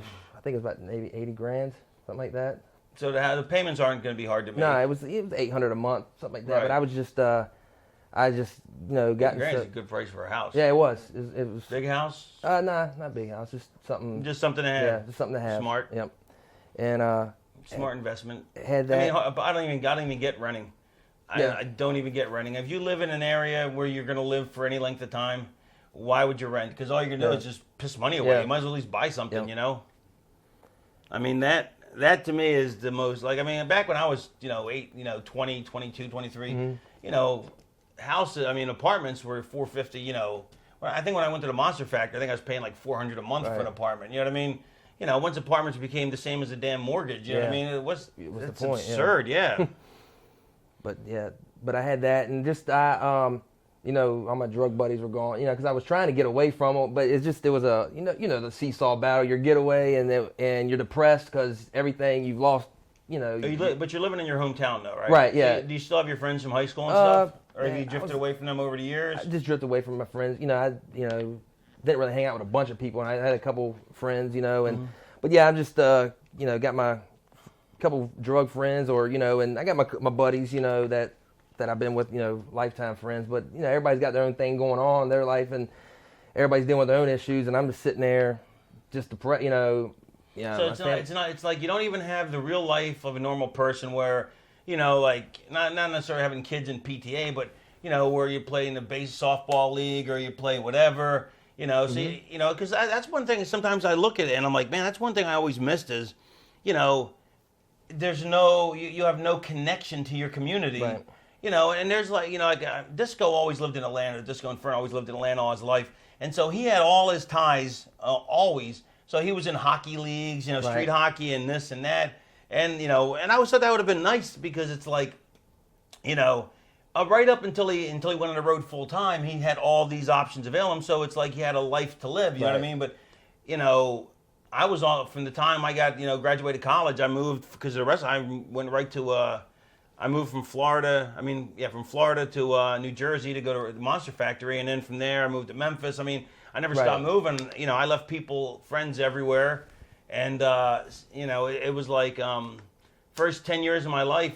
The only thing I ever owned until I bought my condo probably was a lounge chair, just so I'd be comfortable watching TV. You know, that I bought in Portland, and I would take it everywhere I moved. You know, now I keep it in storage. Even though I'll never use it again because it's a mess, you know, as old as it is, but you know, it has sentimental value. But but so you don't even have, so really your community ties are shot, so you don't have that life, but you also don't have the wrestling life, and you're kind of stuck between a rock and a hard on, right? Right. Yeah. And you know, it's sucking dick for crack, right? Yeah.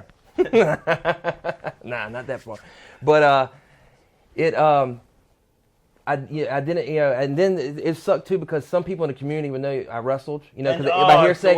And then you go to a bar or wherever, and you see somebody, hey, you still doing that wrestling thing? When you gonna be on? Because some people see me on Velocity or Heat, and you know, hey, you still wrestling? When you gonna be on? You know, it's I had it the other night, man. You know, somebody saw a thing we did with me and Manny did with Funk, and a guy came up to me the other night and said, "Hey man, you still doing that wrestling thing, man? You know, when you gonna be on WWE? When you gonna be on WWE?" You know, you always hear that, and it's like, in that, you know, it's just, and it just reminds you that you're not there. Yeah, you know, it's like, you know, there was the guy, this guy Jackie Earl Haley, this actor, it's just a fascinating, sad. Our producer is getting sloshed back there. That was the pop top of a Coors Light. Anyway, this actor Jackie Earl Haley, he was in The Watchmen. He played Rorschach, and he was in some other movie. Actually, another movie before that is where he got. But long story short, too late. He was the guy who was in the Bad News Bears as a kid. Like, he was the guy on the motorcycle that got the hot chick. He got Tatum O'Neal smoking and shit. cigarettes and stuff. Yeah, throwing the cigarettes at the teacher or whatever. Kelly Leak was the character's name. The guy's name was Jackie Earl Haley. So here's this guy who's like, you know, 13, 14. He's just the ultimate stud, right? You know what I mean? You know, Bad News Bears was, you know, and I grew up when that was big. Not the remake, but the original. Right. And that kid we were like, oh, that kid's the coolest. He's got a motorcycle. He's only like 14 or 15. You know what I mean? He's got chicks. You know, and in the movie they, like, you know, every chick wanted him, and we're like, that kid's the greatest. So anyway, I read an interview with the guy, and it eventually flashed forward 30 years, and apparently somehow some director remembered him or saw him or whatever and hired him for this movie, because the guy hadn't worked in like 30 years, and ends up getting nominated for an Academy Award or something, and then so that puts him back in the mainstream, and now he's on that show. He was in The Watchmen, now he's on that show, The Human Target. But he's telling an interview, which is the saddest thing I've ever heard, is he ends up, like, by the time he's 18, 20, 25, whatever, he becomes a pizza delivery guy, right? I mean, so that first of all, going from being this stud to being a pizza delivery guy. And when he would deliver pizza, he would pray, on the one hand, that people recognized him, just to get that sense of, you know, like, look at you, you know, you're a star. Yeah. On the other hand, he would pray that nobody recognized him, because how humiliating it was that he was a pizza delivery man. And I can't even imagine, you know, it's like, you know, I hated it enough when my career is up and down, you know what I mean? Like, you know, people, you know, when I was off TNA for a couple of years, people were like, oh, did you quit wrestling? You know, and it's not that I care, but it's two levels here.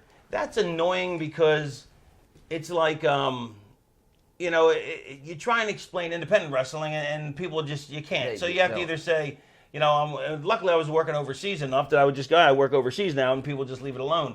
But a lot of people would say with that sense, oh, you done wrestling? Like with a sense of, your career is over, you know, so you're washed up. What are you doing now? And or maybe that's how we perceive it. But you know, it's like you know, first of all, a career is finite anyway. You only have so many years in a career anyhow. But I can't even imagine. Well, I can't imagine because when I was younger in the business, before I'd actually made it, and people knew I got into wrestling, they're like, "When are you going to be on WWE? When are you going to be a star?" You know, and you're like, I don't know, maybe never, you know, and you know, it's you know, it's like it even was like, you know, like my buddies would what was I trying to think of, you know, my buddies would always make me bring a tape, you know, like of wherever I'd go, so I'd always have a tape in the car. And then so like, you know, at a bar they would put it on, you know, and so part of you's like, oh man, I hope people watch it. Yep. You know, and then part of you's like, you know, man, I hope nobody watches it because then they're going to start annoying me going, you know, and it was even... Go ahead, I'm sorry. No, I was going to say the two levels. One is because when are you going to make it? Or also because back then you had to say it was real. They go, come on, is wrestling fake? Yeah. And you had to say it was real because that's the company line. And it was so fake. I'm sorry, but when I started in the business... It was the fakest looking period of wrestling ever. You know what I mean? It just looked fucking completely phony baloney. And to have to say it was real was so infuriating, you know, that, you know, I'm so glad now that people ask me to, you know, people still occasionally go, hey, is wrestling real? People that don't watch it. Anybody who watches it just goes, hey, man, I really respect it for the athleticism. Right. Anybody who watches it. But people who don't watch it, and then some people who just, you know, have to know for sure, they go, is wrestling real? And I go, look, the outcome's predetermined, but we beat the crap out of each other. I mean, that's the best way to say it. And if I could have said that when I started, I'd have been so much happier. When people go, oh, you're a wrestler. Is it real? I'm like, yeah. I'm like, sure it is. Yeah, right. So that's aggravating. When are you going to make it? Oh, yeah. So, you know, so you go through all that, and you're like, please don't put my tape in. You know, but the party's like, yeah, put the tape in. I want people to see I'm looking fucking good, you know?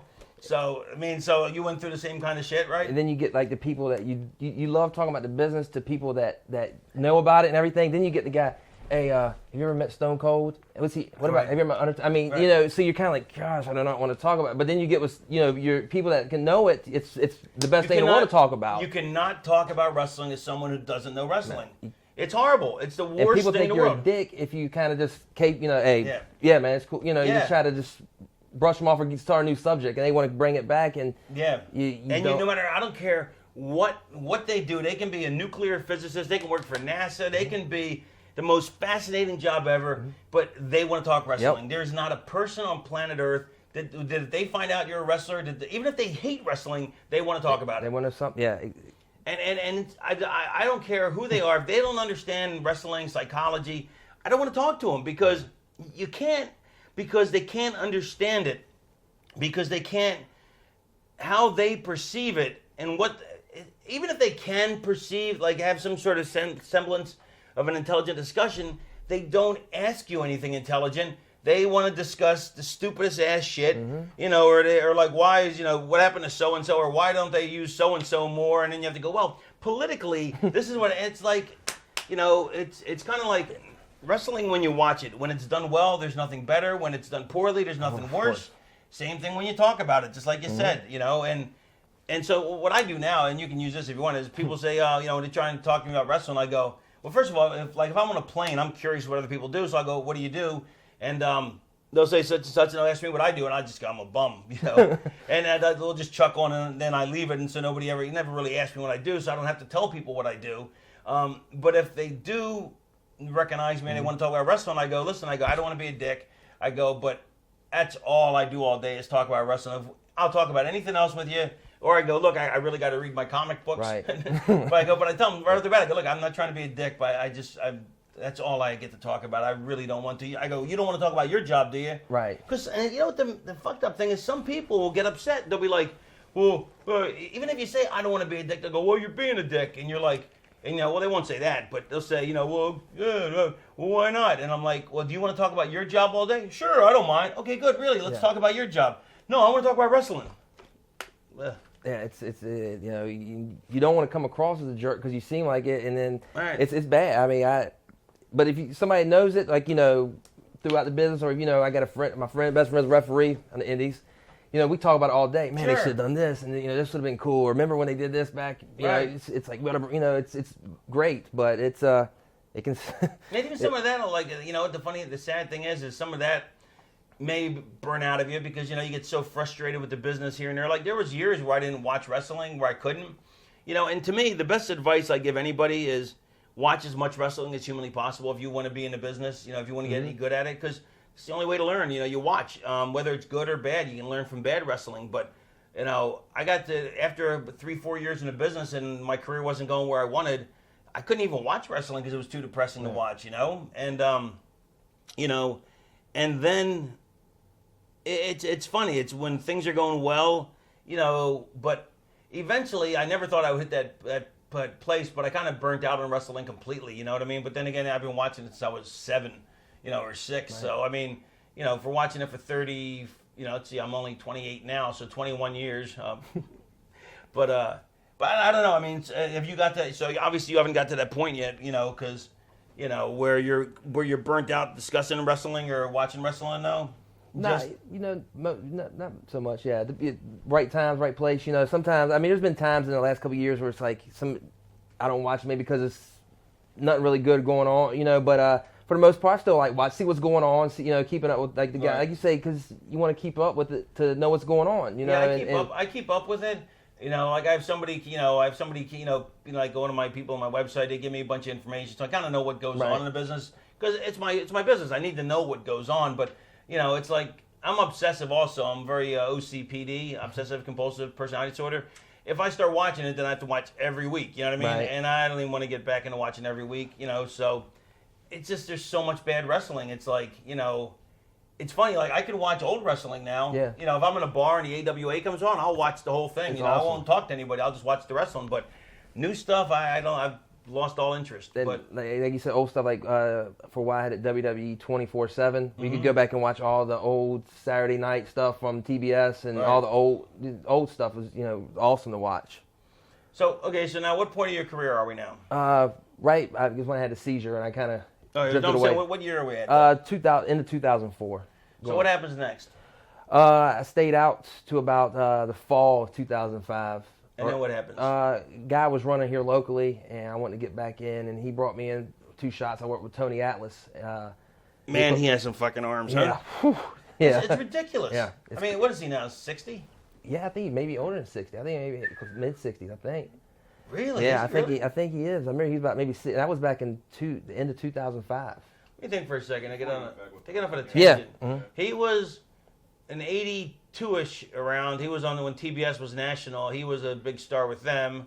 He had to be at least 25 and 82. Let's say 80. He was 25. So what's it now? It's 30 years later, 55. I don't know if I don't think he's quite that old. All right. But man, that guy. When I was doing indies back in 22 years ago, when I was 21 years ago, when I was doing indies for the Savaldis, and he used to be there. His arms were so big. They're just freakish. Yeah. I mean, it's bizarre. I mean, big man. Yeah. And he still got those arms, doesn't he? Yeah, he does, man. I mean, wrapped me in a headlock and just snugged up a little bit, man. But I did 2 shots with him. He kind of did it. It was a Friday and Saturday night. The guy had a show, and the first night he was kind of, all right, kid, didn't want to do too much, right? Because he didn't know who I was. But the next night I had a real good match, and sure. And I still didn't really get going back into wrestling because me and my wife had just split, and I still was limbo, and I didn't come back to that spring, I guess, of 06. Now in limbo, were you just depressed? Just depressed, man. So you weren't really thinking about the future at all. I mean, nah, because I got to the show that day, and I had shaved my head, I had cut my hair, and I was so fat and out of shape. The promoter there, he had booked me on it, and when I went and said what's, he goes, "Hey, how you doing, man?" I was like, "Hey, what's up?" He didn't know who the hell I was, so I was like, "Gosh, this is great." Hey, give me a bottle of water, please. It's exasperating. My producer Tully is exasperating, dude. I have to say this that the time, however much time I owe you, I just spent it here arguing with you. That's what it's true. That's what it's like. And what about you being late to pick me up at the airport? So I gotta wait. Does that time count too? I had a fucking snowstorm to do. So what about the last time when I was outside at 11 o'clock? Oh, I'll be down in 5 minutes. 3.5 hours later, fucking Raven walks out. Oh, sorry about that. I didn't get my shoes shined. I mean, what the fuck? What the fuck is this shit? Where were we? I wrestled Tony Atlas two nights. Tony Atlas with his arms. Tony Atlas having the producer's drunk off his ass. What a menace. 24 minutes. That's a missing 24 minutes of Watergate. All right, so you wrestled Tony Atlas. Yeah, I wrestled Tony, man. 2 nights that I got there, I was still out of shape. Just wanted to get my foot back in the door. I hadn't really talked to nobody in the wrestling, and we, got there. I was out of shape. Not the producer went to the bathroom. Omar, is that correct? I don't know how many more footage. Though he's out of his mind, isn't he? Man, I don't even know. All right, thanks. There's been like times. That's all right. Omar, I don't give a crap. I have no idea. Omar, thanks for backing me on that. Anyway, back to the story. Yeah. So there I was in Africa fighting sheep. No. All right, so you fought Tony Atlas, big arms, and you were still depressed and Just didn't do nothing for another. After that show, I didn't do it for another, like 6 months. Then I started getting back into it because I just you had nothing else. Yeah, I was did nothing. I just missed it. I went to a few shows that were local and just went and hung out and saw the guys. And Did you think about saying, you know what, fuck this, I'm going to get a real job and move on with my life? I had the real job, man. I still was at the plant. It was still a year from closing. And I just... you didn't know it was a year from closing. No. So you thought you had your job. Yeah. You still got a set job, though, which is more than most people. Right. I mean, honestly, most people, are just, scraping by, bouncing and this and that. I mean, so you got to... Like I'm doing now. But I thought eventually, sucks. yeah, it does. I thought that eventually, man, I just end up getting away from it, growing out of it, and I'd be, worked there 30 years, or whatever. And my dad worked there 40 years or whatever. Plant. Yeah, and it's, All right, man, I'm telling you, fucking, we fucked the world's economy. I mean, oh my God. We fucked everybody's shit up. I know, and I totally believe that was done intentionally by our government. I'm a conspiracy person, but and then it's I voted for Obama, you know what I mean? But then I'm so pissed about that. The fucking, he hires all the banking people that were responsible for the destruction of the banking thing, which killed every market, which kills every power, which every plant and every this and that, and everybody's, poor. I mean, it's just, you ever seen a movie called Zeitgeist? Nah. Oh, you got to see this movie called Zeitgeist. It's unbelievable. I recommend it to anybody out there. I haven't even finished it yet, and it hasn't even got to the good stuff yet about that. But at the beginnings, I don't want to tell you about the beginning, but you got to see it. And there's another one, Loose Change, that shows how 9/11 was that our government was behind it. I heard about that. Well, not our government, but that it was that something that there was some shenanigans going on. And then they have this thing that's supposed to debunk it, which doesn't debunk it at all. It's ridiculous, but yeah, Loose Change. We definitely had a hand in our own towers going down. We did. Yeah, it's sad, man. I had a cousin in that thing, man. So we didn't want to watch you? it. Yeah, so yeah, it's. I mean, nobody wants to think that, but we did. Yeah, it's just We had all to the have. people lost and. We had to have. I mean, because and here's the simplest way to figure it out. Why did the third building go down? Nothing hit the third tower. Right, the third building that burned down that you don't hear much about, not the Pentagon. Right. There's the 3 World Trade Center buildings, right? The third one when burned down, nothing touched it. Yeah. And how come they're missing like $20 billion worth of gold from underneath the buildings? How does it? So wait, we have a plane hits it, but then now the money's missing. Oh, okay, well that's coincidence. Oh, okay. Pay no attention to the missing money. Yeah, it's crazy, man. I feel. But you actually had a brother there? Man, I had a cousin. Cousin there. Yeah, she was there, worked at the World Trade Center. Wow, that's had to be Yeah. tragic. Yeah, it was sad. She was. I didn't know her that well, Right. That fuck her then. Nah, man, I'm she, kidding. they were, it's sad. You made out with her when you were a kid, didn't you? Nah, she's a lot older than me, man. Like my dad had. You wanted to make out my with her. grandfather had. Nah, not even that, man. I ain't that messed No. up. I didn't take that many drugs. Well, you are from the South, though. Anyway, okay, so where were we? So now at the little diatribe, we're trying to make that extra 24 minutes up for the producer, Telly. So, okay, so anyway, so now, and here's the thing, too, is it's kind of hard to walk away because you got so much invested in it, It's like, so what happens now? So you decide to go back and go for it again. Now, by now, TNA has started up, though, right? Yeah, TNA started, but when I first went in, it really wasn't even about even getting a job at this point. I just wanted to get back in to have something to do on the weekends, see my friends. That I met some real good people in the business, met some bad people too. But I mean, for the most part, man, the guys in this Mid-Atlantic area, real cool. The talent had gotten back up in the Virginia area, and I wanted to just get back in and just see if I could still do it for one, because I'd gotten so out of shape. If I could get myself back, it gave me like a motivation to get back, get my fat ass back. So at this point, it's a little more like how when you first started, you just want to do it, you know, and enjoy it. You know? And I really was just saying to myself, I'm gonna stay in this area, you know, because you got your job anyway. Yeah, I had that, and you know, the group that was running at the time, they were running, you know, a couple times, like maybe twice a month at a time, because the producer here, he stepped in and made the promotion pretty good, so helped out a lot. I mean, and we started getting. They got a little local TV deal here, and it was always 24 minutes short. Yeah.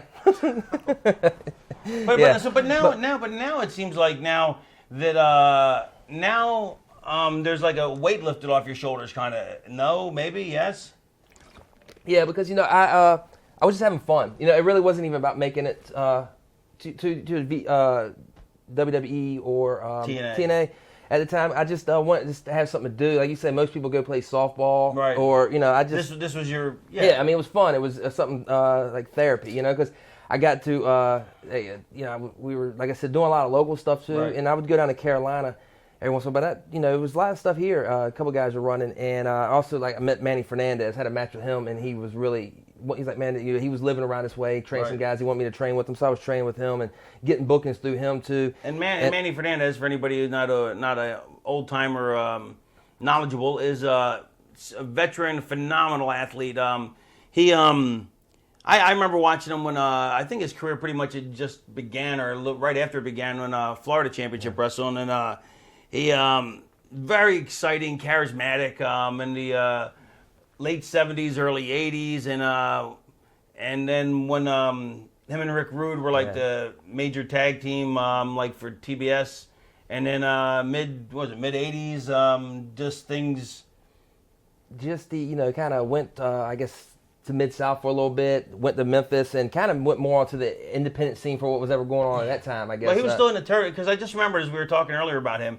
Is when I first went to my first territory in Memphis, which was '88. He was there, and I remember, this is how stupid I was. I remember I seen him in an argument. He had just had a match, or was going to have a match with Ricky Morton, right? And this is how little I knew about wrestling. I mean, like I said, I'd been had a month of training, you know what I mean? And then for the next 9 months, I had like 7 matches, you know what I mean? So I really didn't know that much about the business. I mean, I knew the business, but I mean, but there was no sheets, and I guess there were, but there was no internet and all that. Now it's like everybody doesn't know everything. You know, I didn't even know, you know, I didn't know a lot of things that, you know, you as a wrestler, you expected to know after a certain amount of time in the business.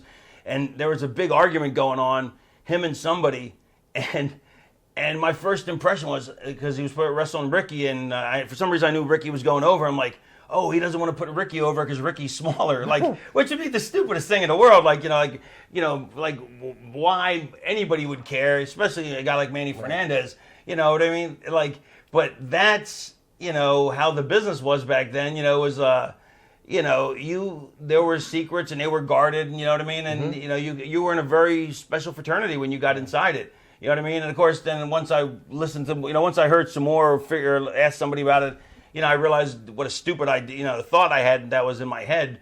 But, you know, it's amazing what you can perceive or whatever. You know, me coming into the business, me thinking, you know, because Ricky's smaller and he's bigger and tougher, and, you know, and like in a street fight, you would think he would win, and maybe he doesn't want to put him over, you know what I mean? That, just how ludicrous that is, you know what I mean? But it really wasn't ludicrous for, you know, to think that, you know, it was.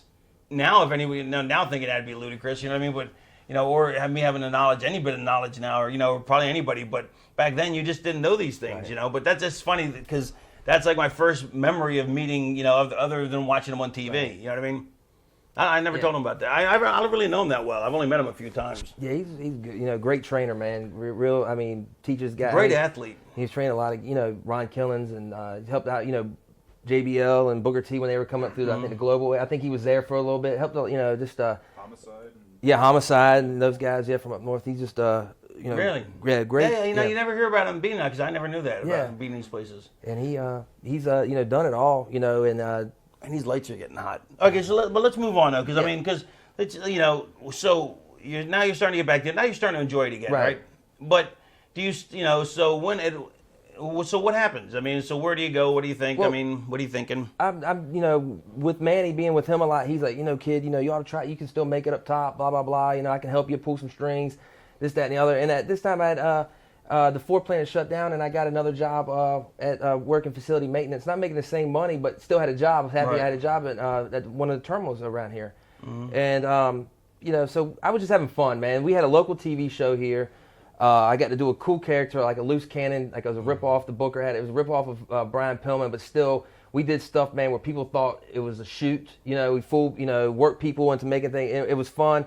And, he was, even up to a year ago, he was trying to help me get into TNA. And he was, he knew Terry Taylor, who was the head of talent relations or something. And he sent a tape to Terry Taylor, and Terry told him that, he liked to tell me to get in shape and everything. And, up to last year, I was just like, I'm happy because I don't want to quit a job. I'm not going to take a chance of, quitting this job and doing, going down to, a couple tables in Orlando. And I'm saying, I was happy doing my thing. And I just was happy because we had this local show here. I was hoping the local show here was going to take off at the time because they had brought you in, have that story. And Tully was doing great things there, and I saw, man, maybe we can make this local thing. I still have my everyday in life, and maybe this thing will take off, but it didn't, and I'm still just not Tully Blanchard, by the way. No, this is Tully the producer. Yeah, Tully the producer, and very different people. Yeah, but it was, and I'm just doing my thing now. Like I got laid off here a couple months ago, my other job, and But yeah, maybe that's a sign. Maybe that means it's time to take a gamble if you get the opportunity. Maybe you should go to Puerto Rico, or or try to go to Puerto Rico or something. While it's still there. You know anybody in Puerto Rico? What's that? You know anybody in Puerto Rico? Not really. All right. But I mean, but Manny could make a call though. Right. Sure, Manny could. Yeah. Yeah. I never worked there. It's one of the only places I never worked really. I mean, I had 3 matches there once, but. But I'm saying, but that's the thing is, or Japan. I mean, but you have to try and make the contacts. Right. I mean, or send pictures, and that's how I got my first bookings. I just sent pictures at every place, and every 3 weeks I'd send them and give them a call. I mean, now you have email and everything. It's so much easier, and just make a tape. Back then you had a VCR, it was a pain in the ass. Now anybody could make a decent footage, but I mean, but maybe that's a sign that this job canceled out too. Maybe I mean, maybe get back into super shape or whatever. I mean, I don't know. But then again, there's got to be something that's freeing about the fact that not having to get to the show, not having to need that. Like sometimes I think, man, am I too old? I'm 32. They got so many young kids coming up now. Most back in the day, nobody even made it till they were 35. And that's the same thing Manny said. To me when most guys because But I just I don't know if I have. I mean, if I do, I do. But if I don't. I don't. But I mean, I like to give it one good shot. If you're gonna do it, you have to go for it 100%. Yeah, and I mean that's the secret. I mean, if you're gonna go for it, you have to go for it.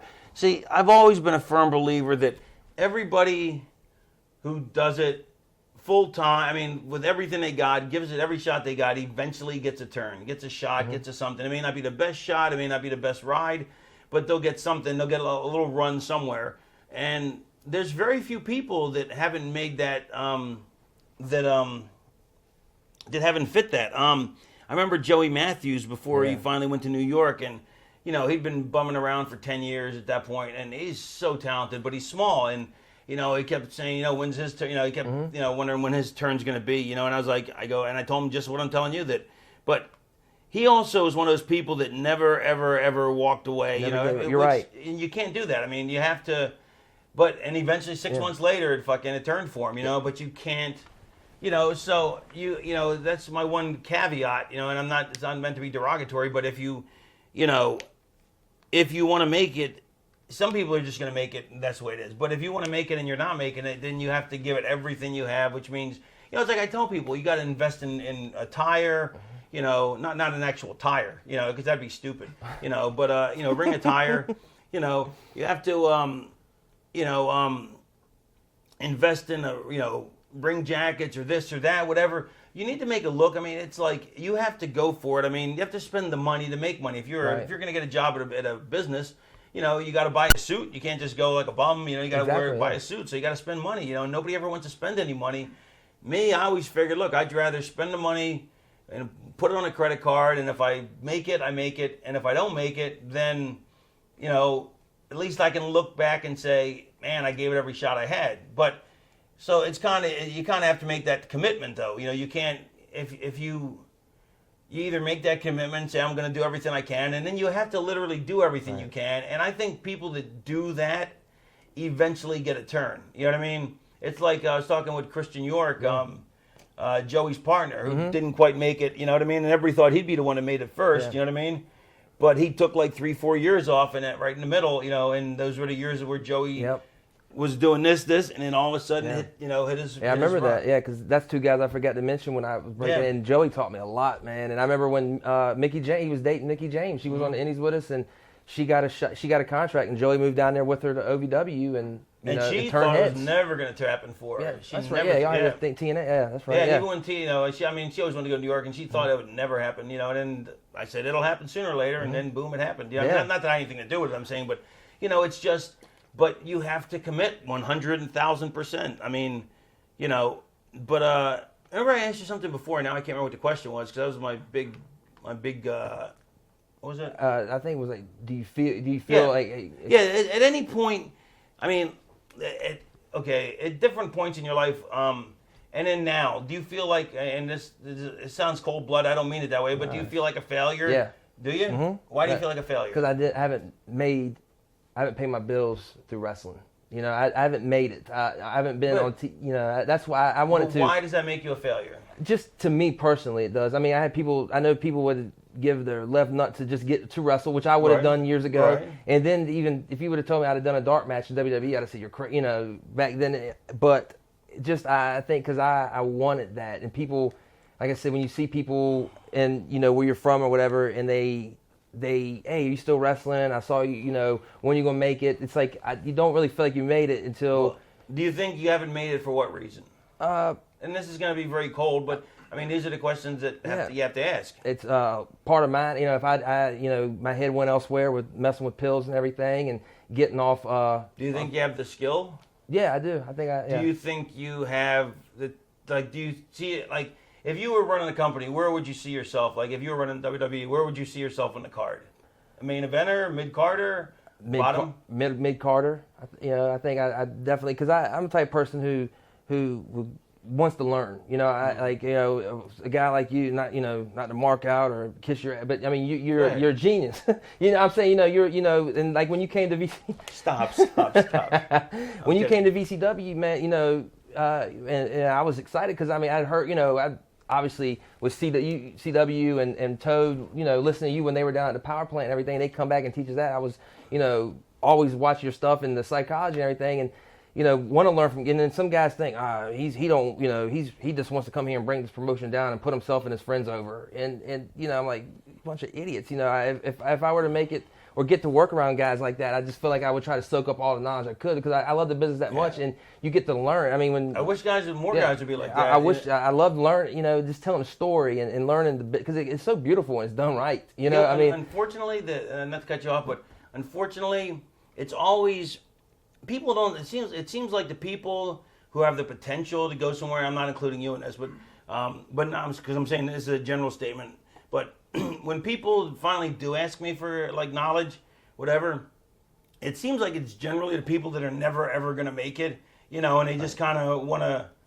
Maybe they really do want to learn, or maybe they just want to be in your circle, so to speak. You know what I mean? Like I mean, which I don't blame. I mean, not because it's me. I mean, you know, I would feel the same way about, you know, certain other people, you know, when I was getting into business, you know what I mean? You know, I'd want to hang out with George Clooney and Brad Pitt, you know what I mean? Yeah. You know, but it's the people who actually seem to have the most talent and potential that don't ever come for the, ask for the advice, which always blows my mind. And I'm just like, you know, and I think a lot of it is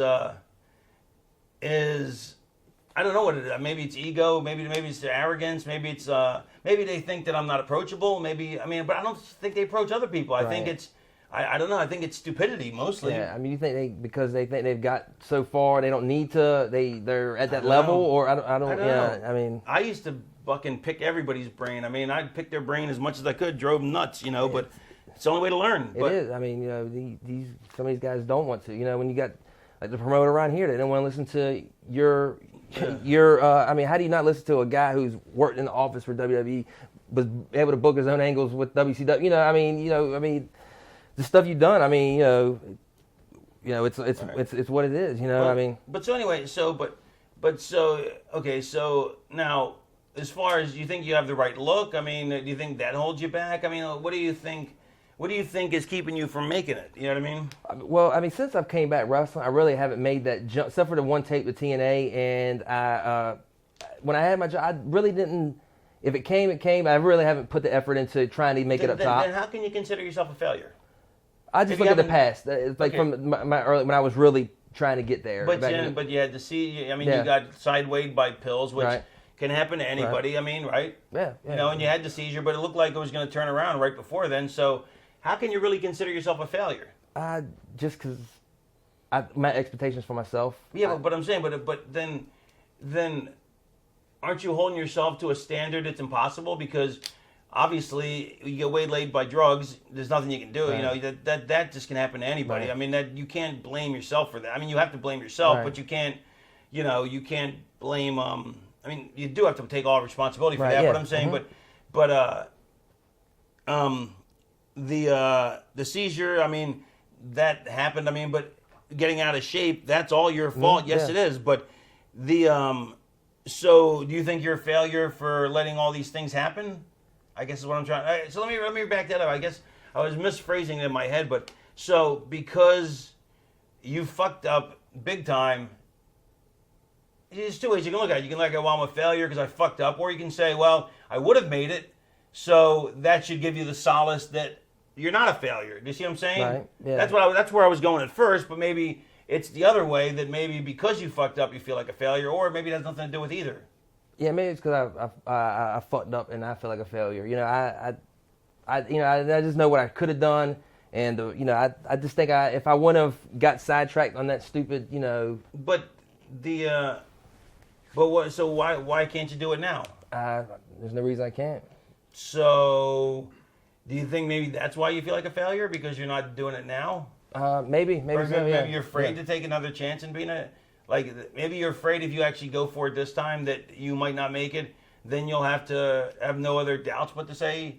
Whereas before you could have said woulda, coulda, shoulda. Right. But see, this is the whole point though, but you can never really know. I mean, and you could be the perfect guy for the thing, or they could be looking for you, but you're not you're not available, right. Or they can be not looking for you and you're right there, but that's not who we need to cast. Right. You know what I mean? It's like there's so few places to go, and there's so many people that it's kind of hard to consider yourself a failure, right. because there's so many other elements involved in it. Yeah. I mean, it's like, but it certainly doesn't do you any good walking through life thinking you're a failure. That's not going to help in any way, shape, or form. I mean, in my advice, I would the way I see it is you got two options. Is you either go for it 100% and accept that if it happens or it doesn't, that you're not a failure because you went for it 100%, right. Because it really seems like you never went for it 100%. Right. Or you reconcile it with yourself that you're not a failure. Look, you made it so much further than you ever thought you were, and making that final step to commit 100%. Wasn't you, because you didn't want to be stupid like a lot of people and take a chance of losing your job, right. And everything else, and you wanted to that's not what you were up about. You know what I mean? But walking through life thinking you're a failure is worthless. You know what I mean? Right. It doesn't help you. I mean, No. It's not gonna, unless it motivates you. Maybe it will. You know what I mean? You can use it as motivation, right. But I don't know. I mean, to me, you either have to. Like I said, it's one of a couple of things. Either you reconcile with the past and just say, look, that's just the chips didn't fall my way because I made a lot of mistakes, and not a failure because of it. I just wasn't as successful, right. as I wanted to be. Or you go for it 100%, and then you let the chips fall where they may. Yeah, and go for 100%, and you have nothing to complain about. Then I mean, if you make it, you make it. If not, then right. But then see, and that's the thing, maybe that's why you feel like a failure, because you never committed 100%. Right. I don't know. I mean, I'm not trying. Yeah, you're right. Yeah, you're right. I don't think anybody's a failure. I mean, as long as they go for it. You know what I mean? Mm-hmm. And look, I mean, you wanted to be a wrestler, you became a wrestler. I mean, that's kind of, and you never had any aspirations really when you started about being in WWE. So, you fulfilled all your initial goals. I mean, so, you know, I think you have to think of, what are you, 32, you said? 32, yeah. It's time to think about the rest of your life, though. Right. You know, I have to think about the rest of mine. I'm 34. No, I'm 45, but my career is winding down to an extent. I mean, I'll be doing indies till I'm 100 like Funk. Right. Well, he'll be 120, I'll be 100. He'll be 130, I'll be 100. But, but yeah, I got to, I'll tell you what, it's tough. I mean, like, taking that next step, I had so much motivation to get into this business. I mean, nothing could deter me. I mean, I moved where I had to, on a whim, on a moment's notice. I got a phone call from Lawler on a Thursday night, be in Memphis Saturday morning. I was in, in South Jersey, drove over, packed a suitcase and drove, you know what I mean? The 17 hours. But I mean, nothing was going to stop me. But now I'm 45. I don't have that kind of drive anymore. Right. But yet I still need to make the next stage of my life. And I know there's a couple of things I want to do. But man, it's tough summoning up that drive again. You know what I mean? Because just nothing motivates me like what I wanted to do. I mean, I don't know. It's weird. I mean, but I'm also 45. You're 32, and you still have you're still at a much different place. I'm just not motivated as much because I'm just not. It's doing the rest of my life. The options I have don't fill me with the same passion as wrestling. So I couldn't. If I found something that had that much passion for me, I would commit to it equally as much. I think. I just don't have that kind of passion for anything else. My passion's divided among so many different things. It's a healthier passion now. You know what I mean? Now, like, I used to have no other. That's all I thought. I ate, slept, and breathed wrestling. You know what I mean? It's always insulted me that hunters, that they're always put over Triple H as the only one who eats, sleeps, and breathes the business. When so many of us do. You know what I mean? I always thought that was like, maybe that's not his fault, I guess. But I mean, it was always annoying that he eats, sleeps, and breathes. Fuck, so do we. Yeah. You know what I mean? So do a lot of us. But now I have lots of, when I had, now I got 20 hobbies, you know what I mean? Before I had no hobbies. I mean, that was it. So, I mean, I'm in a much better place, but it's also, it's weird. It's funny because, like, I just don't have that drive like I used to, which I'm glad of, I guess, because, I mean, that drive was annoying, you know what I mean? Right, yeah. It's relentless, Is that what you felt like when you were working with WWE back in the early 90s and you said the heck with it and went down and started the Raven character and everything? And, nothing was going to stop me from doing what I wanted to do. I mean, that's why I walked out and Eric Bischoff in WCW because I wasn't happy with what was going on, and I played for love of the game.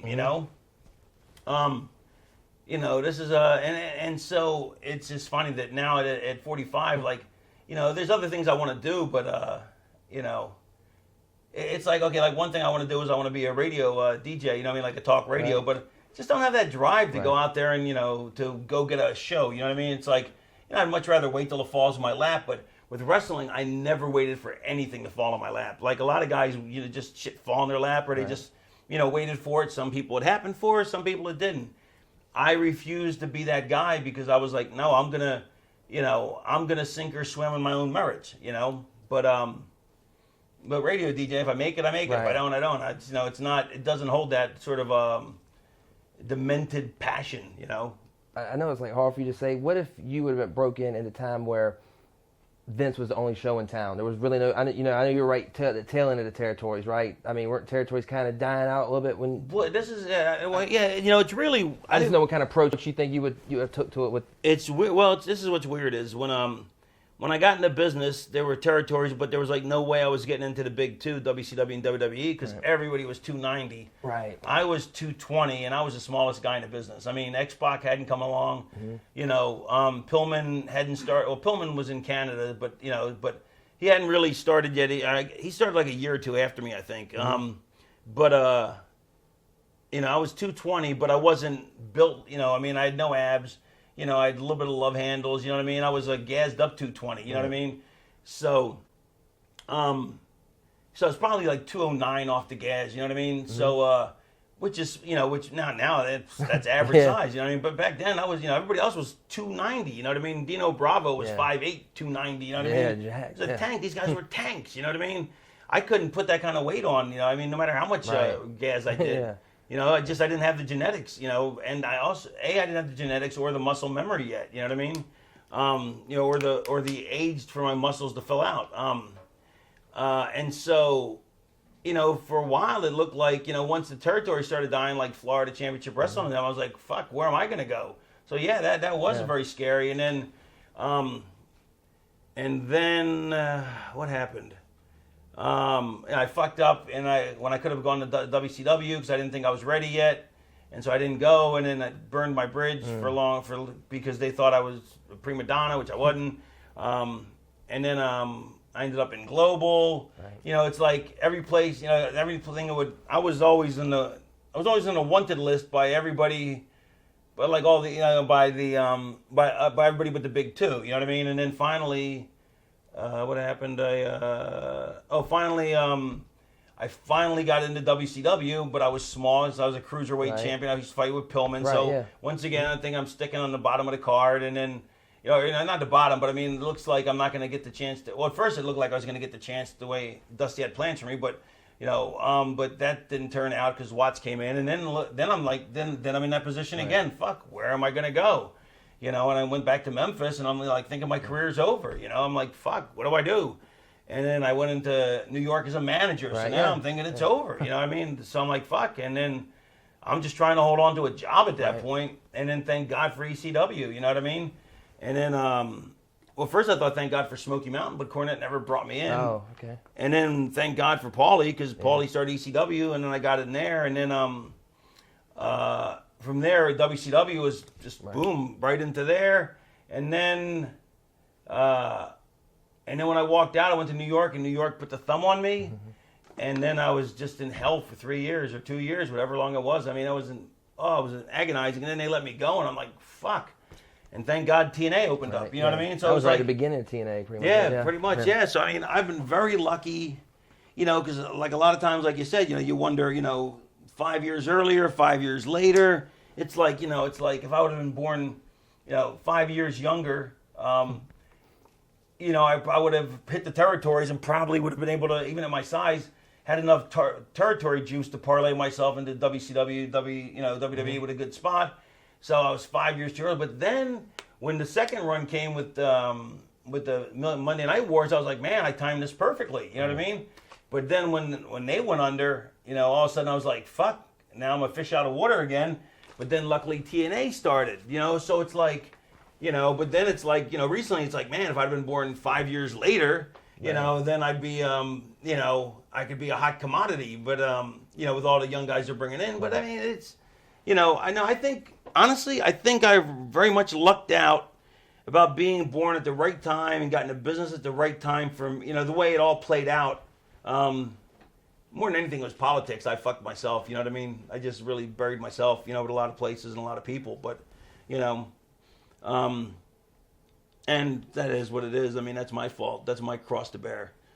But, I think I'm lucky enough that I walked in. But I think, in many ways, you can look at it this way, that, what do you have, 10 years under your belt now? Yeah, but 10, 11 years. Which is really about 3 or 4 years, exactly, ultimately. It's like 3-4 years. But you're 32, which is a great age, you know what I mean? Because you're not a 20-year-old snot-nosed punk, you know what I mean? You have some maturity, you've lived some life, you've made a lot of mistakes that you're not going to make them again, hopefully. Yeah. You're actually, honestly, in a pretty good place as far as, being the right age, the right, because you got the right size, the right look, you know what I mean? You just need to be packaged. Right. I mean, I don't know what your work's like, but then again, that's also the least important thing. Sometimes, mostly, it really should be, because it's the actual work. The working is the most important part. What you do between the spots, it's not. But what people's idea of working is, and actual work is two different things. Right. But no, I think actually you're in a pretty good place, more or less. Maybe a year or two younger, maybe, but that's you don't seem to have been around forever. You know what I mean? Right. And they're looking for new people. You know what I mean? You got good size. There's not a lot of good sized people now. I mean, if you're really, honestly, if you really wanted to go for it, now would be the time to make your stand, make your place, and do everything you have to, and then if it doesn't work out, then it doesn't, and you move on, and you're still, you give yourself 5 years. You know what I mean? If it doesn't go in 5 years, then you're still 37. You're still young. You know what I mean? You're not college educated, are you? No. Which not that it's important. I mean, I have a degree, but what am I going to do with it now? I'm 45. I get a degree. What am I going to do with it? It looks good on my shelf, but in my closet, in my drawer in a closet. But I don't think I can fall back on it. And now, I mean, at least there's nothing I want to fall back on it with. But so not that that's important. But the only reason I bring that up is because your options would be limited anyway, not having a college degree. So, it'd be some sort of job like you've had in the past, which is it going to be that much harder to get one at 37 than 32? A little bit harder? Maybe a little bit, but not. I don't think that much.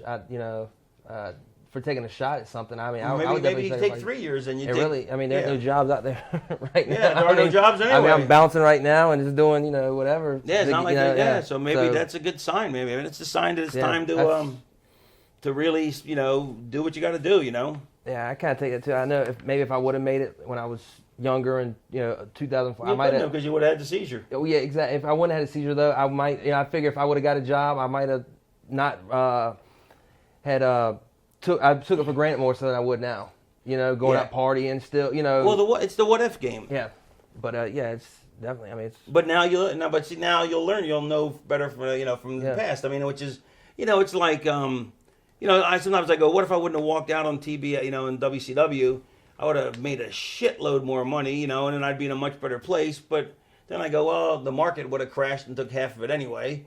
But still, I'd have half more. But I go, but then who knows? Maybe I would have OD'd. You know what I mean? Maybe I would have, my drug use would have gotten worse, or maybe, I don't know what would have happened. Maybe I would have, when Vince decided to hire the guys for next to nothing, I might have been stupid enough to go along with it. You know what I mean? And fucking, because thinking that, why wouldn't he use me? Of course, not realizing I had so much heat from when I produced there, that for completely different reasons that I'd rather not talk about.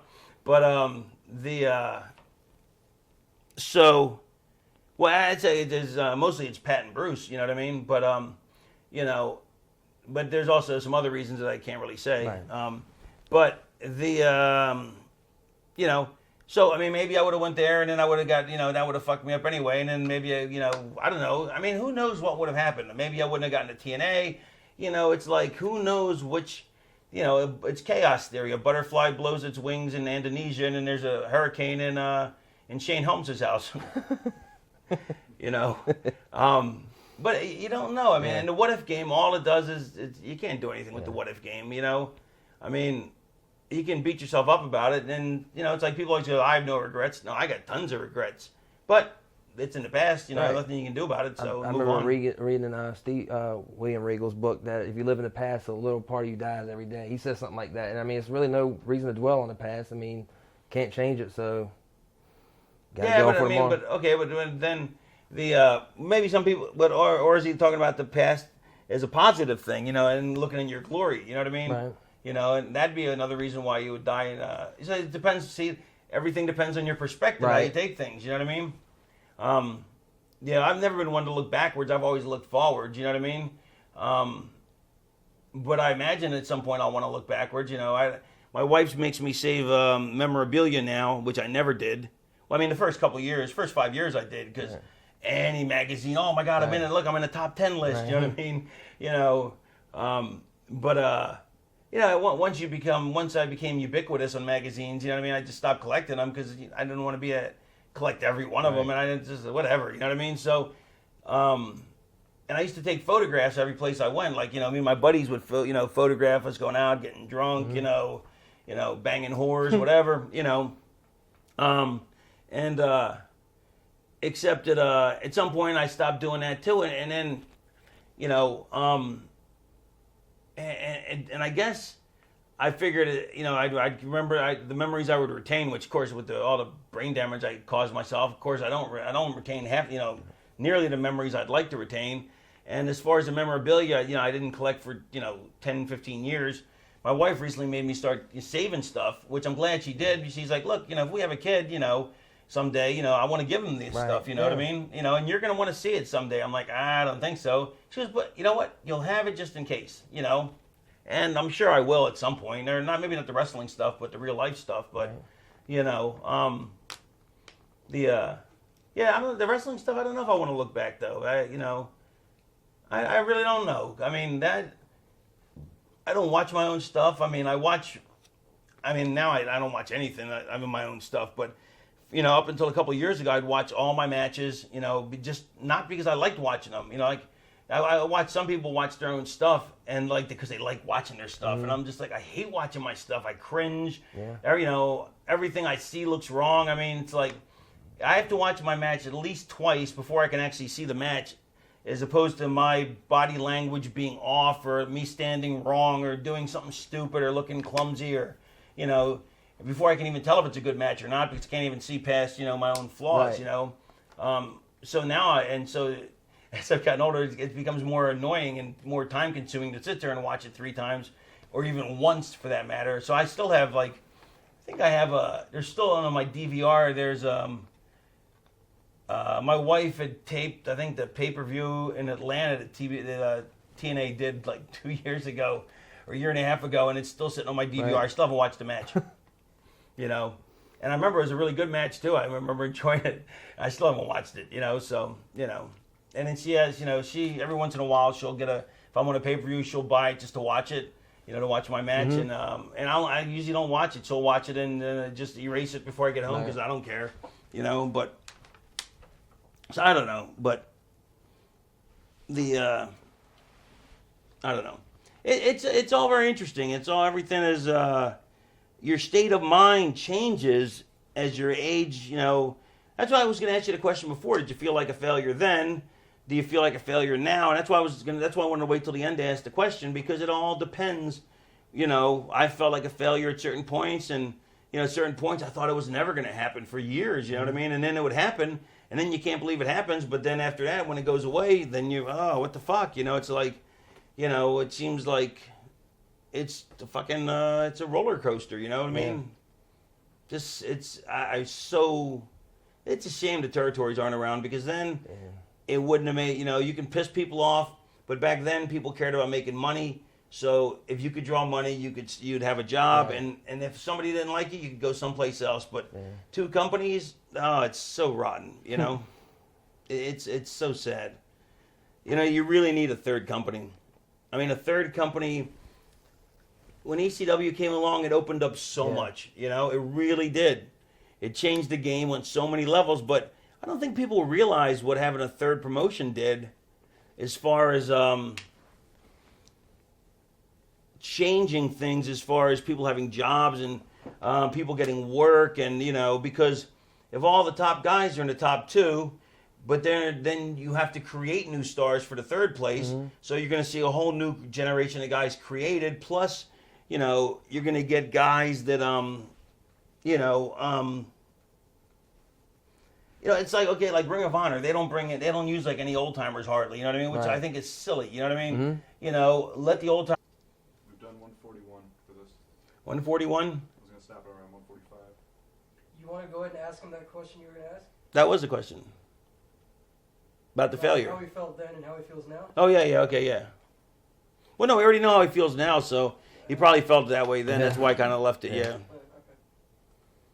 kind of closing argument?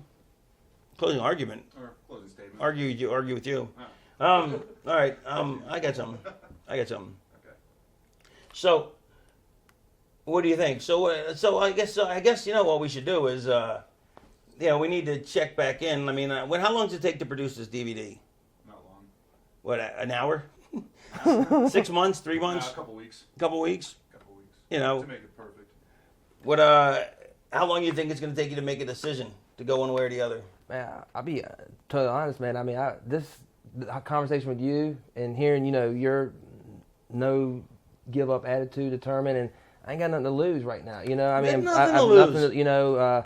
I had more to lose when I was 22. Than there's, so it's like, I got, opportunities, with Manny Fernandez. We're talking about comeback training guy. He's got a ring that right down here in Virginia Beach, and to train with him and work and just so and get my ass in shape and go for it. I mean, if I make it, I make it. If I don't, I'll be at the same place I'm right now. No worse off, but at least you gave it all you had. Right. And look, you'll never know whether it's politics or it's this or it's that, but you can be safe in your heart saying I gave it everything I had, and then I think it's much easier to I think the failure thing I don't think will bother you because you can say to yourself, look, I gave it all I had.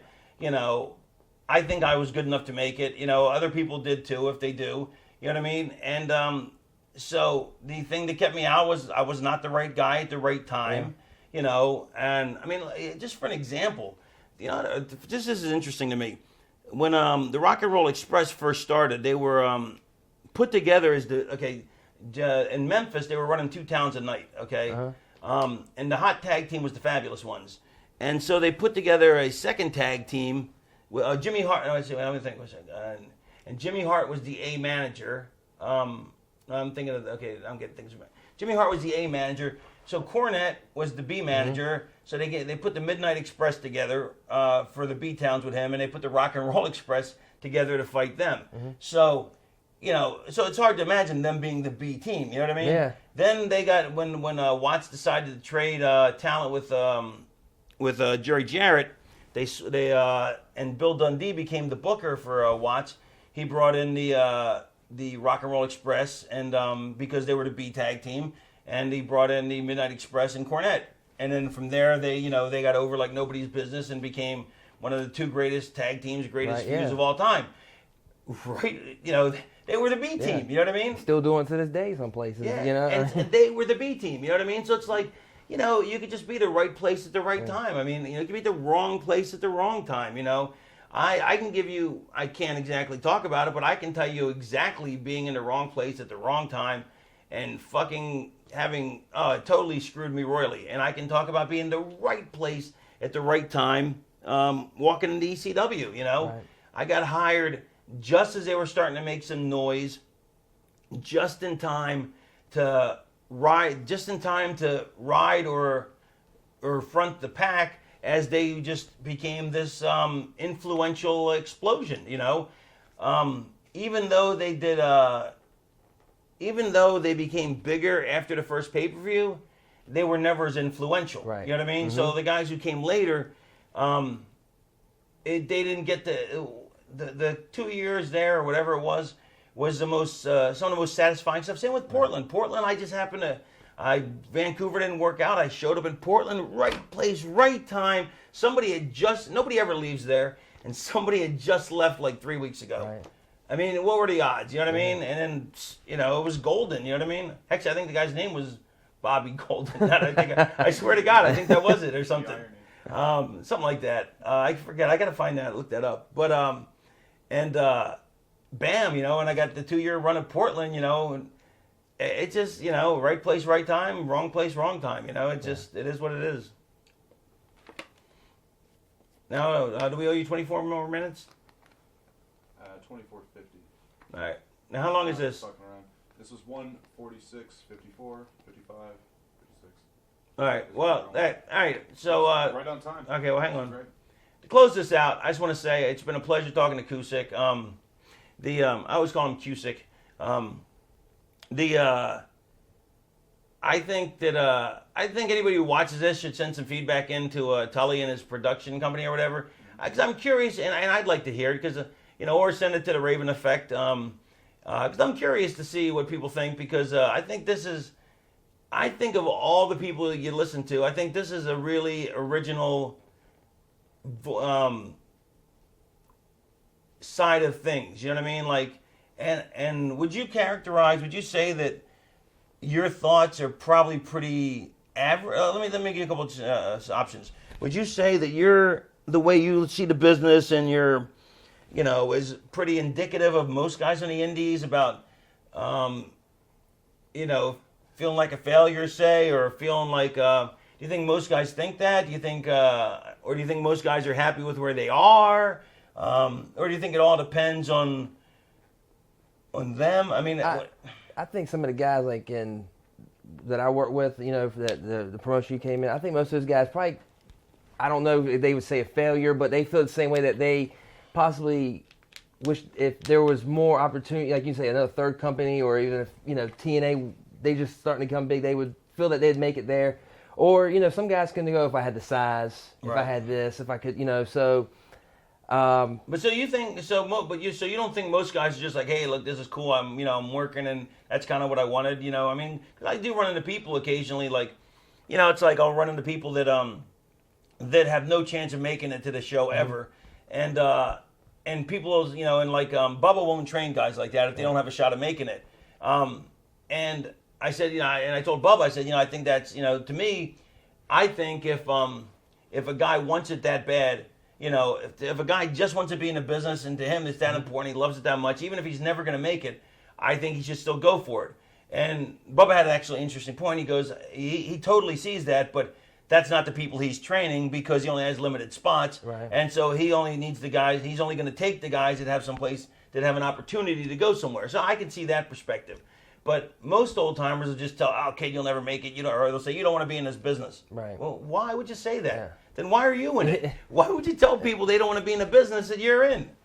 I'll never I get understood that. Yeah, I understood that either. I mean, You know, yeah. I don't know, but would you think most people think that feel a little failure-ish? Yeah, because a lot of guys, you know, they're sending in tapes to, you know, whether it's Ring of Honor or TNA or WWE, they're still trying to get that, want to make it to that next level, and I think. But do you think they feel like a failure, or do you think they feel like, you know, I deserve an opportunity and I just didn't get a break? Maybe they feel like they just deserve opportunity and get a break. Or do you think they're just like, you know, like everybody else, that once they get in, they hold themselves to a higher standard than they can, you know, then is really really fair to themselves, like you do, like I did. Yeah.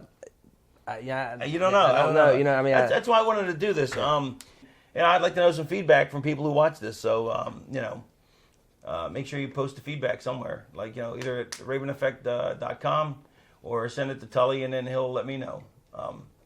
And if he's not drunk off his ass. Oh, come on. Fine. All right. Well, thank you. Good night. And as always, please drive safe. Thanks, guys. Thank you. Fuck you. Douche. Douche is such a funny word. Omar, you're a douche too. Yeah, you are a douche. Yeah, oh, look at Omar over there. But take a shot of Omar. What a fucking douche.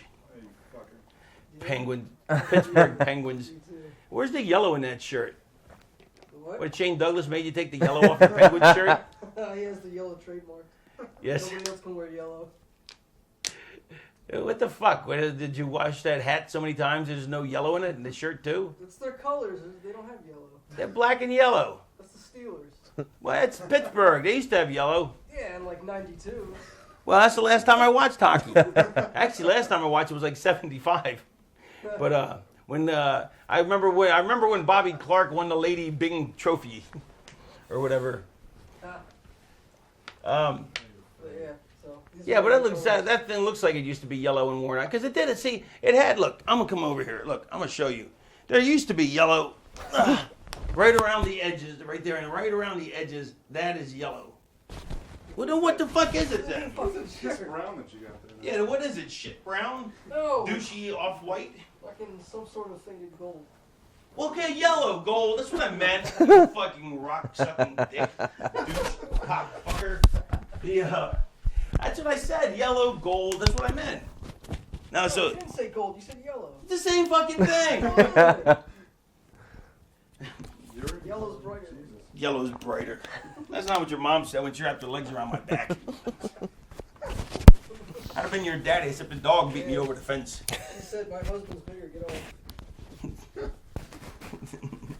What? That's not even funny. No, this is good. I expected that to be funny, and I pre-laughed. I did a preemptive laugh. And then I was like, that's not even funny. That wasn't good. That was All right, you suck. You're a douche. Thank you and good night.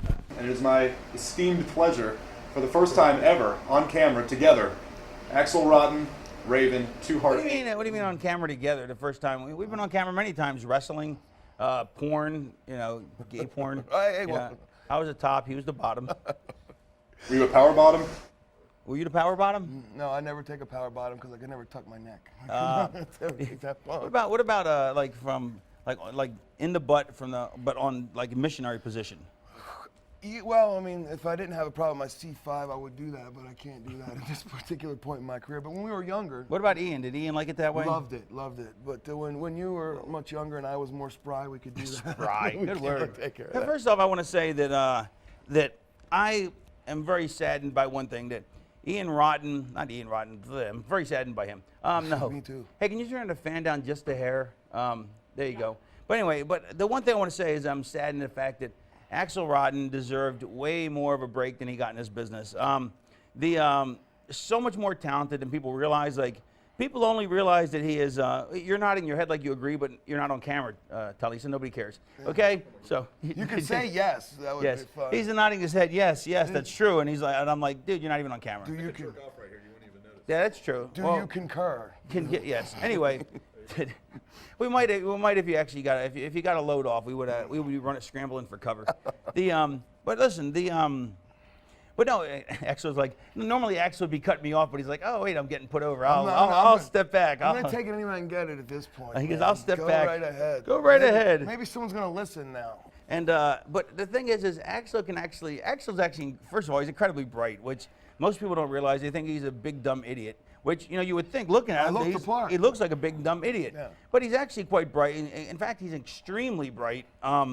I would say his IQ is at least up in the much in the above average district. In the Mike Sanders above average District. Yes, Thank you. in the high rent. He's up in the high rent district. Also, he can chain wrestle. His psychology is brilliant. But the only things but nobody ever saw that because they saw him as blood and guts. And so a couple things hurt him. A is that he's obese. Was. But no, he looks good. But he found a way to hide it. But the build hurt him a lot. You know what I mean? Yeah. Which You've always said unfortunately- that. You've always said that. Hey, look, that's why that's why I invented the T-shirt gimmick to hide my lack of belly. I mean, not my lack of belly, my lack of chest.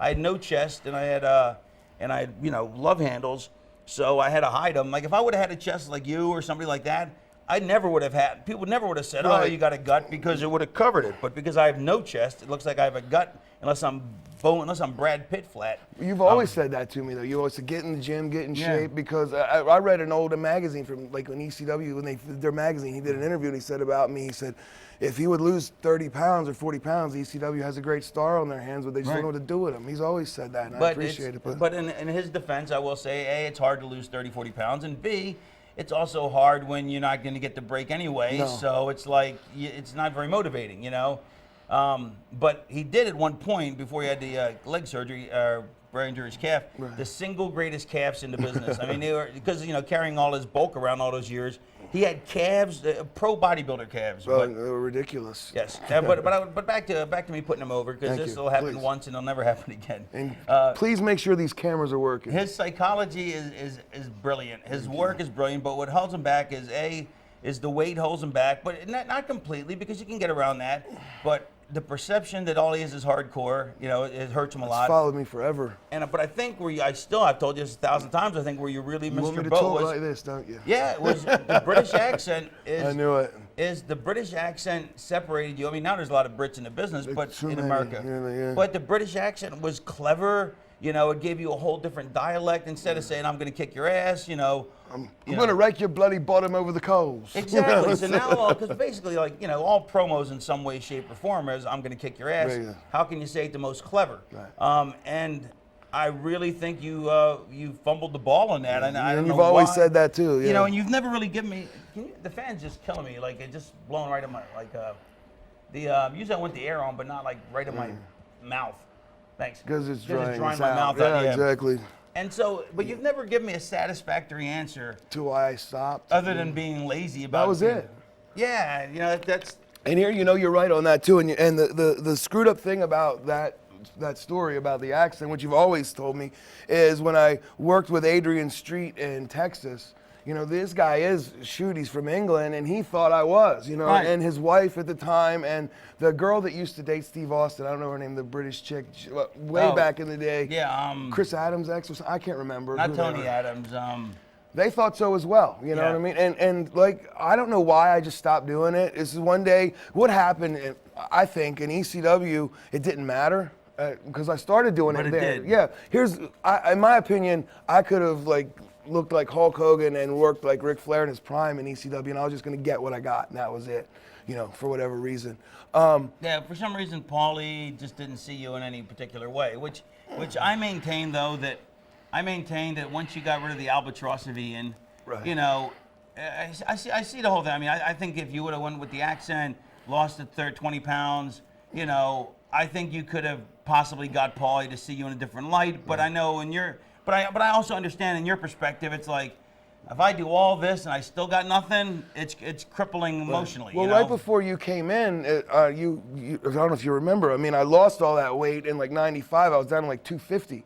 You know, tanning all the time. Right. And I still was like got to here, you know, and couldn't get any farther.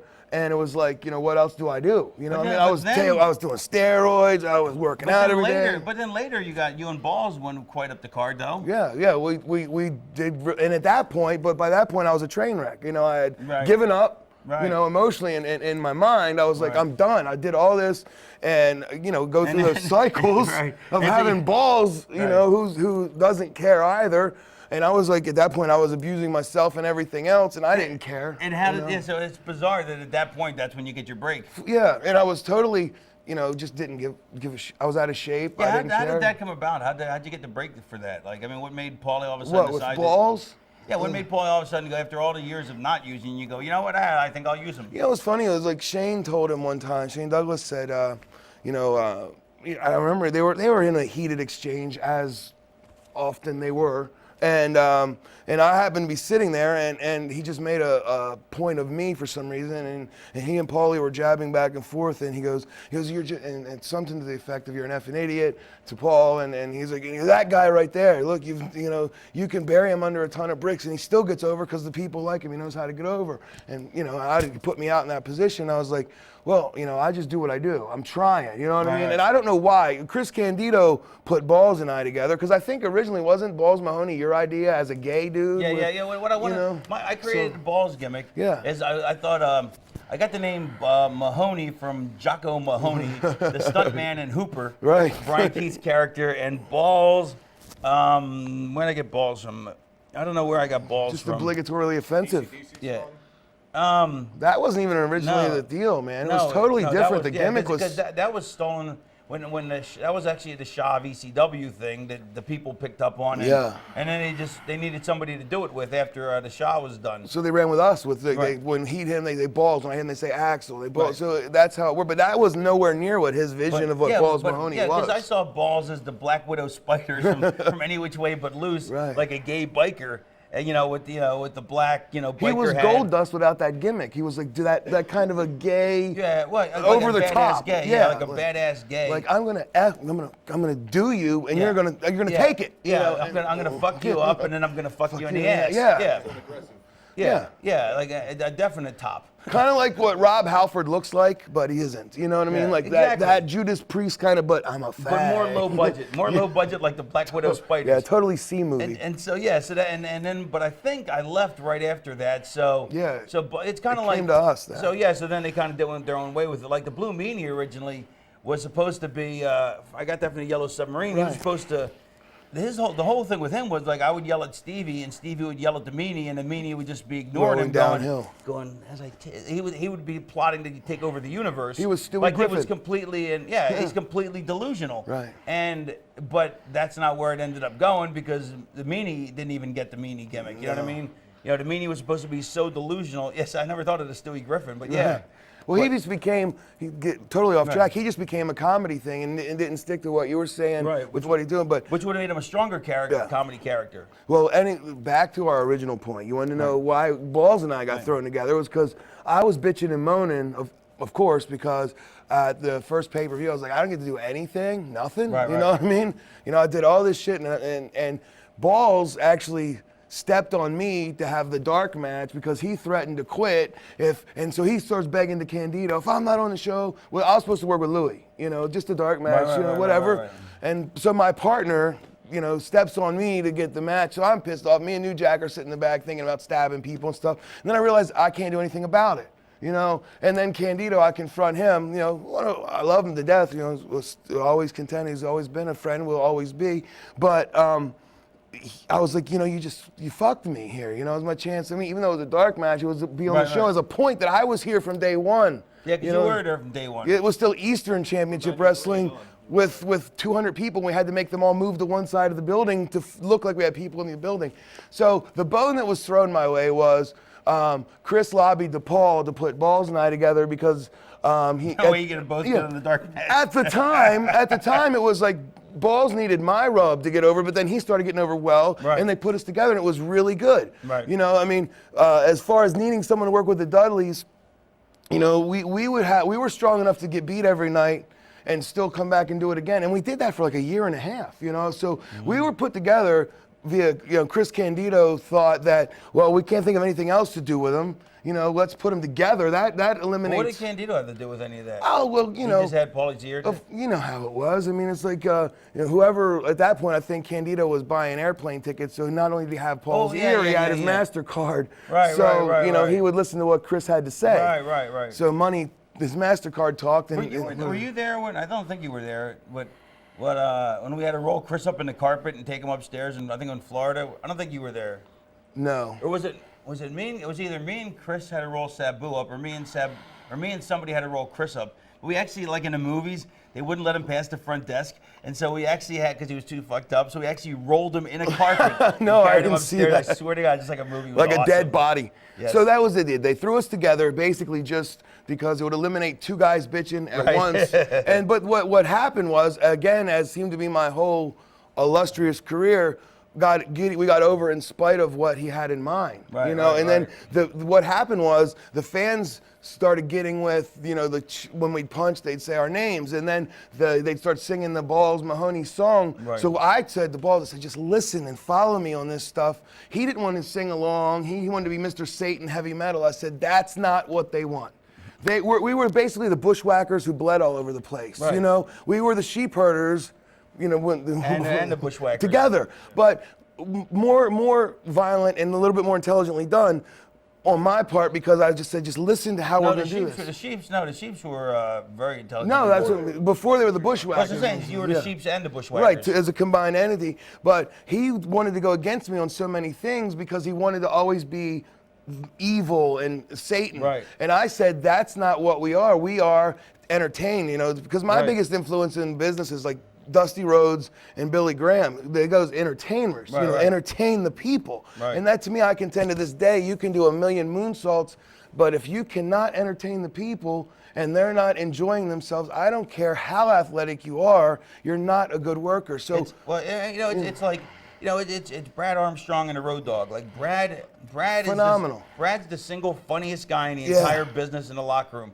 But put him in front of the camera, he's not. I don't know why he's not funny. The Road Dogg's also extremely hysterical, but the Road Dogg, work-wise, he'll tell you he's not even a microcosm of Brad.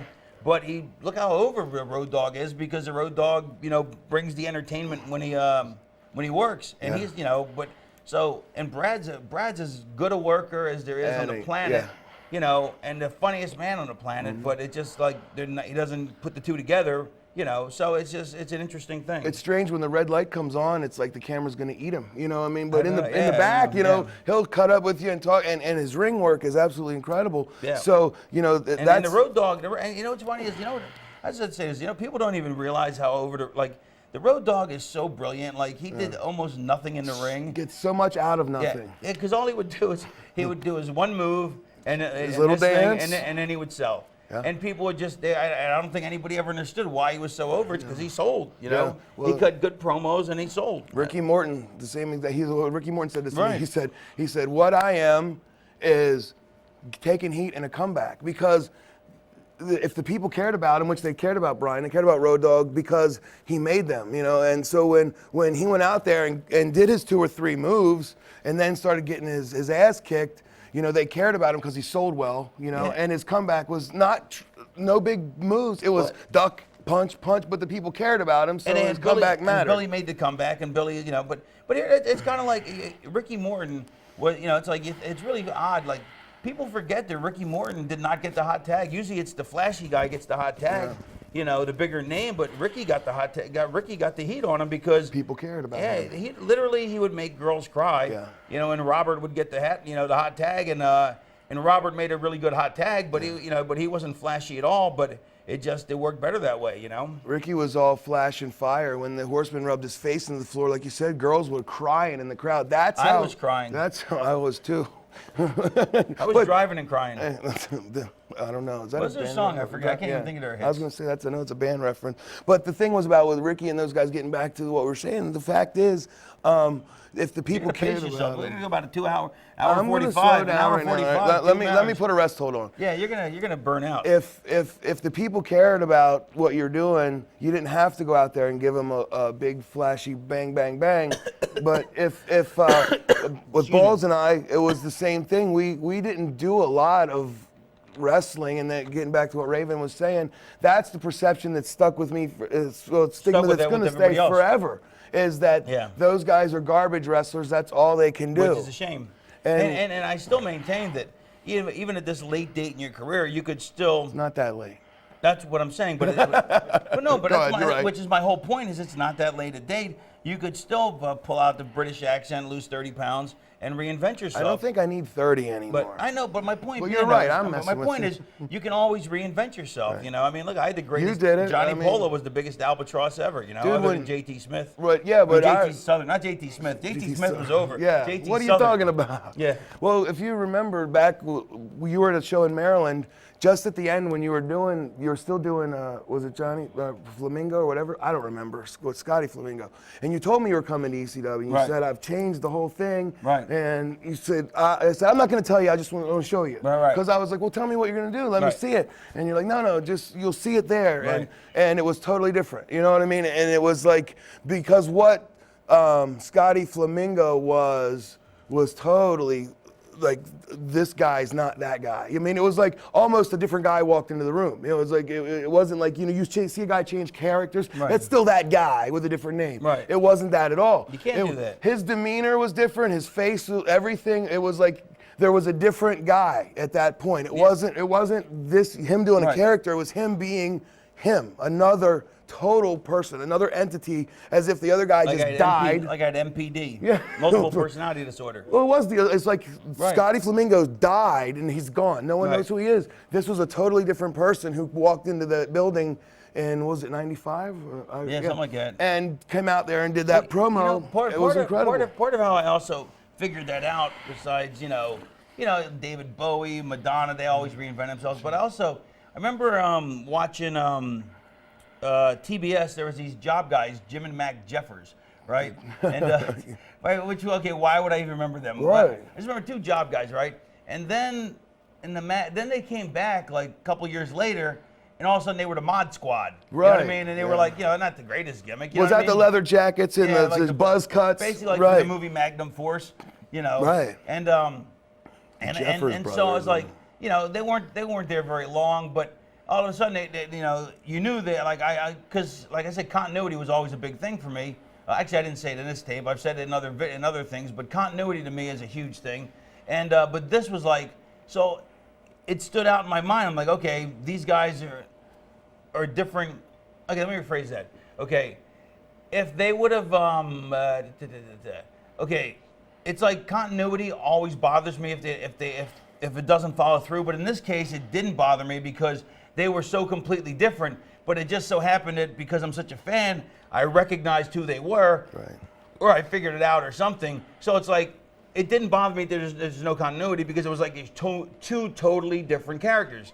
And that always stuck in my head that, that you have to leave to come back to be something, because in this business, perception's reality. So if they perceive you as one thing, that's all they're ever going to do. So you have to leave to go, and they went to Memphis or somewhere, and I think that's where they came with the Mod Squad and whatever. And then they came back, and they got a little run out of it, I guess. I don't know how long it lasted or whatever, but still, it really stuck in my head, Well, that's the whole thing with people like changing, is when I saw him do that, to me, it was, and not just because he's sitting here, and I've said it before, it was brilliant, because when you watch people try to do that now, and the business, you know, they talk about hot shotting an angle. Like they'll do it nowadays. You'll see the worst example of somebody trying to switch recently, and this is recent to me, it's a couple of years ago, when it was before Eddie Guerrero died. All of a sudden they wanted Chavo Guerrero to be Kerwin White. He was a white guy with blonde hair. This lasted a week or so until Eddie died. But just 1 week he was Eddie Guerrero, Chavo. The next week he's got blonde hair and now he's Kerwin White. They didn't put any time into it, didn't change him at all except dyed his hair. That's what the business will do, and not care if you're not strong enough to get over at that point. Now there's this albatross around his waist or leg of, we gave you a new chance, go out there and do something with it, and he had no clue what to do with it because they wanted to make him a white guy golfer. So to have that talent to go out there and rise above that's just been put over you, it was ridiculous. So to see somebody change and be a different character, and honestly, that first promo that he did when he came in there, people were shitting all over him. Johnny Polo, boo, all this stuff.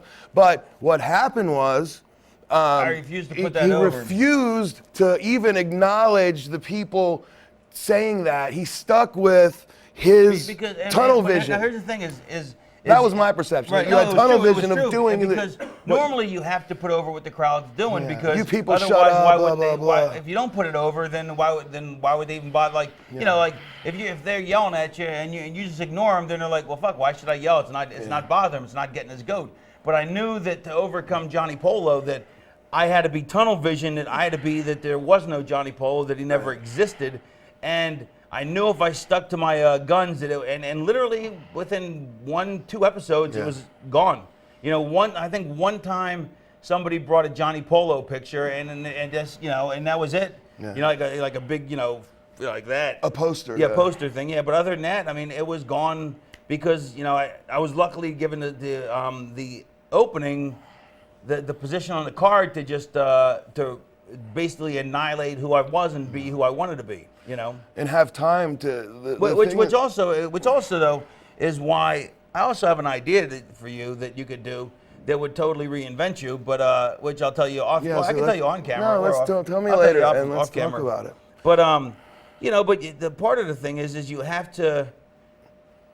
If you're going to reinvent yourself, you have to look different. If you look the same, then that's all they're going to see. You have to, which is also, I talked about this in a different DVD we did, which is why when I created the Flock, I wanted all new guys. I didn't want a bunch of retreads because they look like retreads, which is why I got Sick Boy, Saturn. It was different because Saturn and me had the ECW bond. Riggs was worked out because he was Riggs. Right, whoever, and then we damaged his eye, and then we mind fucked him to join, and he looked cool with the pirate patch. So all of a sudden now he looks like a different character. And that was the best run he ever had to do that. So that was brilliant. And Kidman, as much as I didn't like the idea, Kidman hadn't been very exposed, and once we redressed him, he looked completely different. The only two that really was he like totally against it or something, Kidman? Because he just didn't seem like in the beginning his heart was totally into that at all. He hated scratching. But the only two that were really retreads, though, complete retreads were Reese and Hammer. And I fought those, but they were thrust on me. But it wasn't, on a personal level, I was so glad that we had Reese because I liked him and I wanted to see him have a break. But I wanted to have a guy who was like 280, 290. Who nobody had ever seen before, who could go, and I said this in a different DVD, the Purple Haze, when Sullivan brought him in. Mark Lewin, when Sullivan brought him in, it was like, who's this guy? Right. But then he could go, and you're like, why don't I know who this guy is? Like, who's this mysterious guy? From? Yeah, turns out he was one of the biggest baby faces in the history of the business. And where's he been the whole time? But yeah, I often want to ask you that. I was like, with Van Hammer and Reese and those guys, I was, watching on TV at the time, and I'm like, of course I'm thinking, man, call me, man. But the whole thing was, I was like, these guys just don't work.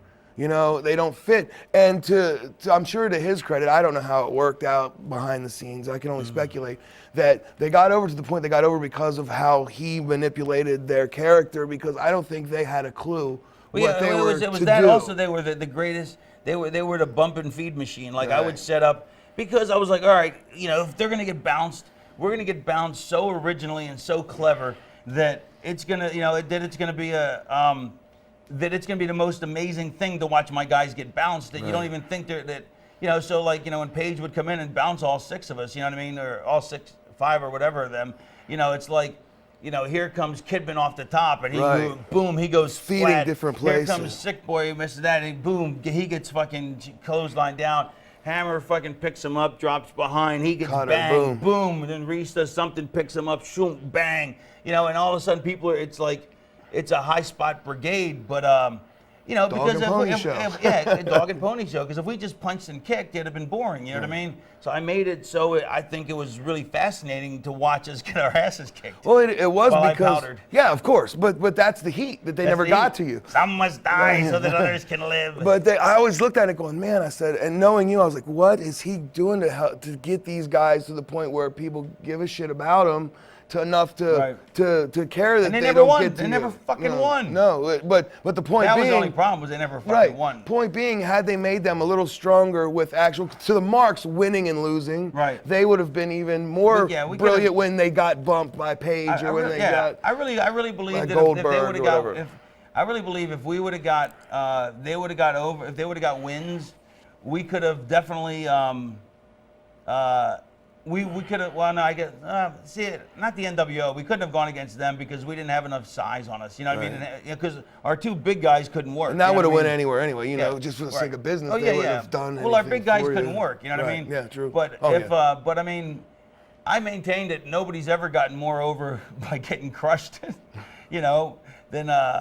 and the thing was, they would always try and beat me too, but like, me and Sullivan talked about it years later. It's funny, like, I love Sullivan, and, it's like he'd go, he'd call me in for the, in a perfect world, nobody should ever negotiate a finish. It should just be like, That's the this finish. and Go. unless you're one of the top guys, but it should be done before you ever get to TV, or hours and hours before. It shouldn't be, Or if it's a lingering angle, then you maybe discuss right. the You need finish. to have, you need to have discussions about your program, where you're going. Sure, but, where's it headed? But guys just shouldn't be able to go, I don't want to do a job. You know what I mean? But everybody was doing it, so I just followed suit. Sure. And so See how far you can get with it. Right. Yeah. So Terry Taylor would say, people would get called in for their finish. Terry Taylor goes, somebody call Raven in for the negotiation. And I'd come in, they'd go, hey, what about this? And I'm like, that's a great idea, but what if we did this? Yeah. And they'd go, well, that's a great idea, but what if we did this? And I'm like, and it was like, if you leave the room, then it's over. Because Right. you can't go back and go, I got another idea. because it's too late. You go, oh, it's been sent to the truck. You have to outthink them on the spot.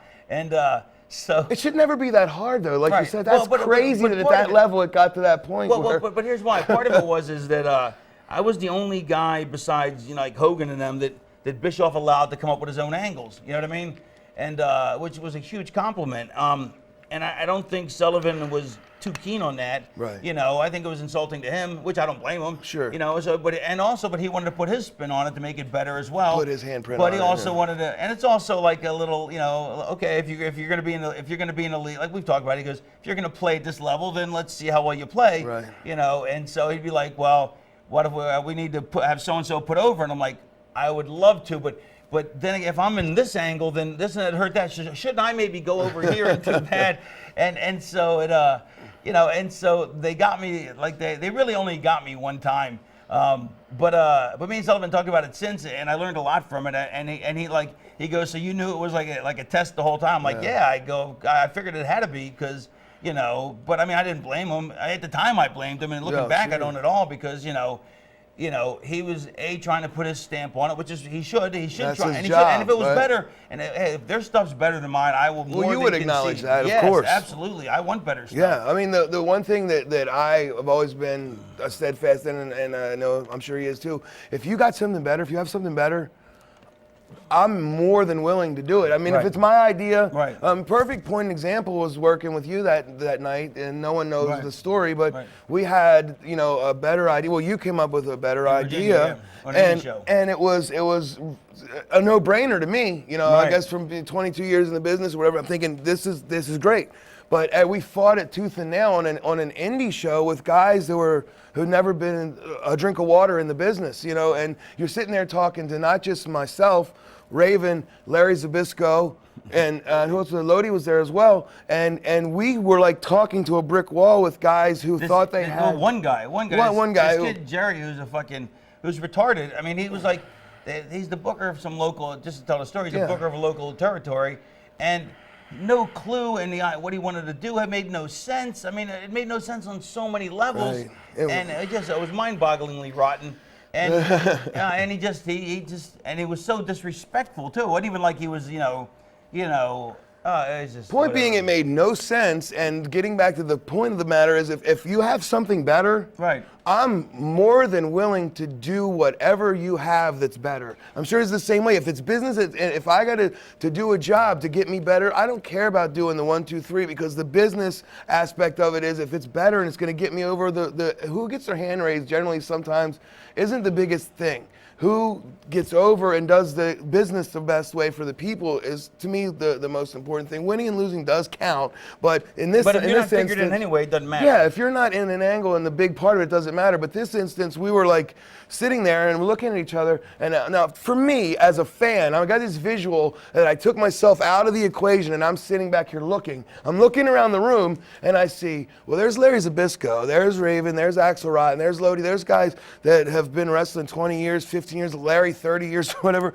50. And you're being questioned by like a 22, 3-year-old kid about our knowledge of what we're trying to do. And at some point we just gave up and said, you know what? The best part was he couldn't even defend his opinion. Yeah. He had no reason for it. It just didn't make. He goes, I want to do it, but Yeah. it doesn't make any sense. And that's when you said, if the reason that it's being done is because you need to get your load off because you think it's a great idea because you came up with it, we'll do it. But we think this is better. And then all of a sudden he goes, after an hour of discussion, he goes, no, we'll do it your way. Yeah, so- because all of a sudden when he realized that, basically he just wanted to gum the works up, Yeah, so which he basically, did. if there's a better idea out there, and business-wise or for whatever angle it is, that's the thing to do. I mean, to me, that's always a no-brainer. But to some people, and what he was saying with the WCW thing, people want to put their brand or their stamp on it and test you and to see, well, how What's far test can I got to get do with with it? No, I don't want to talk about that. Okay. And he's passed away, so I don't know what he has to do with it. But getting back to the thing, you're going to get me off track. I'm pacing myself now, trying to keep it medium.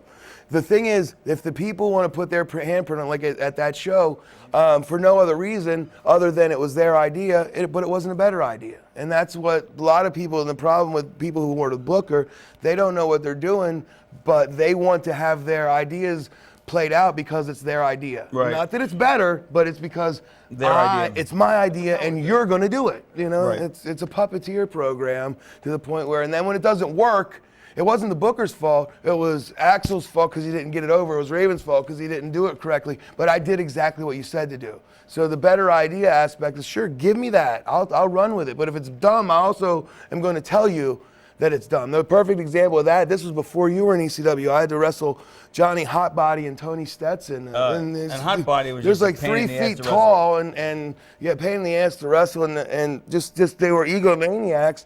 And the finish Paul gives me was something ridiculous. And I said, it's terrible. And I told him why.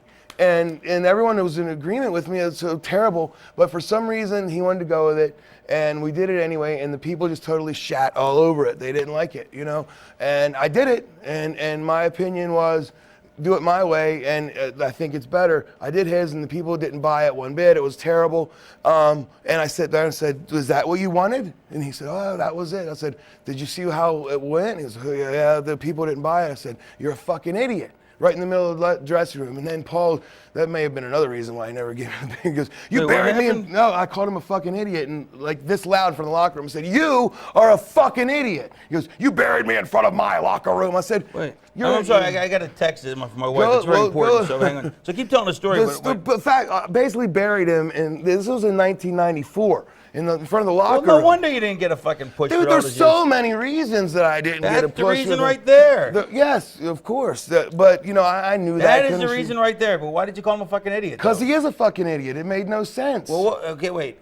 I'm sorry. I was on the phone. I wasn't on the phone. My wife texted me. It's important, so I had to take it. But what did I missed one thing. We're talking about the Stetson and Hotbody match right. that you guys had. Yeah, but They what? gave you a finish and it didn't work out. Right.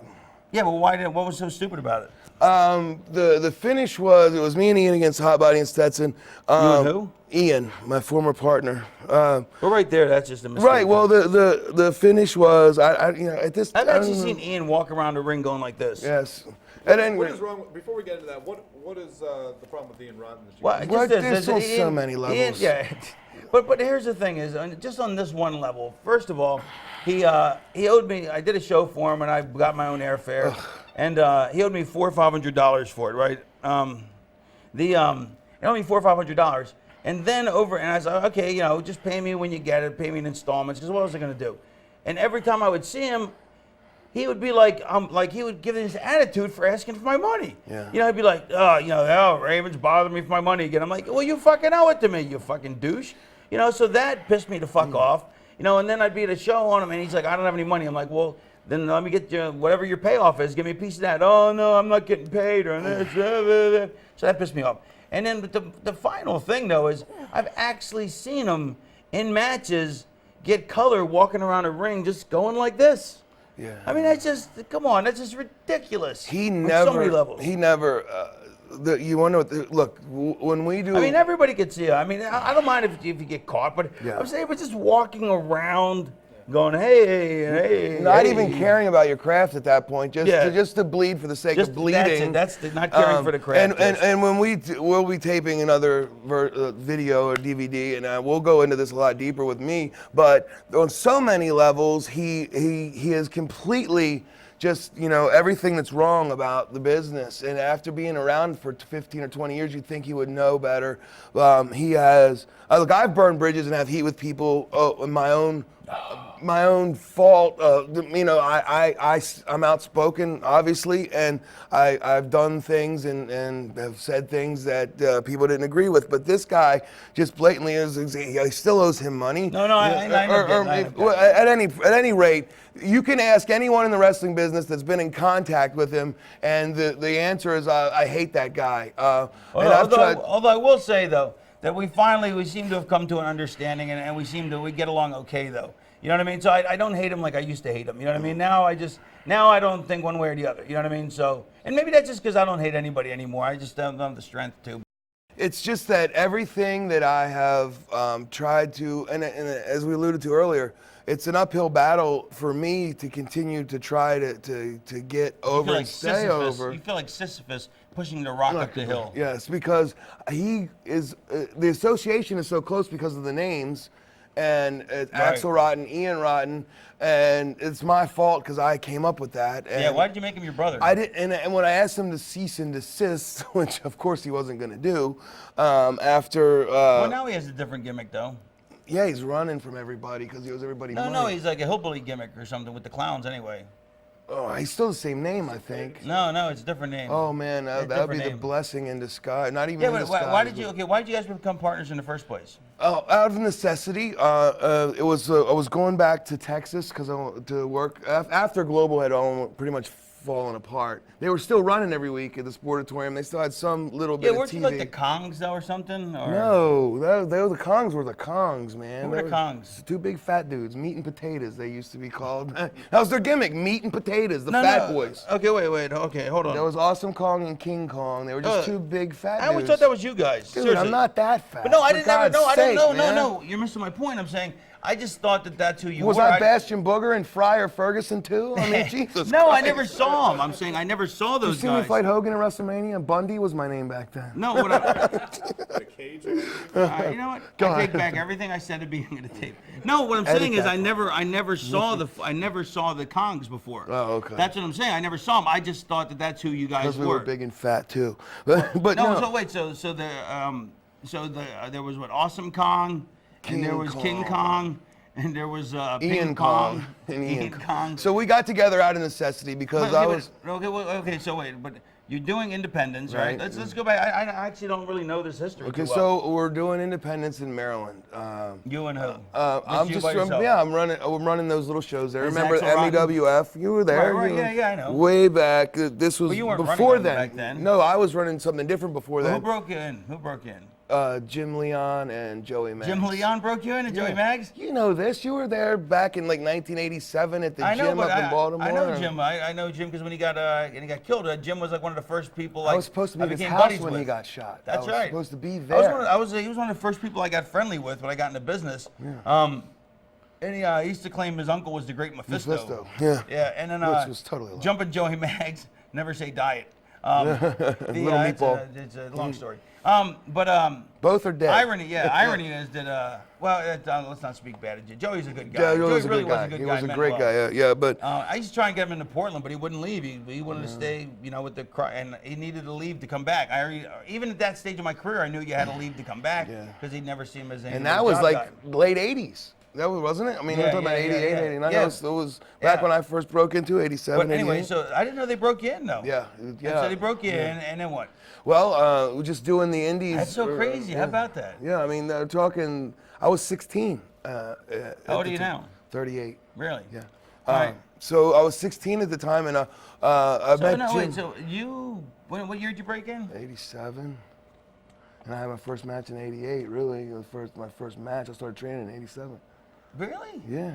Hold on, wait a minute. Then you didn't go to the main stuff with Savaldi's. With me. No, I went to the ICW. I was up there. Did you? Yeah. With me and because me and Jim used to ride up there together. I did a few shots with him. Not with you. You weren't there. I think you had gone somewhere else, or you maybe were just not on the shows. But I worked for Joe Savoldi. I used my real name, Brian Knighton, and I just wore black singlet. I mean, black.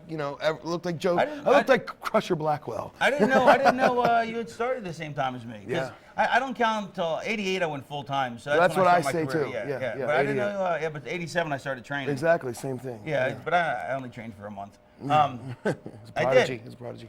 That's all I needed. I was a prodigy. Yeah. And the Prodigette. I remember that too. What was I gonna say? But yes, I didn't know that though. I thought you started a couple years later. So, anyway, so they break you in and then what? Then just. What did they charge you? Nothing. Really? Yeah. Well, the thing with Jim, what happened was, they were at this little dingy gym. I met you there. He lied about it. He was a good guy, but he lied about everything. Yeah, if it was raining outside, he'd tell you it was sunny. Yeah, just he couldn't help it. Pathological. And we were at this big gym in the inner city in the ghetto, and it was a boxing ring. And that's where I met you the first time. It was I don't know if you recall. It was in the city of Baltimore. You had to go upstairs. They had a full gym, and in the back there was a boxing ring. Yeah, I do remember. I remember meeting you because you were working out, and basically get the point being they didn't charge me anything because. I kept showing up, I just kept coming to the I want to wrestle. So Jim gets me in the ring and beats me up, and that's all for him, and I came back the next day and he did it again. So this went on for about 2 weeks. Joey wasn't much of a beat up kind of guy. Because I don't believe in beating people up. No, well, it wasn't to the point of stretching like the nuts to what I'm gonna put the finger in the eye and put him, that kind of thing. It was like beating me up to the point of not like punching, kicking, but stretching me out and stuff to the point where he's not gonna come back. So I kept coming back, and Jim, I guess he saw he needed me more out of necessity too because I had a car and he didn't. And I had a job and he didn't. What kind of job did you have? I was managing a video store. Dirty video store? Yeah, we had that too. But it was no regular. It was did a you have regular. to clean up the No. I did do that for a day and then quit when they said, Brian, the mop is back here for the. I said, Disco actually had a job doing that one time. He was a security guard at a Jack Shack. That's what I was. But when they said to go get the gloves in the bucket, I said, I don't even clean my own shit up. I'm leaving, But anyway, Jim didn't charge me. I'm just giving you the lineage of how this happened. And we're in no hurry. I mean, I'm taking my time. What happened was inside the wrestler studio with Raven. What happened was I was then working independent shows with whatever Jim could get me on, but they were the most randomly ridiculous shows ever. I mean, I'm talking about one day you'd go to Maine to work for the Savoldis, and he wanted the next day to go to Alabama to make the next shot for $40. but the whole point was I was driving. Right. And I don't know if you remember Dave the Wave, the referee, Skinny Dave the Wave from Maryland. He was a really good ref. Hold on, I think we actually drove. You did drive with Dave, I think, one time. No, I think we drove. Me and Leon, I think, drove down to Georgia. To work for this guy Lowell. We watched. We didn't. He thought we were gonna get booked, but obviously we were never gonna get booked. But it was a show that Jody Hamilton was running in one of the local indie promotions. And Deep South at the time. And wasn't it? to my utter regret, I've never told this story ever before. Is Exclusive. Utter regret, humiliation. TMZ. We got it here. I just got smartened up, you know what I mean? I just learned how to work, you know what I mean? Right. So we're sitting in the front row and the matches were pretty rotten. And we're like, Gizzo, his home, we're like yelling, go home, we're like, and just heckling the matches. Do you remember any of the guys that were on the show at all? I mean, I know that's going deep, but I mean. No, but we were heckling the matches. That would be funny to know. We were heckling the matches and I'm just like, I can't believe that I did that. I mean, if somebody, especially as one of the boys, Right. I mean, it's bad enough, if the fans When are the smart heckling. marks do it. Yeah, there is a point of heckling if the match sucks that bad, but still. But we were just heckling to heckle, and I'm like, oh my God, I can't believe I did that, Well, I mean, embarrassing. But, think about it, how young you were too. You're just like, I'm gonna get noticed because I'm better than these guys, or they're not. Right. Who knows what your And psyche was saying at that and point? interestingly, they seem to be more amused Then offended. than offended, or at least some did. And then we went backstage, and I'm surprised that Jody didn't just stretch the fuck out of us for it. You know what I mean? But I don't know. Jim was always one of the, and to the people who are watching this DVD, you're not gonna know who Jim Leon is. Or maybe they just fucking maybe they just heard us screaming and just thought we were just screaming. They didn't realize we were screaming. Fucking we were heckling. Maybe they just thought we were just making it noise. was so Other over. people making that noise. Yeah. Anyway, the people, you guys aren't going to know who Jim Leon is. So, I mean, even if you Google it, I don't think you're going to see that he was murdered, and there was an article about it in Hustler. That was the biggest claim. His biggest claim to fame was he got murdered. He couldn't bask in his own glory. And the he thing was is, dead. he got murdered because of his lies. That's the whole thing. It was, the karma is a bitch at this point because. Well, don't let your dogma run over your karma. Right, don't let my karma run over my dogma. I knew it. But his lies basically got him killed. And as you alluded to earlier, he as Jim Cornette always said about Paul Heyman, Jim was the same way. He'd rather run up a tree and tell a lie than stand on the ground and tell the truth, because that's just the way he operated. And we would do these shows and they were complete and utter, they were farcical. It was a total lie. Everything was a sham.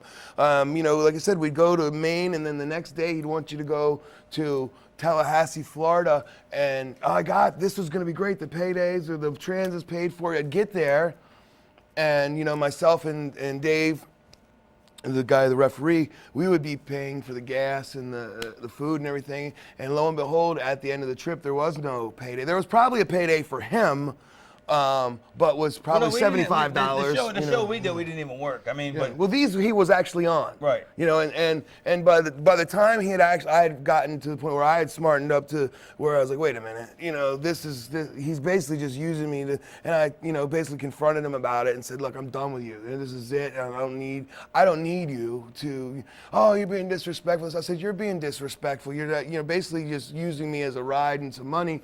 And that's when our relationship sort of changed, because he kind of came clean with a lot of stuff, and that's when he took me to. You remember the old Larry Winters, DC Drake crew, the NWF? Yeah, I couldn't get hired with them. Yeah. Well, I worked a few because they were using him as the Cuban assassin. I don't know what Jim was, but I mean, he was Spanish or somebody. He was a Cuban assassin who the dumbass carried a Puerto Rican flag, which they look very similar, but the colors are different. And I was like, dude, you are the Cuban assassin, but that's a Puerto Rican flag. No, it's a Cuban flag. And I'm the Puerto Rican assassin. Yeah, he didn't get it.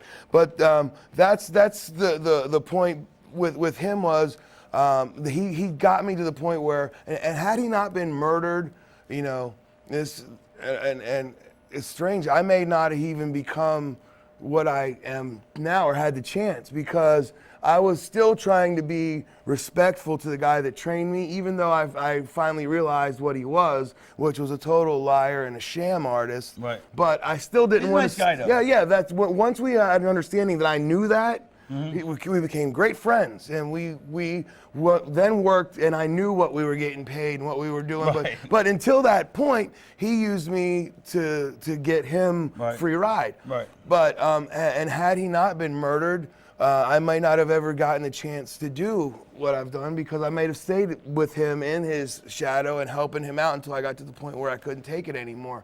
So, you know, everything is a strange way of working itself out. So he dies, and then what happens? When he dies, that's when I basically started doing things on my own, to the point where I was calling Cornette, trying to get into Smoky Mountain, trying to go to Memphis. You know, this. Smokey already started? No, this was this was like 1989. They had just started. It was They started in 1989 or 89? 90. It was right there. I know because I was still working at the video store. This is how I know, because I would send my promo tapes out from my work. So I knew the timeline had to be right in that period. And I'd call, Randy Hales and those guys down in Memphis to get there. Well, finally, Randy Hales calls me back, and he says they want to use me. Actually, no, Jerry Jarrett, I think, called me. Now, we're using the name Axel Rotten? Yes. With the British accent? The British accent. Well, what made you to come up with that? Johnny Rotten from the Sex Pistols basically just ripped him off. I was like, the name Axel, everyone thinks came from Axl Rose. That's not the case. I was watching Beverly Hills Cop. Your car broke down? Yeah. No. Damn, Axel! No, I was watching Beverly Hills Cop. Oh, wait, hold on. Let me just say, that's how the Sandman came up with his name. They couldn't come up with a name for him, and they drove past they were driving down the road, him and Todd Gordon, and there's a bedding store called Mr. Sandman, and that's where he named himself the Sandman. He gave him the name Sandman. And he used to come out with a surfboard and a bodysuit, and now you couldn't, the Sandman. You can't think of anything but him. But it doesn't. It doesn't correlate at all when you think about it. But after him being him, is like it perfectly.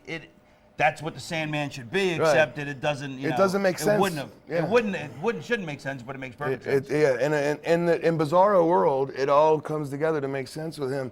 But where was I? So what made you want to be Johnny Rotten? Oh, well, I was a big Sex Pistols fan. Music. Music's always been a big part of everything that I do. I love. You don't have a Sex Pistols tattoo. You have Gene Simmons, but no Johnny Rotten. I do Gene Simmons. I have Rotten up here. That's named after yourself. Come on, I was stretching. I was trying here, making it work. How come you didn't get a Johnny Rotten one? I don't know. Or Sid I really Vicious. don't know. Sid Vicious was too. I think that was too cliche. Yeah. Well, why didn't you get one that says "Never mind the bollocks"? Yeah. The actual one that I did think of getting was the British flag with the Queen in the middle that said "God Save the Queen," and I never got around to getting it. That one, but that would be cool. Or actually, the album cover, "Never mind the bollocks." Never mind the Ian. It's actual. But that's how Ian I got is the bollocks. Yeah, he is. That's how I got the name. I was a big fan of the Sex Pistols, but Johnny Rotten to me wouldn't work. But there were so many guys who used that. Johnny Grunge, a little known fact, started out as Johnny Rotten. They changed it to Johnny Grunge when they became Public Enemy. Right. He was Johnny, and there's a guy who was a friend of Sid. Johnny Hotbody. Yeah, no. And there was Johnny Polo. Yeah, there's many. And there was Johnny. Scotty Flamingo, And Scotty Johnny the Ace. But there was another guy in West Memphis. Scotty Too Hottie. There's many Scotties in Johnny. Scotty Karate. Hi, Karate. See, now this Aqua is... Velva.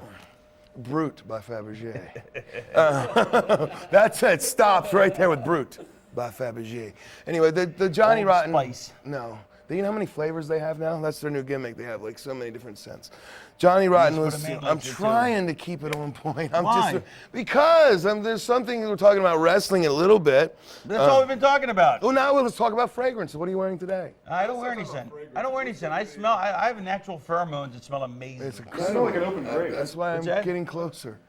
An open grave? Open grave. Well, How would you know that? Now, does an open grave smell bad? I think they're quite pleasant because it's very floral. Now, by an open grave, do you mean like there's a coffin in there, or there's no? If it's open grave, there's no coffin. Why would it smell? Is it just a hole? Yeah. Where are we going with this? Let's just say an open casket. Who's that guy? Okay. Yeah, that's Omar the assassin. Yeah. Exactly. So wait. So Ian Rotten. Wait, no, we're off that. Wait. Where were we? We were with me talking about working at the video store and how I came with the name. Yeah, the name. And I thought Johnny Rotten was too. It would have been just a total ripoff. So I knew I was going to go with Rotten, and I couldn't come up with the first name. So I had to watch the whole Yeah, thing. you know, I remember for some reason now Brian Knighton. I totally remember meeting you now. Yeah, I think. yeah, that's how I called myself back then. And then I said, I'm watching the movie, and Bronson Pinchot, who does he's going, Aquel, and he kept saying it over and over, and I was like, Axel, okay. Axel Rotten, and I liked it enough to where I didn't think I needed anything else with it, like the bulldozer Axel Rotten. I said that sounds cool. You know, it could be a rock star or a wrestler, and I stuck with that. You know, that's where it came from, and that's when I started pounding out, you know, trying to get somewhere with the Memphis, and finally Randy Hales called me back, and he books me to start, you know what I mean? And they hinged their bets on that I was coming in because, and I was, I think, 18, and I was driving down the road, and as opposed to driving down the grass. No, yeah, I was driving to Memphis, and I got to the Tennessee line. As opposed to walking in Memphis? With my feet 10 feet off a Beale. And I chickened out and turned the car around. I was like, I got freaked out. I mean, I was 18. I never really gone anywhere. No one knows this. This is the first time I've told this. Exclusive. Well, no, this is because this is exclusively Rotten. I screwed their TV show up bad because Lawler and Jarrett had gone out on live TV Saturday morning and talked about, oh, we got this guy Axel Rotten coming in here. He's going after Jeff's Southern title Monday at the Coliseum. It's going to be huge. This guy's, you know, he's big, he's nasty, he's from England. And Jarrett's cutting the promo about how he's worried about this guy he's never seen before. So they were really putting it over for my thing on Monday night. It was going to be my debut. I didn't show up. I just I chickened out. I mean, I'm telling you the God's honest truth was I had never been away from home. I was 18 and I was scared. I didn't know I was moving to Memphis. You've been away from home with Jim. Yeah, back and forth. You had moved. But this was I was moving to a territory to wrestle every night. When was this? It had to be I was 18 or 19, so it had to be 80, 89, 90, 80. I don't know. Yeah, I'm thinking. Yeah.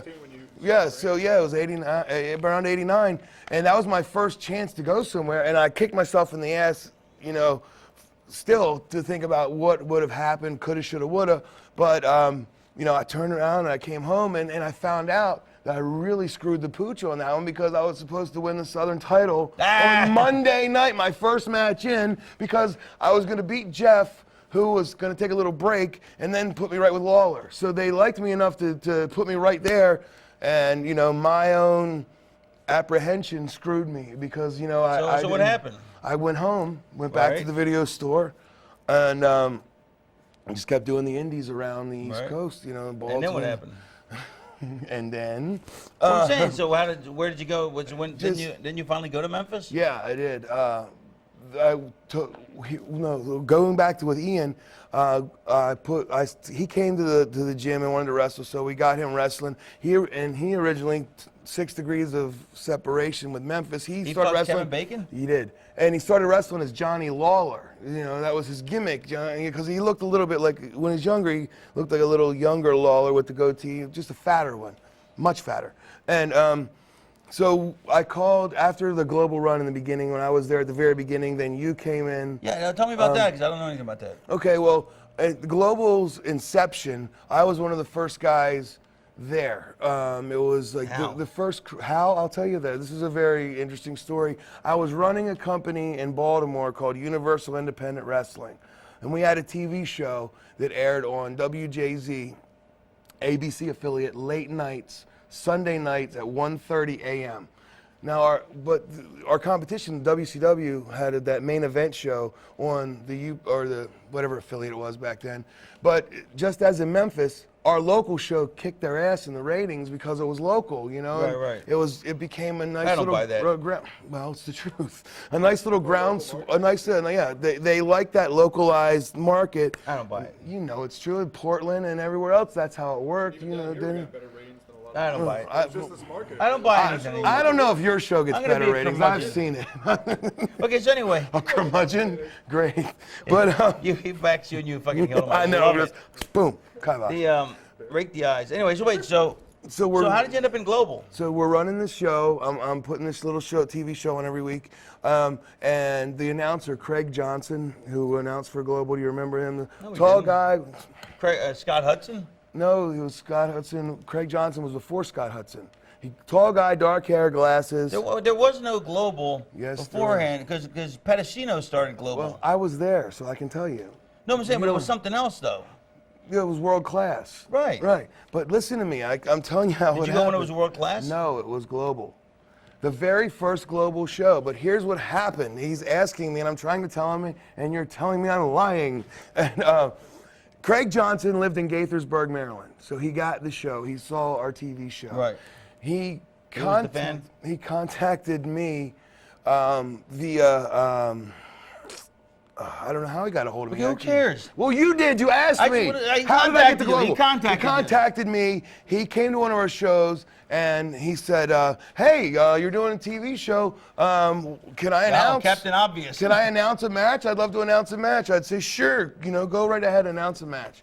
So he announces the match, and he said, he goes, "Wow, I really like the whole, the British thing." And but to his credit or discredit, I don't know how you feel about this. He's the one that came up with the total punk rock type gimmick where I wore the leather jacket with the chains and the rotten on it. I love that. And when I cut my hair crazy and dyed it purple. And I love when you had the fishnet stockings, and then you have fishnet stockings with plaid pants, plaid shorts. I love that. So Craig Johnson, much better like than the that Axel crap. Rotten gimmick, and he said, "I'm going to go to Pedicino with it and see what we can do." So he calls me and says, "Look, we want you there for the first Global television tapings in Dallas." So now this is the crew. Just so you know, this is how far back it goes. It was myself, Del Wilkes as the Patriot. This was his first time. He was the first guy signed. He was the first guy signed. Yes. Him and Conan and Chris Walker. The only three that got contracts from me,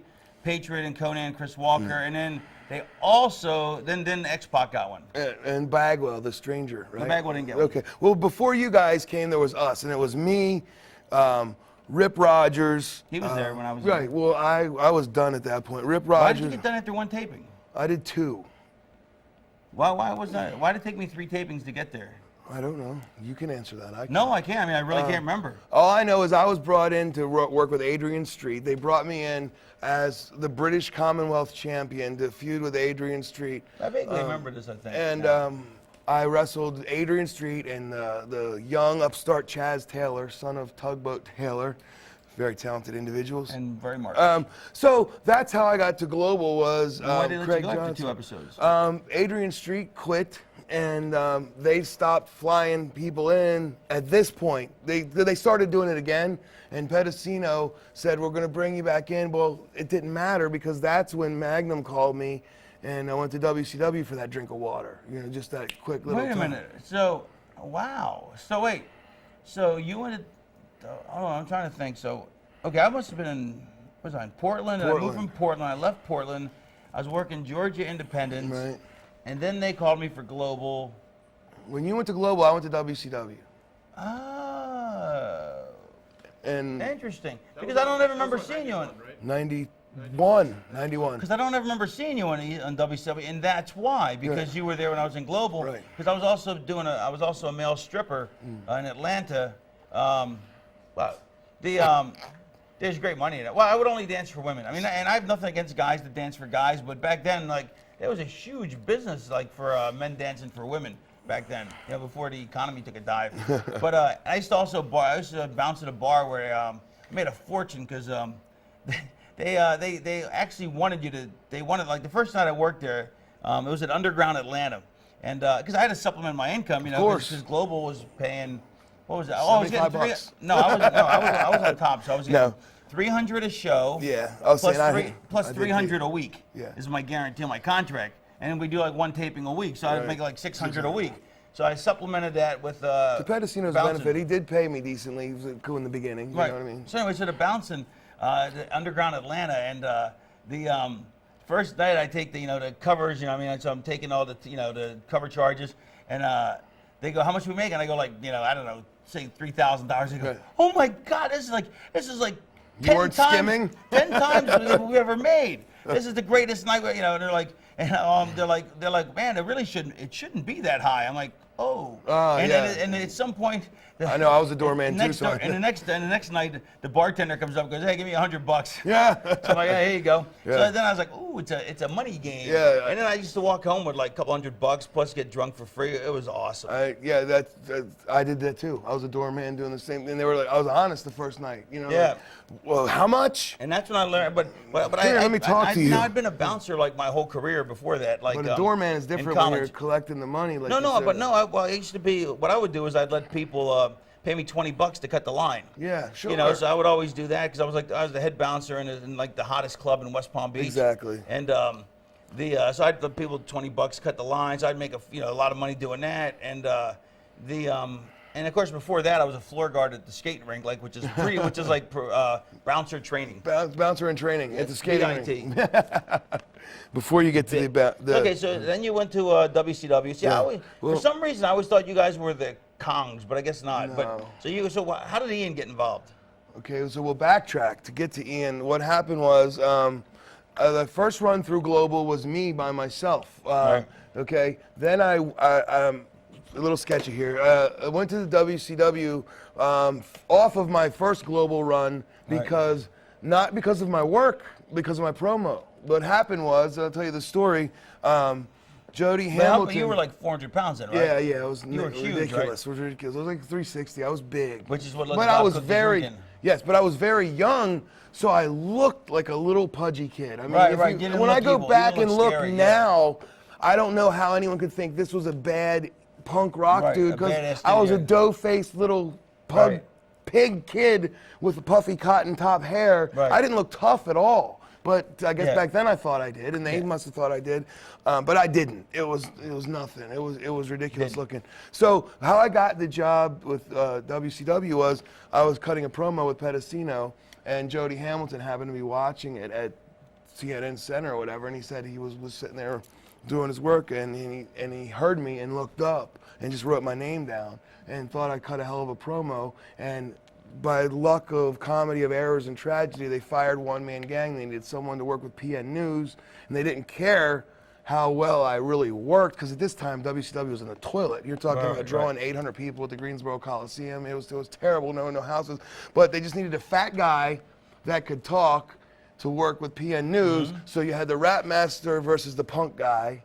So it was kind of a natural, but they never really ran with it, and that's a whole story in and of itself. I always wondered where that fit in the timeline, because I didn't think you were there. I never thought you were there before me. I know, but I never realized both places. I never knew that. That's because I always thought you were both places after me. Right. Well, they were both such brief stints because. Well, how long were you? So what happened in WCW? Grizzly Smith was not a fan of me at all. But you weren't a 12-year-old girl. Yeah, and he fucked me, man, and I was. So you were a 12-year-old girl. No.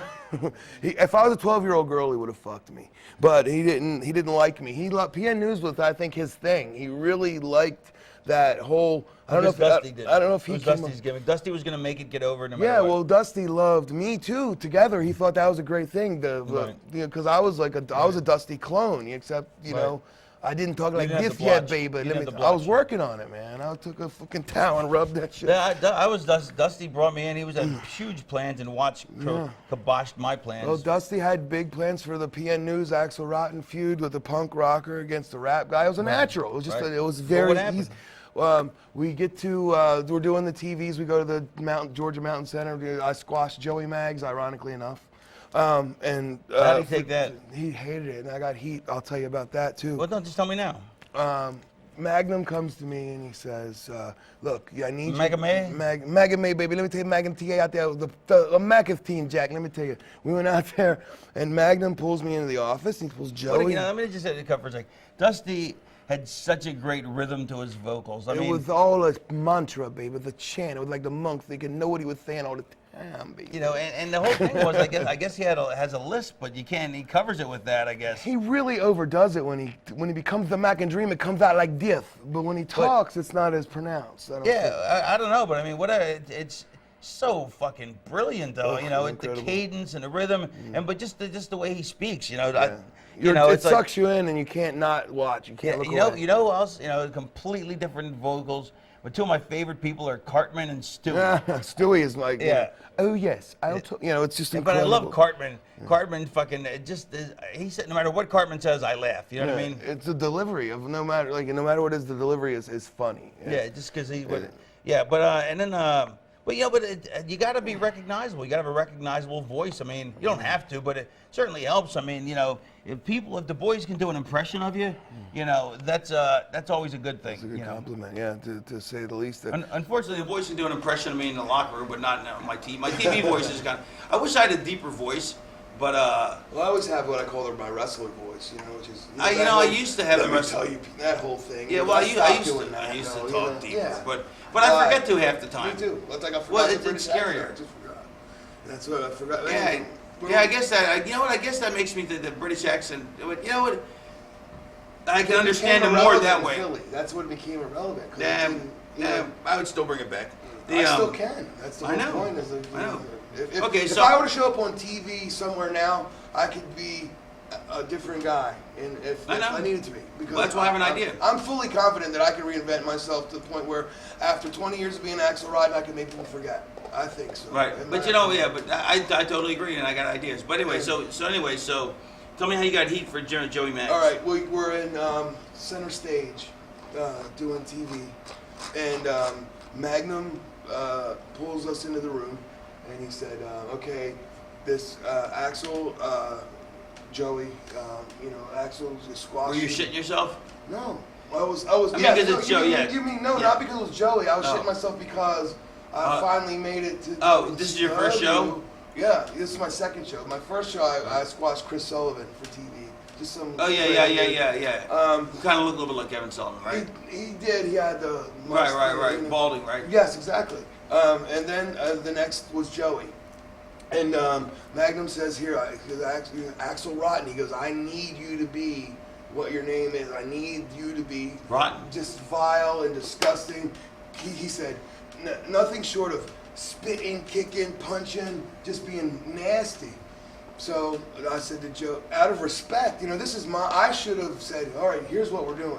I'm doing blah, blah, blah, blah. Right. But he called the match to me because the guy trained me, so I figured this is how screwed up I was. It's understandable. It's understandable, yeah. We went over the match. For some reason, in my mind, it mattered so much to him that I was beating him. Of course. Only because it mattered in Baltimore. It only mattered to that Highland town, to our neighborhood. No, it mattered to him anyway because he trained you, and you got ahead of the card than he did. Well, yeah, because when I showed up at the dungeon down in the Ramada, you know what I mean, the hotel, and I'm sitting there in the lobby, and he comes in, and I say, hey, Joey, I figured he'd be happy to see me, and he said, what are you doing here? I said, I'm working. He goes, oh, that's good. Glad you could get on. And I said, no, they hired me. Right. He goes, and that's when I saw the befuddled look on his face, like. Well, but that's my whole point. Is that Joey he wouldn't leave to go somewhere else and reinvent himself, and always thought he was going to get a break, but he was very limited. Also, if you're jumping Joey Maggs, but you really don't look like a meatball. And you also aren't very agile. You're not jumping at all. You're not jumping at all. Then it's kind of deficient. His high flying move was a drop kick. And it wasn't that high flying anymore. And so that was the irony of what his name is, jumping. But that's why I tried to get him into Portland, because he was a friend of mine, and he was making more money and hanging out with his and it was basically he was making more money and hanging out with the stars, so he'd rather do that. And I'm like, but you got to leave to come back. He was doing nothing to better his career. Right, because he thought, because he was making more money in the short term, but not in the long term. And he got to hang with Ric Flair and Arn Anderson. So that was more important to him, and so obviously here's a guy that he trained, a big fat meatball. Right. He's still a young punk too. Yeah, young fucking 20-year-old fat piece of shit. Filthy, out of shape. Exactly. Doughboy looking. Look like a terrible, little kid. Obese, wart-faced fucking douche. Okay, we get the fucking point. Fucking cunt. And all those things. But so now he's got to put you over, and it's like this is. That's like, it's like every the worst fucking nightmare. night. Yes. Yeah. because That'd be like if he had a daughter and you were marrying her. oh yeah, oh man, that's no, that's heat. That's like sticking it in hard in more ways than one.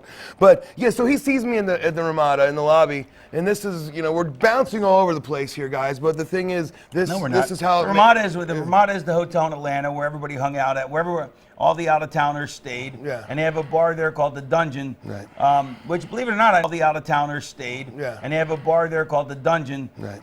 Which, believe it or not, I never actually hung out there. Maybe once, because I always lived in Atlanta. But Right. anyway, so I'm just setting this. So now, yeah, you're hanging out at then- the Dungeon. No, I was just sitting in the Not to lobby. be confused with Stu Hart's Dungeon. It was sitting in the lobby because I didn't know anyone. Right. And Because actually, you were a fat, doughy-faced cunt. and I was waiting for some food. You fuck.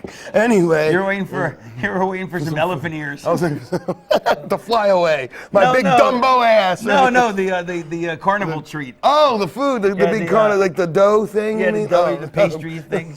with like funnel cakeys. Your funnel cake with sugar all over it. Oh, I gotta go. I'll be right back. No, but I sat there and was waiting actually for Mick Foley because he had just come back as 'Cause you were Cactus gonna eat Jack, him. and I was gonna eat him. No, because he's the only guy I knew. So Right. they said, I don't know how it came up. Mick Foley's. I said, oh, I know him. I'll wait. Then at Right. least I had someone to ride with or something. So Joey comes in and he says, oh, hey, Brian, what are you doing here? I said, I'm working. Oh, that's great, kid. Good for you, kid. We'll get on TV. Working on getting a pizza. Yeah. Oh, I'll tell you, I'm working on getting a pizza over here. I got no respect. So anyway, he thought I was there to do jobs, you know, like he did. Right, know. of course. He thought I was there to go and put could people blame over him? on TV. Of course, because in his mind, I'm sure he couldn't fathom for a moment that they saw anything in me to. Well, he's a swimmer? What? You fathom. Oh, for a moment that they saw anything in me that was money or to use to put on TV. Except the funnel cake. And the funnel cake, and that I was fat, and PN News was fat. So I saw Battle of the fat fucks. As I said, that's what it should have been billed as. It was the But you were also short and fat. Yeah, well, he wasn't much taller than me. Yeah, no, he's actually taller than you think. He's like 6'3". I've worked with him a million times. You think he's that tall? Yeah, I was. Because yeah. remember, in the Baldies in ECW, we beat the hell out of him there for a year and a half too. He's really that tall? Remember, he was a baldy. He came in. Really? And see, you got to get off the shit. I don't think I was there then. No, you were from a drink of water in and out somewhere. No, not when he was a baldy. Yeah, well, maybe not. I don't know, but he was there. He was a baldy? Yes, he was. No, you know why I know I wasn't there? Because when I ran into him in Germany last year, we had never been anywhere together. Like, I mean, we were doing WCW. We were WCW together. Crossing paths, so to I speak. think. Yeah. And he claims we were in Portland together, but actually he was gone before I got there. That I know for a fact. Because him and Buddy Rose were the Beach Boys. Oh my God, that's a good run. Yeah. those guys in swimsuits is the equivalent of me in a Speedo. That's terrible. Well, it was a meanie and a half shirt. Oh yeah, which was brilliant, but you know. Anyway, so Joey couldn't believe that they were pushing me because when I told him, I said, "No, I'm here. I have a job. And Right. I have a tryout." He goes, "A tryout?" I was like, yeah, doing a tryout thing. Or no, excuse me, I'm wrong. I already had the tryout a month ago, and now I was hired. This is when I first saw Joey.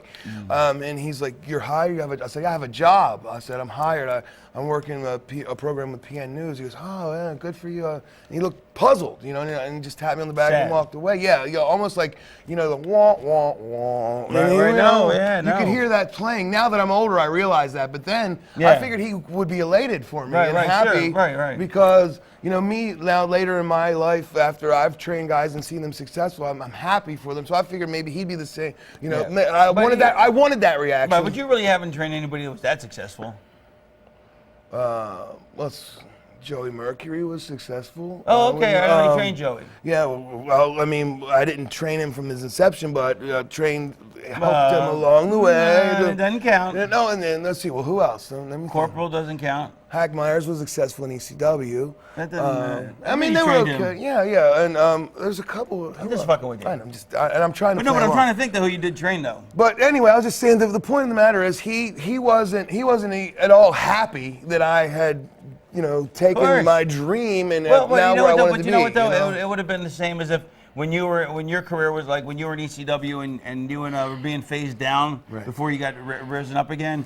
If let's say somebody you trained all of a sudden corporal punishment all of a sudden fucking got a rocket up his ass. Yeah. And you had to put him over. You'd be like, you wouldn't be elated. Right. I mean, as much as you want to be happy for him, and it's like you know, you want to be happy for him, but it's like part of you it's tearing you apart inside. You know what I mean? That's true. Well, I guess when I was younger, I didn't see it that way. I was 18. I was just happy. Well, you know, because I was happy to be there. But you were on the other side of the coin. Right. I You don't wasn't. realize it till you're on the shitty side of the coin. Right, until you're on the dirty side, and you have to pick it up. And let me tell a story. Let me tell a story real quick.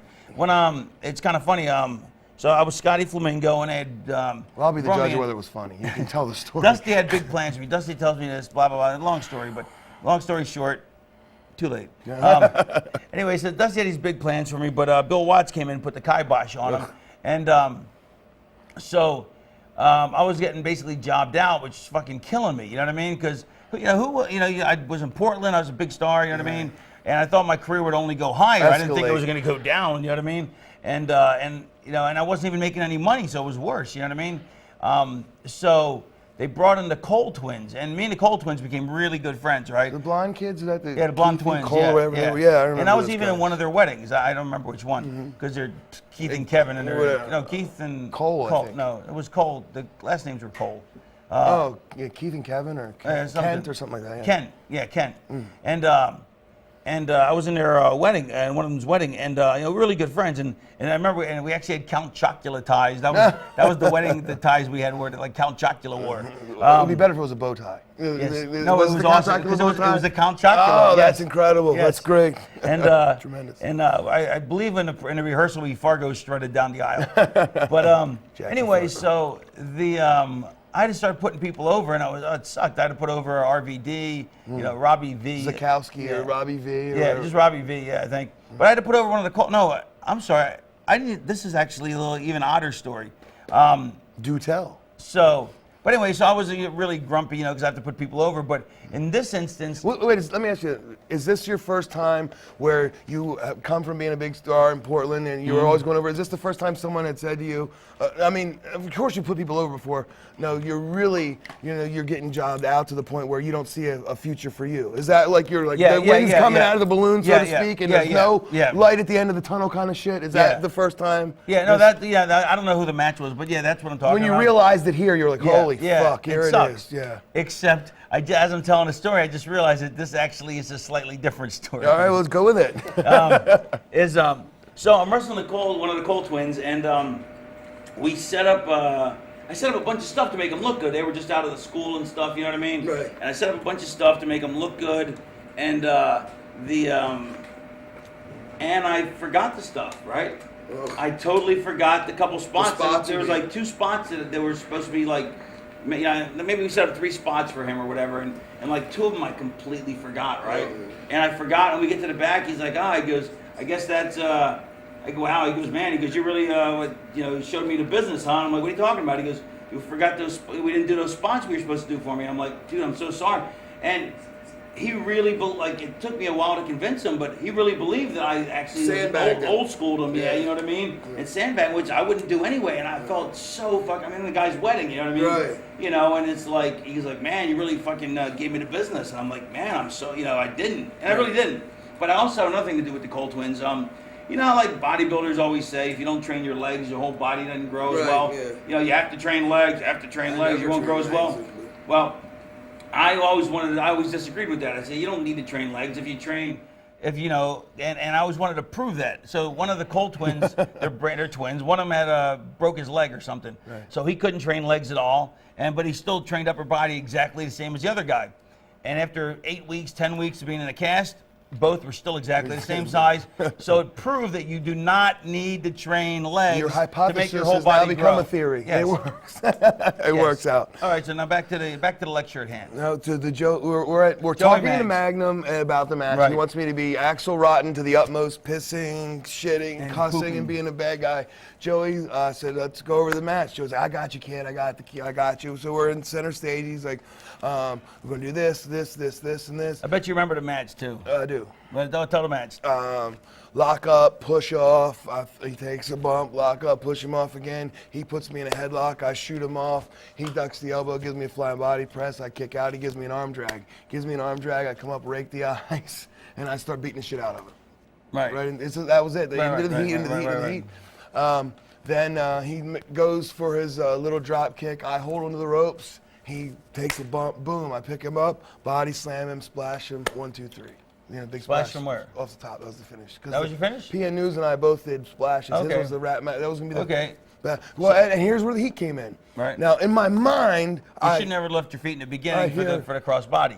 Well, I didn't know that. And the arm drag. I didn't know that. I was Was thinking, that where I was the heat showing was? Is my. that where the heat No. was? I'll tell you right now. I'll figure that was making me look athletic, taking an arm drag, being 400 pounds, and it looked good. Yeah. But at any rate, the heat came in my mind after I pinned him. You know, I pinned him like a bitch. I put my hand in his face, and Right. you know, it's like, and I figured I got up and he's laying down there, and I went, you people, you know, the British, I went, spit up in the air. I guess the spit lands on him. So. And he gets to the back, and nothing about the match. All he goes, you spit on me, you motherfucker, you disrespectful little prick. I can't believe I did that for you and you spit on. I said, Joey, I didn't spit on you. I said, I was told to go out there and spitting and nasty, that's my gimmick. Well, he made nothing but an issue of the fact that I went, puh, and it apparently landed on him. Right. So he goes to everyone that'll listen that I disrespected him. This is my second night in or whatever, you know, and this guy, this was his in to dig at me. So he goes to anyone that'll listen. So the guy that listens the most is Arn Anderson, his buddy.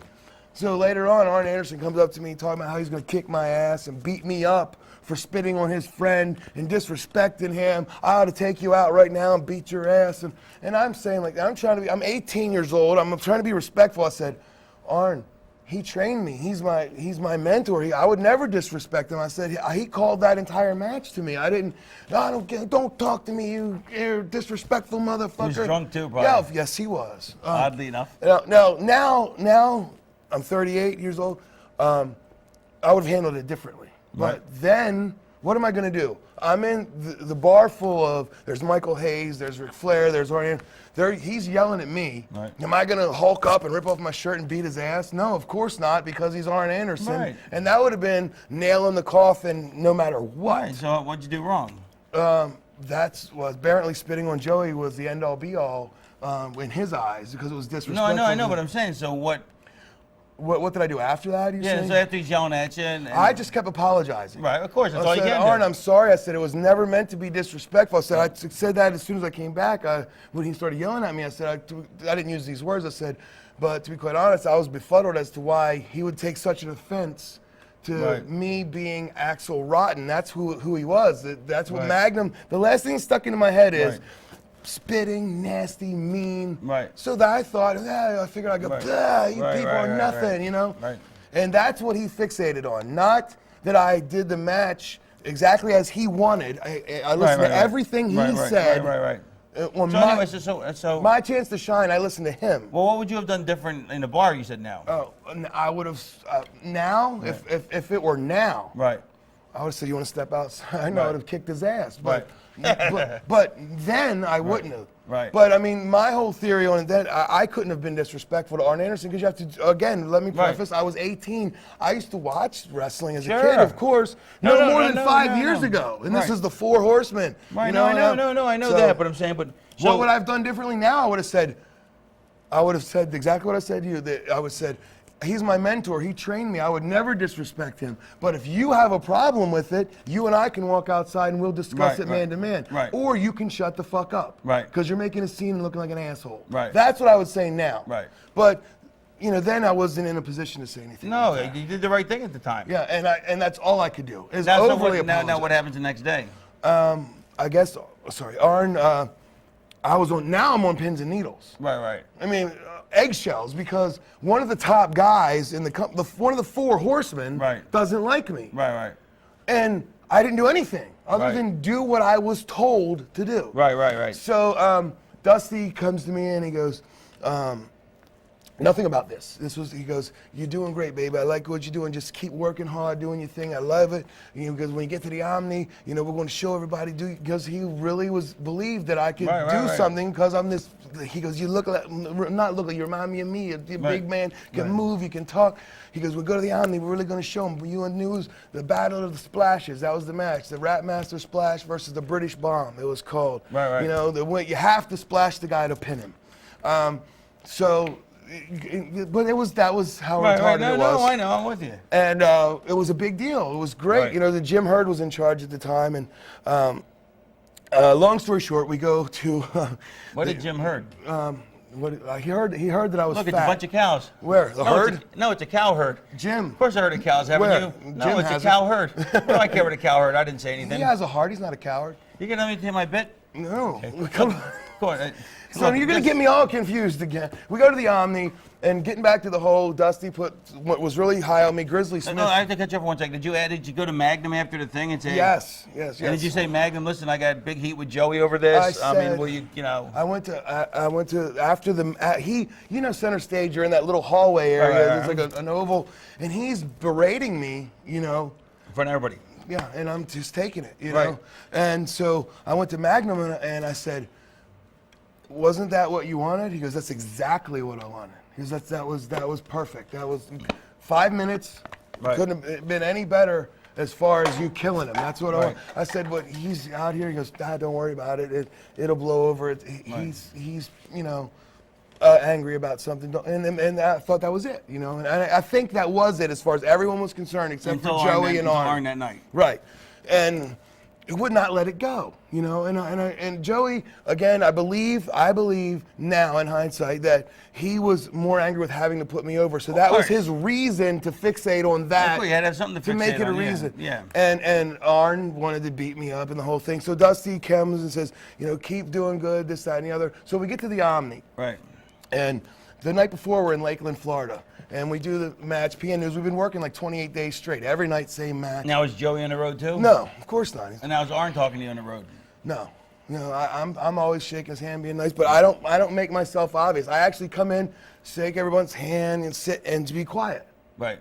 Just You're like the big white elephant in the room. right. No, but everyone else is fine with me. But I just don't make it a point Right. to talk to him. Right.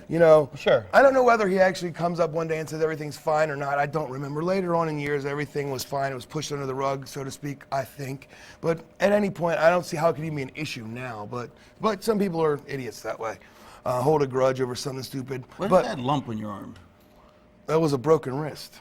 Wow. It didn't heal correctly. Wow. So at any rate, Sorry about that. Just it stands out like a sore thumb or a wrist. Yeah, it is a sore wrist. At any rate, we were on the road doing these things, and we're doing our match, same match every night. And Grizzly Smith, the night before the Omni in Lakeland, goes, "Change it. I don't like it. Just go out there. Axel attack him from behind. News, reverse it. Clothesline him, slam him, splash. 1, 2, 3." But up until that point, we've been going about 13 minutes. Right. Back and forth, me getting the heat on him, babyface Right. comeback. Well, we get to the Omni, and this is the one where Dusty says, "Do your thing." Because the last Dusty had saw, we were doing the 13 minutes. He goes, Right. "Keep doing what you're doing." Right. So Grizzly says, "Same thing as last night." I said, "Okay, I guess that means same thing." So I did the same thing. I did attack him from behind, shoot him in reversal, he clotheslines me, body slams me, splashes me, 1, 2, 3. Dusty comes back. "What was that? What was that? That wasn't what you're supposed to do. What are you doing? This was your chance to shine in front of the office, in front of everybody." Grizzly, I said, "I'm just doing what he said." He goes, "I didn't tell you to do that." And there it was, the fucking knife in the back. You know what I mean? He didn't like me. He liked the PN News gimmick, didn't like me. Grizzly? Grizz. Right. And that's when I realized I just been fucked without being kissed, because he switched it the night before the Omni, knowing full well they would say in the Omni, same as before. Right. So my same as before was last night. So, but then Dusty just let you go the next day? No, I stayed, but in a diminished capacity. I started working with Matt Bourne, Big Josh. I did a few things with him. Toward the end, I worked with Vader a few times. I was actually supposed to be on Halloween Havoc 91, which was supposed to be my pay-per-view debut, myself against Vader. But circumstances as they were, someone got that Chamber of Horrors, I don't know if you remember, the horrible match where they put Abdullah in the electric chair and did the whole thing. Well, long story short, I was supposed to work Vader on the pay-per-view. Barry Windham had gotten injured, so they put Vader in the main event, scratched Vader's match, and they needed someone for Van Hammer to work. You know, and God, Mark was atrocious back then. He had just started. This was the cast of characters was Johnny B. Bad, Van Hammer, the Diamond Stud, Axel Rotten, PN News. WCW couldn't have been in a worse state at this point. Luger was the champion. Right. I said, well, can I work Van Hammer? I asked. I said, Right. you know, you need someone for Van Hammer to work. No, we're gonna have Doug Summers work him. Who is Doug Summers? Isn't even with the company. You know, I'm at least working there. I have a deal. I'm figured you take a guy that you've put a little bit of time on in TV, Right. even 2 or 3 squashes, put me over. Doug Summers was a guy who, you know, was in the AWA, was a little famous with Buddy Rose, and you know this, but he was just a body for Van Hammer to beat. Right. Now, the match was atrocious and horrendous on all levels. I'm kind of glad that I wasn't in it. Well, that's but what back then, I would have liked to have been in it. Just Yeah, but to they be just in wanted somebody for Van Hammer Mark to get throw around. Yeah. So that's the. And that's, you're too big to throw around. Yeah, that's the WCW story. That's, No, so how'd you finish up? That was it. Just, you know, one day I didn't get a booking sheet. That was it. That was just Now, after the Omni stink out, I mean, did Dusty he never like took his? He just, it was almost as if I let him down? Yeah, in front of the office, because Jim Herd, I mean, everyone, it was, you know, Atlanta, it was, every suit was there, because this was just the transition when Jim Herd had just come in, and so they were trying to impress the office with everything they were doing. So I'm assuming Dusty couldn't have went to him and said, oh, that kid there, or whomever. That's not what he was supposed to do. I don't even know if I was that important. But I can't see being that important. No, yeah. I of course not. But to me, it was, you know, I didn't do what I was told because it looked. Yeah, but I'm saying once you told him that Grizz told you to do it. Who's he gonna believe? Yeah, but I mean, what's Grizz gonna say that's? I mean, of course, Grizz is fucked in that. I mean, right? Because what's PN News will say the same thing. You know, did PN? I mean, I'm sure PN backed you. No, he didn't. He didn't speak up at all. He just was throw his arms up and goes, hey, they said do the same thing. That's what I did. He didn't, no waves, no ruffles, nothing. He just, you know, walked away. And I was like, you know, I'm fucked, I'm done, you know, in my mind. But I was still around for another month, you know, because the deal back then, they were giving you like these 90-day deals. Right. And I still had another month on it. That's interesting, though, that the Dusty got so, I mean, I can see that, though, but still. It was a very strange time. You have to remember also, like as I alluded to, they were only drawing 800 people. Oh, yeah, it's horrible. I mean, this was the Omni, and we had 3,000 people, which looked horrible. I mean, you're going to Greensboro, and there's 800 fans in a 20,000-seat arena or whatever. You know, it looked terrible. Well, yeah. And that was where the business was. So he's doing any and everything he can to save face, because he doesn't want to lose his job. It all falls back when he's the booker. Right. You're not putting asses in the seats. What's wrong? So I'm assuming the bottom line on that totem pole is who cares about the Axel Rotten situation. No, that's actually your fault. It was your fault. Right, yeah. You ruined the card. You ruined the fucking Omni. Yeah, I screwed the pooch. So that's what happened there. The fuck? What the fuck's wrong with you? I killed the business. It's over. It's done.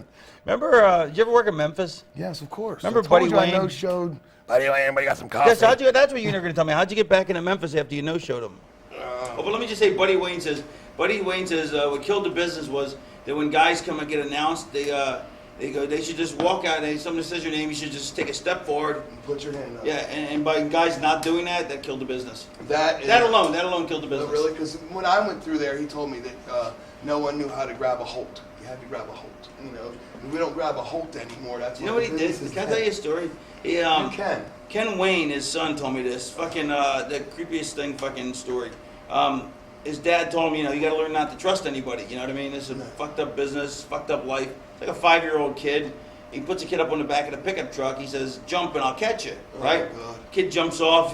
Dad just moves, steps him. Kid goes splat. Who, Ken Wayne? Yeah, Ken Wayne. Ken Wayne. Yeah, and he goes, "This will teach you to never trust anyone." And this is his father. This is great father. parenting skills, by the way. Yeah, you know, and part of me was like, "That's interesting," but then, like, you know, then it dawns on me that because at first I'm like, "That's an interesting lesson." You can't really, but I'm like, then that's how cynical I was when he told me that. You know what I mean? But then you think about it. If you can't trust your own parents, who can? What the fuck? You know what I mean? You're supposed to do. Trust Yeah. me. But Buddy Wayne is an interesting character because that guy had so many skewed views on what killed the business, and people like him killed the business. Exactly. Being archaic and not moving with the times, right, and changing a little bit. But how'd you get into Memphis, though? How'd you get into Memphis? Second time around, when I actually went there. This was back. I was teaming with Ian.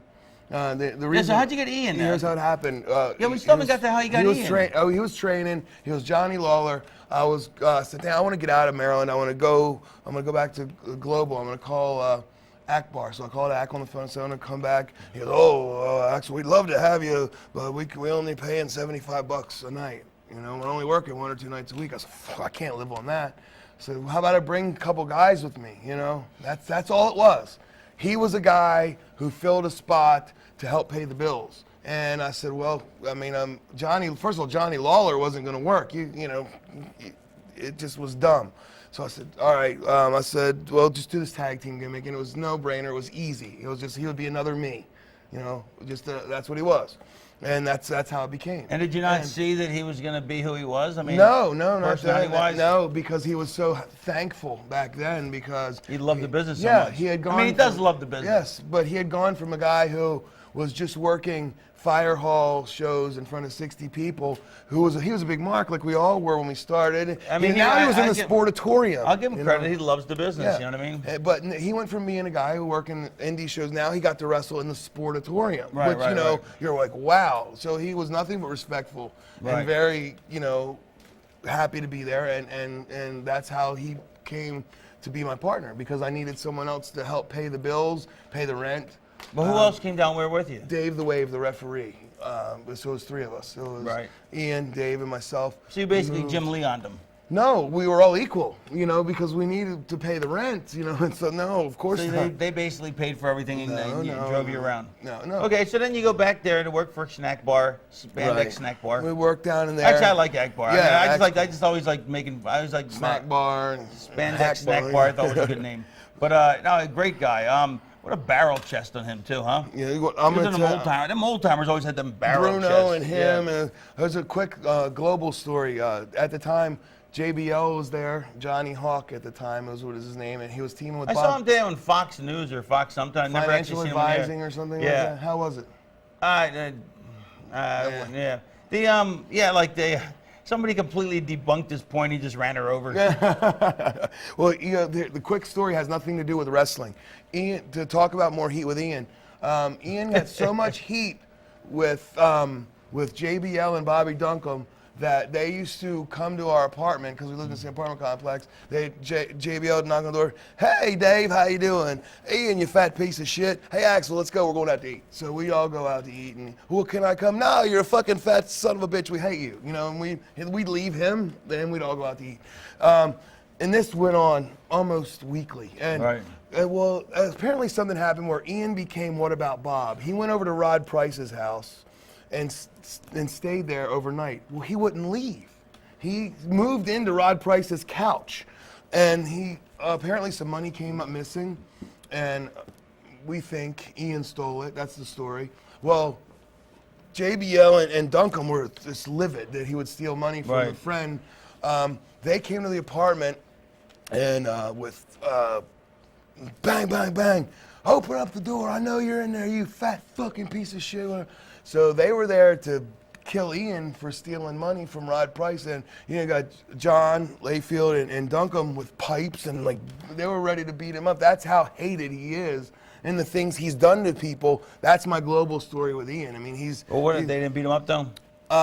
No, he kind of whined his way out of it, but he didn't cop to stealing the money either. But it's pretty much a given that's what he did. A gibbon? A gibbon. It's a given. It's a gibbon? It's a gibbon. He's a monkey? He's a monkey. Well, yeah. Or is he a Robin Gibbons? He's a no. He's a monkey. If there's a correlation. He's a mandrill. But that's the kind of guy. Is he an orangutan? No, he's a sloth. A sloth? That's not even in the monkey family. I know, but he's to degrade a monkey. Sloths are kind of nasty. Yeah, they're slow and no, they're just creepy. They look creepy. Yeah. How do you know they smell? Because the same way he knows graves About open smell. graves? Yeah, I don't know. Just we think okay, so anyway, that's where he. Then how'd you get? Then why didn't you divorce him? Well, it took to ECW to divorce him. No, I'm saying, but why'd you go to ECW with him? What happens after Global? Okay, here's what happens. He got he ran a show in Baltimore and booked Paul. And booked what? Booked Paul Heyman to work on the show. And this but how did you leave Global though? I got on a plane and left. I said, I'm done. See you later. And All right, he now when was stayed. this? Where was I at? Oh, I don't, dude. I mean, I didn't have a GPS on your ass. I don't know where you were at. What year was He's it? like, dude, where was I at? I don't know. Oh, you followed my career religiously. Yes, I mean, Where was I at? Where were you at? I mean, where was? What year was this? 92 or. Oh, so I was probably in WCW. Yeah, most likely. All right. And then, So you get jobbed out. Yeah, not in global. So then you fight the Kongs in a tag team match. Yeah, but The Rons versus the Kongs? The biggest run that in global. So I guess I knew you weren't the Kongs because you fought the Kongs. Well, yeah, you were just trying to be funny, fat jokes. No, but I really don't thought that understand at first, but I guess not. But you know what I think is funny though? The bet.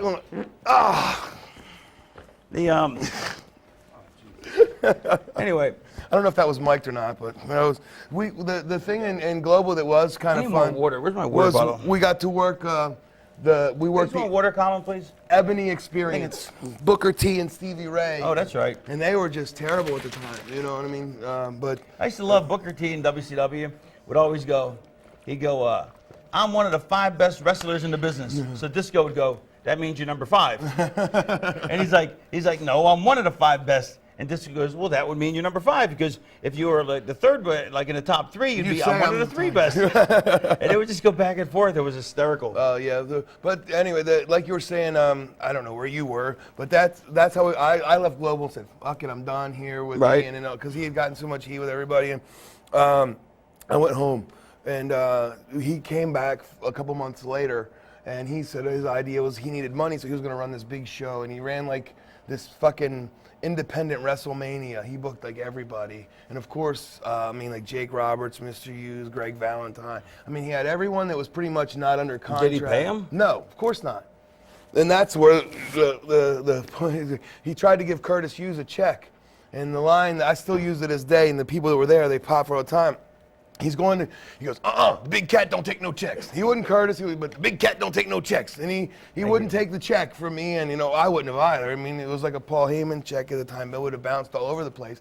But anyway, how we got into ECW was quite simple. He booked Paul on the show. He did pay Paul. Smart. And Paul said, hey, why don't you guys come up to Philly? We're running for a Tai Pei death match? No, this was when they were drawing 60 people, and it was like, we didn't even know this. It was the night of the mutiny where he took over and Eddie Gilbert got fired, and Eddie Gilbert didn't know he was getting fired, and it was just, the first night in was this big anarchy in the locker room, and we were supposed to work Public Enemy. It was their first night, and well, I actually couldn't work because my back was to the point where I couldn't walk. I hurt really bad, and I was like, shit, there's no chance to go. And Paul's like, no, don't worry, you got your job, don't worry, you're fine, you're in, don't worry. Ian said, I still want to work. I said, oh, no, why? I said, listen, they're going to job you out to Public Enemy now that we're going to put us together with them. Don't do that, that'll hurt us. And he did it anyway, he and Jason Knight as a team. And I said, so what you did there, John, was you just killed our credibility to the point where now what, I'm supposed to come in and be your partner and you were going to work with Public Enemy and it's going to mean something? Right. It doesn't matter anymore. Right. So that's... It just doesn't matter. It doesn't, and that was the idiocy that was Ian. He didn't think... So what happened then? Well, we got put together and we worked, the guys that were there, Hot Body and Stetson, Public Enemy, while they were trying to build them. That we were the only guys they had at the time. This was '93, so it was us. Why did you come up with Ian though? I don't know. That's what I was doing at the time, and I just there wasn't as much heat there. Because you were in inertia. It's like a body at rest is a state at rest. A body in motion is a motion. So you had Ian, so you stayed with Ian. That's right. It wasn't, and again, I wasn't to the point where I am now, or had become where I would be assertive and say, this is what I'm doing for me. Because I was passive aggressive maybe at the point where I didn't care. I was like, as long as we can do this, and I'd put the dirty... What does that do with being passive aggressive? I don't know. I was the wrong word. I was trying to hope you wouldn't pick up on that. I would let him do the things, the dirty work I didn't want to do. You call Paul and you say this or you do that. Sure. So he was my lackey, lapdog, right. and until the point of I couldn't put up with him anymore, and then I had to break. I can't work with him anymore, and that's how we did the breakup thing. Well, how'd you end up getting into the blood and guts thing? That's what was asked of us. What happened was, Paul, I insisted on us breaking up, which was pretty ballsy because You know, No, I remember I was there for that. Yeah, I but I'm saying, but before that, you guys were already doing Tai Pei death matches. No, when we broke up is when we did those matches. Oh, they weren't tag matches first? No, the only blood and guts tag matches were the pit bulls with the double chains. Right. That's what I thought. You had a program with them. Yeah, that led into the thing with breakup? he and I. Yeah. That was all part of an angle? Yeah, because we laid them out, beat the piss out of them. Like Anthony got crazy juice. So I watched it the other day. It was ridiculous. Did you get crazy glue or crazy juice? And it needed crazy glue to close his head. But we did those. Where did he get Jamba Juice? Jamba Juice is good. I'd like to have one of those. Those are real. Is there one around here? Planet Smoothie Jamba Juice. Is there a Jamba Juice?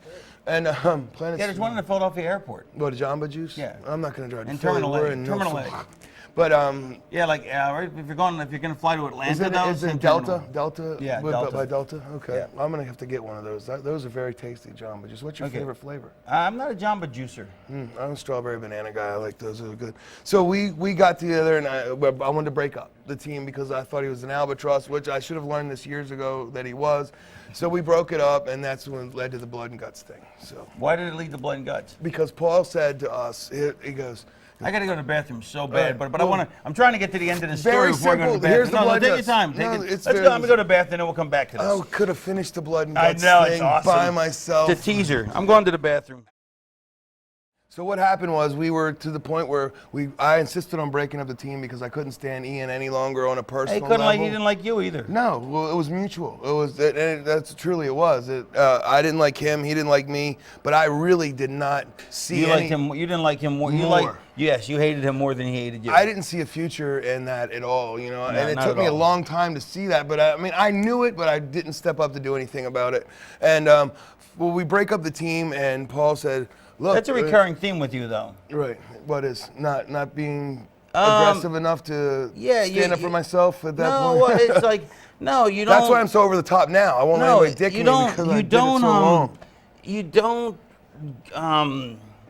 Instead of doing everything you can to make it, you. I think you either have a fear of failure or success. You know, because you don't make every effort to achieve your goals. You know, you kind of let yourself be hampered by by whether it was Ian or your weight or the British accent or this or that. You know what I mean? Or you could have been reinventing yourself the last couple of years, but you haven't. You know, you're bright enough to do it. I mean, incredibly bright guy, you know. Well, I mean, on that point, I just don't see to reinvent to do what to work at a bingo hall in front of 50 people in the Indies. But I'm saying that's how. I mean, but look, if I wouldn't have reinvented myself as Raven, I had to go to a. But that was 1994. Look at the state of the business now. There's nowhere for me to go for people to take notice of me. But you don't know that. But you don't know that. I get more mileage out of doing what was over in '95 than I would have. I know, unless I was in a it's stage never where, going to leave. But it's never going to go anywhere else. You know what I mean? Oh, yeah, because it's a greatest hit show now. That's all. But I'm saying, but I'm saying not for indies. I want to. But I'm saying, hire me. I'll reinvent myself. But I'm saying, but that's how you get hired. Agreed. I just don't know if I change now. I'm stuck in this point of this is what they expect when they pay to see that character. So you're missing my point. You're missing my point. Okay, I you missed my point. see your point. Reinvent yourself and do that on the indies, because if you don't, you won't No, get I'm a not chance talking to about go the indies. somewhere No, else. no, I'm saying reinvent yourself in say you want to go to TNA. I'd come up with, let's say you come up with something. Remember we were talking about earlier, I got an idea for you. You come up with an idea, something that's completely reinvented, so that they go, oh, this, and they already know you can work, and they know you have talent. They go, oh, we could use them in this, and that way it's not some, we're not reusing Axel Rotten, or go take the character back to its roots and do it correct. Yeah, do it right. But anyway, so the Tai Pei death match. Paul came to us and said, came to me and said, okay, I'm going to break you guys up. I'm going to give you your wish on the condition that you go out there and kill each other. And I want more blood and more violence than they've ever seen. And I said, that's it? I said, that's okay. And that was, it was. And whose idea was to tape the glass on? That was actually Ian's idea. The first thing that I came up with was the barbed wire baseball bat, because it's never been done in America. Well, it was done in Japan terribly. And I said, let's do that. So we did that first. The barbed wire baseball bat match was first, which people went nuts for that thing. And then we said, well, Christ, this was a big mistake. And from being a worker, this was a big mistake. We started out with the cum shot and tried to work our way backwards. What do you top beating a guy with a bat wrapped in barbed wire? Yeah. I vaguely remember that. Yeah, think about completely that. backwards. Oh my God, it was fucking horrific. I mean, So now Yeah. we're trying to think of different ways to mutilate ourselves. That's actually, that reminds me of like, I came up with a good porn gimmick with the same lines. You call yourself Dick Lexic. And you get the cum shot first, and then you show the guy fucking. Come back and go, hey, how you doing? Yeah, and then it works Pick up line. backwards from there. So that's the Tai Pei gimmick came from the Bloodsport movie. If you are familiar with that movie, that's where they did it. I don't remember. Well, at any rate, that's where it came from. They did it in one of those underground karate tournaments. Right. And Ian actually said, hey, we want to do this thing where we take broken glass and put it on our fists. I was like, sure, why not? So we presented it to Paul, and he was like, I don't know if we can do that. And then he goes, why not? Why not? Do it. Fuck it. Do it. So we did it. And that's that how fan's starting to bother me. kick it this way. That's how it became the Tai Pei death match was Ian watched Bloodsport, said let's do it, and that's a great idea. And it was in retrospect, it's become legend. I mean, let's think they still come. If they're still talking about it 20 years later. Who's talking about it besides me? Every time I.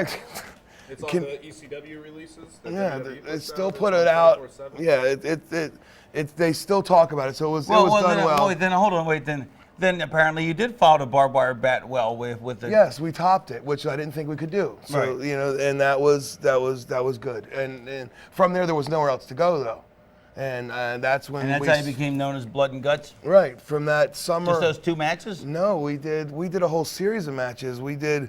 The hair versus hair match, which was gory, and we did strap matches. We did barbed wire chair, grab the chair and barbed wire. We did that whole summer was nothing but us doing everything we could do to cut the shit out of each other. So we were the first people to use thumbtacks in ECW. We did all that stuff. So we did everything we could to be gory, and that lasted the whole summer. And I'm talking about.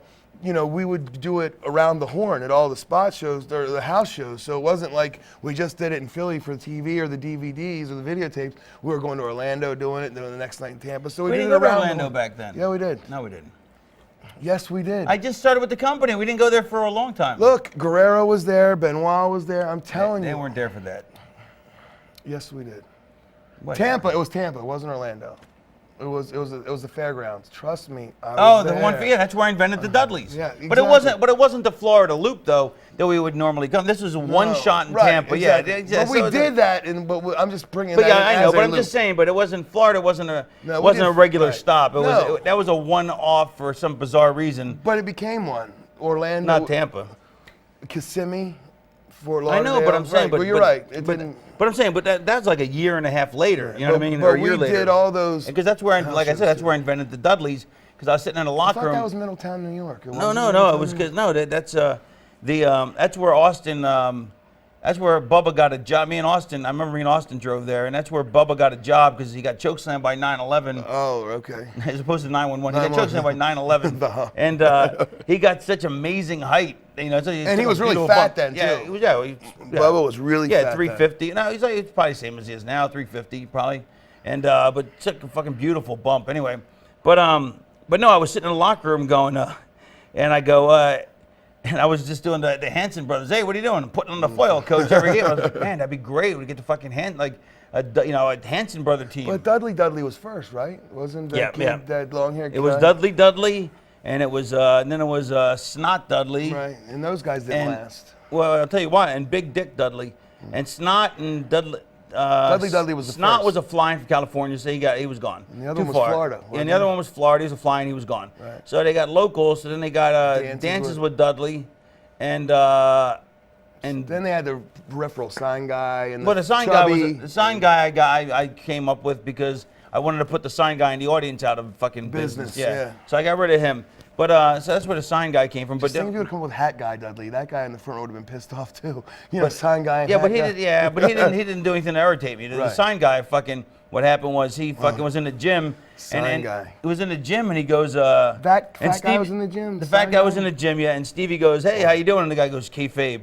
Oh God. Because like he was part of the show, and because Stevie was a heel, and that fucking pissed me off to no end. So I go, I'm going to make sure that he never brings a sign again, and he never did after I got done humiliating that him. did become a problem in ECW where the fans thought they were part of the show. It Right. got to the point, and so to some of the boys' fault too, the marks in the front row thought they were a part of the locker room, and that was kind of a bad thing because you're Right. still trying to. Terry Funk always said to me, he goes, one time we were working and the people started chanting boring, and you know what he did? He just laid down on the chin lock and just laid down, and he whispered in my ear, he goes, we're working them, they're not working us. You know, Right. and it's always something that stuck with me, and ECW became to the point where we were letting everyone in. Come on Right. back in the locker room, let's use this, because Dreamer did this damn thing where sign guy, he was thinking he was working you. He gave the sign guy a sign with a stop sign in it. Yeah. And then once you start giving the fans props. Yeah, but okay, but that was a little different. It was though. cool. Yeah, that but was that's cool. just an example of. But I he think didn't give it to these the sign people- guy though. He gave it to somebody, to one of his buddies,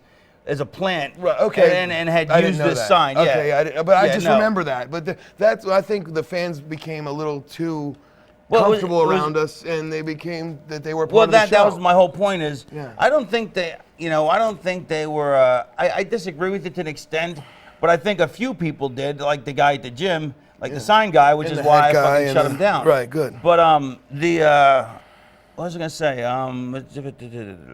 Oh yeah, but then the Dudleys, and there was then we put Bubba Dudley in there. But you know what's funny is, do you remember when he did the Spanish thing?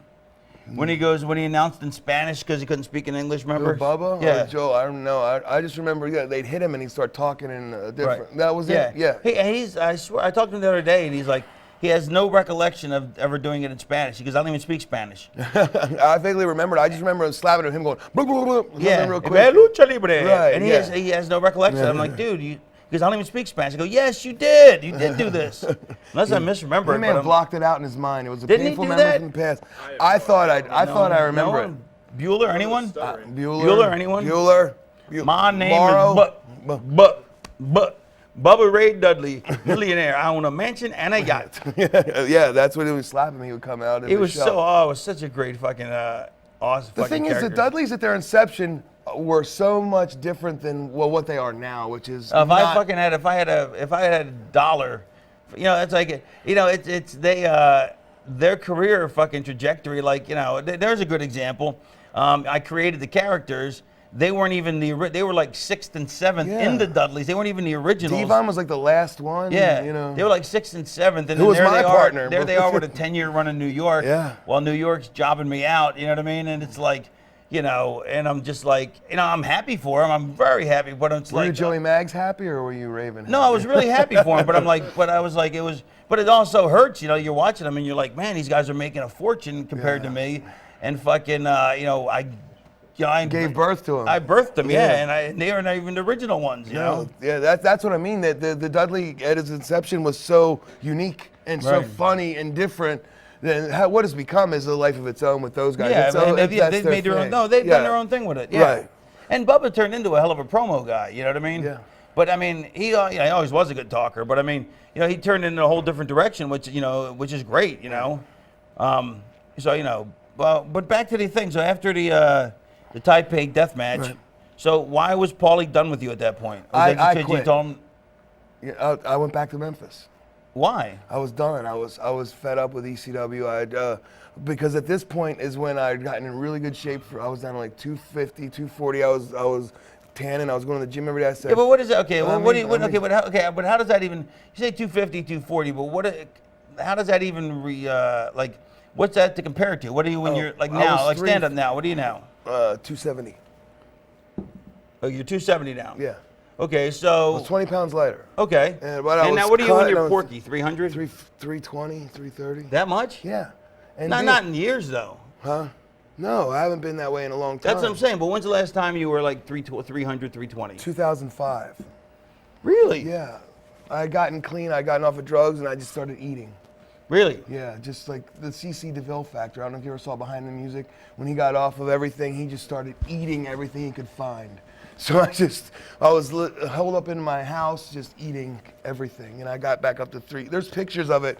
Chris back there has a fucking picture that he fucking pulls Your out. flunky? Yeah, no, not my flunky. He's my friend. He's my You partner. told me he's your flunky. Don't do that. He's not. You always say that. when he's not around. Well, he has a picture that he pulls out from 2005. Let me see. Come on, bring it over here. If he had it, he'd bring it out if he had Chris, it. you have it? I don't have it, but I can email you one. Oh, don't do that. You suck. You need to have it for on camera. We'll try and get a B-roll the footage. He'll B-roll it in. I'll try to slip it into the autograph signing. He does. Axel goes, couldn't we cinnamon roll it in? Yeah, it's good. No, well, do that. We'll email it to Tully, and when we're talking about it, you can B-roll the picture that we're talking about in there, because it was huge head. I looked like a walrus. Look at his head.